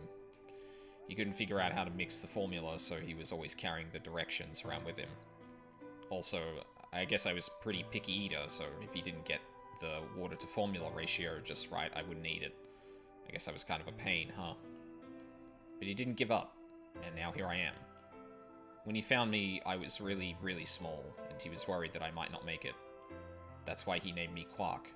A quark is a really, really small thing, and I was really, really small too. Grandpa didn't need to worry, though, because it turned out that I was pretty tough. When I was 1, he forgot I was sleeping in the bed of his truck, and drove off. I rolled out and went off the back, but I didn't even get a scratch. I didn't even get scratched. I started walking when I was 2, and when he wasn't looking, I fell down the stairs. I didn't get hurt then either. When I was 3, I got really sick. I had a super high fever for a week, but eventually I got better. I guess you could say I'm pretty lucky. Anyway, I didn't really have any more accidents after that, and I was a pretty healthy kid. By the time I was 6, I started helping Grandpa with his work. His job was to gather junk from abandoned buildings. Then he'd fix it up or pull out the useful parts and sell them. There were plenty of abandoned buildings, but finding good stuff in them was hard. You had to know which parts were useful, or you could end up wasting a bunch of time. Every time I'd find something, he'd explain to me what it was, how it was supposed to work, how to fix it, all sorts of things. Usually, though, I just wanted to finish up work so I could go to the theatre. The theatre came to our town once a week in a wagon. They'd show old news or movies. I went every single week, but Grandpa only went once in a while, and he'd only go weeks when they showed movies. Oh yeah, I didn't know that I'd been adopted until I was 7. One of the other kids on my block told me. I guess after Grandpa found me, he looked all over town to try and find somebody who'd take me. The kid from my block actually had a mom, and he'd asked her if she would take me too. I gotta admit, I was pretty shocked when I heard that. There weren't a lot of kids with parents around, so hearing that someone lived with his actual mom was pretty impressive. I was also kind of surprised that Grandpa had tried to get someone else to take me. Did that mean he didn't want me? The kid who told me about Grandpa trying to get rid of me was a real jerk. He was totally spoiled, and he'd bragged to everybody about how he had a mom. He liked to come up to me while I was working and say stuff like, "Must be hard not having a mother." Jesus fuck. It never bothered me before, but after I found out that Grandpa had adopted me, I started to think that maybe he didn't really want me. If I could work on my own, then he could get rid of me. I was scared to know the truth, so I never asked him. Then one day, he took me to a bar in our neighborhood. During the day, of course. He went there sometimes to drink scotch, but I'd never gone before. When we got in, he just walked up to the counter with that grumpy look he has, and I thought, oh no, he's gonna make me work here. But I was wrong. I saw him pass something to the bartender, and then he picked me up and set me down on a stool next to the counter. The stool was pretty high, especially for a 7-year-old kid, and my legs just dangled off it. It seemed really, really high to me, and I was pretty nervous. Root beer float. Eventually the bartender came back over with a glass of scotch and another big glass full of something else. As I looked closer, I realized that second glass was full of some sort of brown liquid with a scoop of ice cream in it. It took me a minute to realize what it was. A root beer float. I'd never seen one before. I was so surprised. Root beer was even more expensive than the nicest alcohol in the bar. To me and the other kids, it seemed more like an urban legend than a real drink. Quark and Tenmyoji lore. Yep. This is the thing we didn't get in Quark's ending, which I was like, wow, I couldn't believe we didn't have something like that, but it, like, Tenmyoji and Quark are kind of intertwined, so... But there it was, right in front of me. I stared at the float. I still wasn't sure it was real at that point, and then turned to look at Grandpa. He looked back at me. I didn't know what to do, so I turned to the bartender. He'd already turned around and moved off, though, so I figured he must have put the glass down in front of me on purpose. Still didn't seem like it could be real. I was just staring at it when Grandpa told me to hurry up and drink it before the ice cream melted. His gruff voice sounded like an angel's. Is this really mine? He nodded. Words can't describe how awesome it was. I'd never tasted anything like root beer before. The creamy sweetness of the ice cream made my entire head feel light. I felt like the luckiest boy in the world. It's not an exaggeration. I really thought that. The root beer float was delicious, but what made me even happier was Grandpa. When I looked over at him, he was smiling. I know that's got to be hard for you to imagine, but he really was. Right then, I didn't care whether he'd just found me and adopted me or not. He bought me a root beer float. That made me way luckier than some kid who had a mother, but had never tasted root beer. Of course, after we left the bar, he was the first kid I bragged to. So Grandpa and I were doing pretty good. Until the fight. I was in a super bad mood that day. I'd torn one of my shoes that morning and some old drunk guy had yelled at me. All the junk I had found was totally useless. The day was almost over and I was fed up, so I just grabbed some random trash and took it back to the house. When I showed what I'd found to Grandpa, he frowned.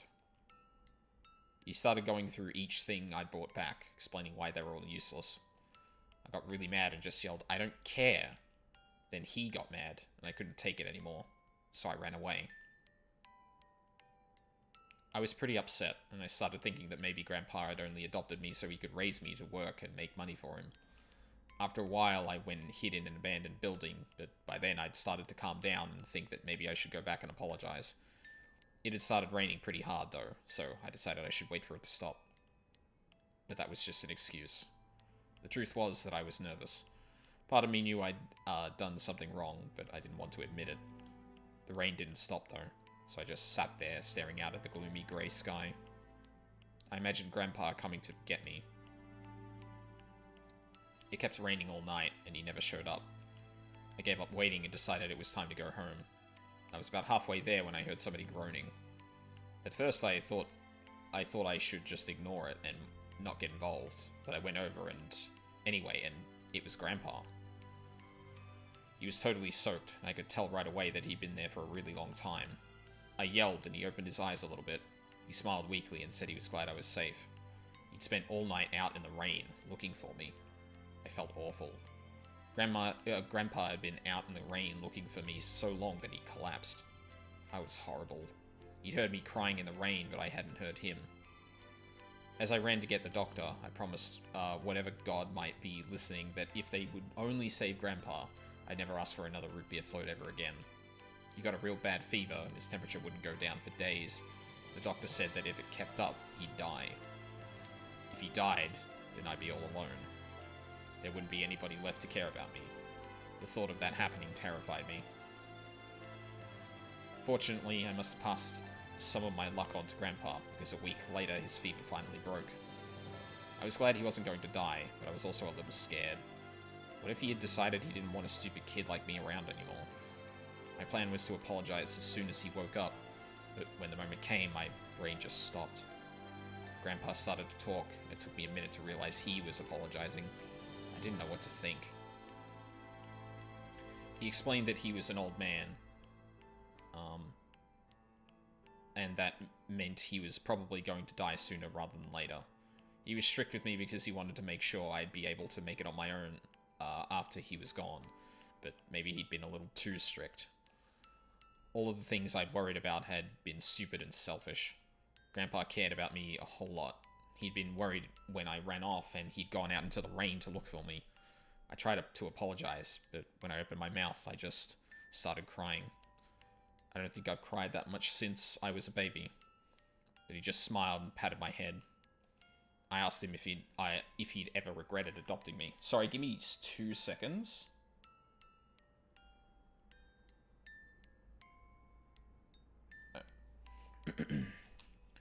His eyes got all wide, and he said, "Of course not." He told me that he was looking for a really important lady, and because of that, he had to give up on pretty much everything else in his life. But when he took me in and started raising me, he felt like he'd gotten some of what he lost back. That was when I decided I'd stay with him forever, even if he said I couldn't.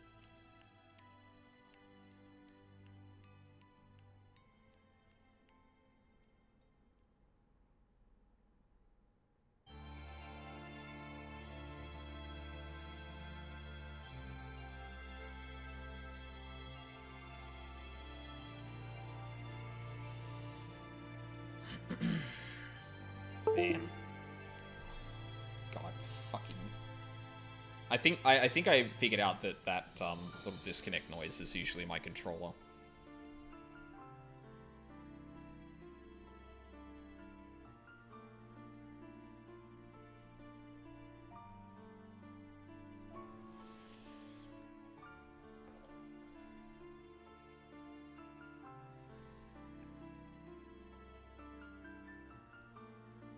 Oh wow, it actually had the voice actors for the things I've seen along this line. Huh. That's good. Well, god damn, do I still have a lot of questions. I mean, yeah, we're not quite there yet. Fucking those fuckers. I still can't believe that, like, they actually ran off. After we had the star cards. Fuck me.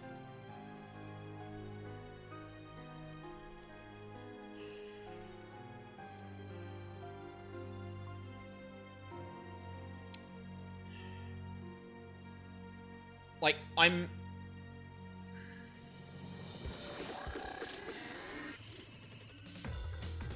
At this point, I think I'm leaning towards Tenmyoji being Junpei. I think that probably makes more sense. Like, if he's been searching for the woman for a long time, that seems to run a lot more closely with Junpei than Aoi. Again, like, it's not impossible that Aoi and, like, Akane separated at some point, but...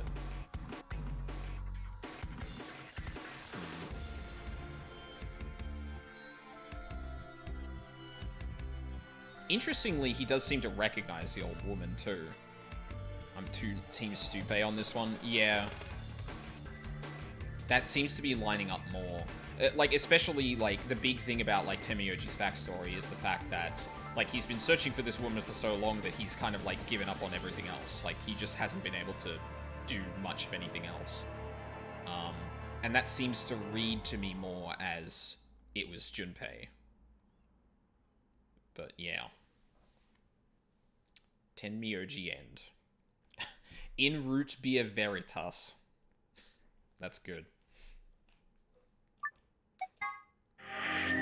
There he is. Fuck, that portrait of Sigma even looks kind of like the hologram of Zero Senior. Oh shit, that actually went a lot deeper than I thought it was going to. Holy crap. So there's still room for some of these other ones to explode. Like, I'm assuming this one is going to. Like, stopping 5 from doing shit seems to be a pretty big thing there. Is there proof it wasn't murder? Yeah. Well, I guess that's what happens when we go down really long paths. The stream goes for like 5 hours and we only get one. We only hit one dead end. Yeah. I'm gonna end it there then. It's almost like 6 o'clock here, so I've got to wrap up. Got work tomorrow. Got to eat and also got to return that call I just got. So yeah. As for what's happening this week, I think I'm going to take the Tuesday off. Because I'm going to take time off around the coming weekend, I'm probably going to stream a little bit more than well, I'd rather stream around that time than anywhere else, and I may as well take the time off, like, during the work week so I don't burn out again, but, well, sorry, not don't burn out again, but, don't, fucking words, Jesus Christ. So I do not, like, stream too much during just the 1 week. I think that's probably a good idea. Yeah, so next time, we might just, honestly, next time we'll probably start off with this. I want to see what happens if we betray them instead and only Clover can get out. I mean, it's pretty obvious what happens. Clover gets out and it's like, fuck. Now only one of us went. Good. Great. That's amazing. Like, maybe we'll get an answer out of Tenmyoji. I don't know. I'd be curious to see if, like, I actually managed to get... If there's... I don't think there is an example of that, but when we hit the game overs, I don't think we get any extra information. I think we only get them... Well, I guess most of the game overs are, like, immediate game overs, aren't they? So, like, by just the nature of them, when you pick the other one, you're going to get more information because they tend to do a lot more.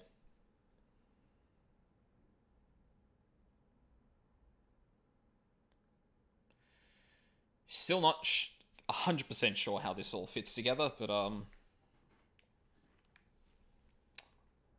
I would say that I honestly think the structure of this is, like, meant to kind of echo the whole termite thing, I feel. That feels very on the nose and very appropriate, but yeah. Anyway, we got a few people here. Let's see if anyone is around to raid. Oh, I didn't have my mod view up. Oh, I didn't even have Moobot in here.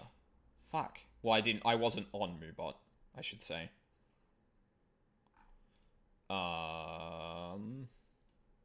Sorry, give me 2 seconds.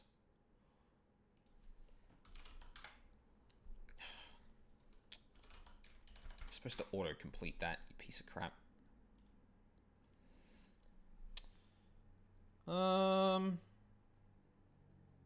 Not Faylat's streaming. He's streaming the Back for Blood. Or he's streaming Back for Blood at the moment, so fuck it, might as well send everyone over to him. I actually haven't seen that game yet. I would actually like to see what's up with that, but yeah. So plans.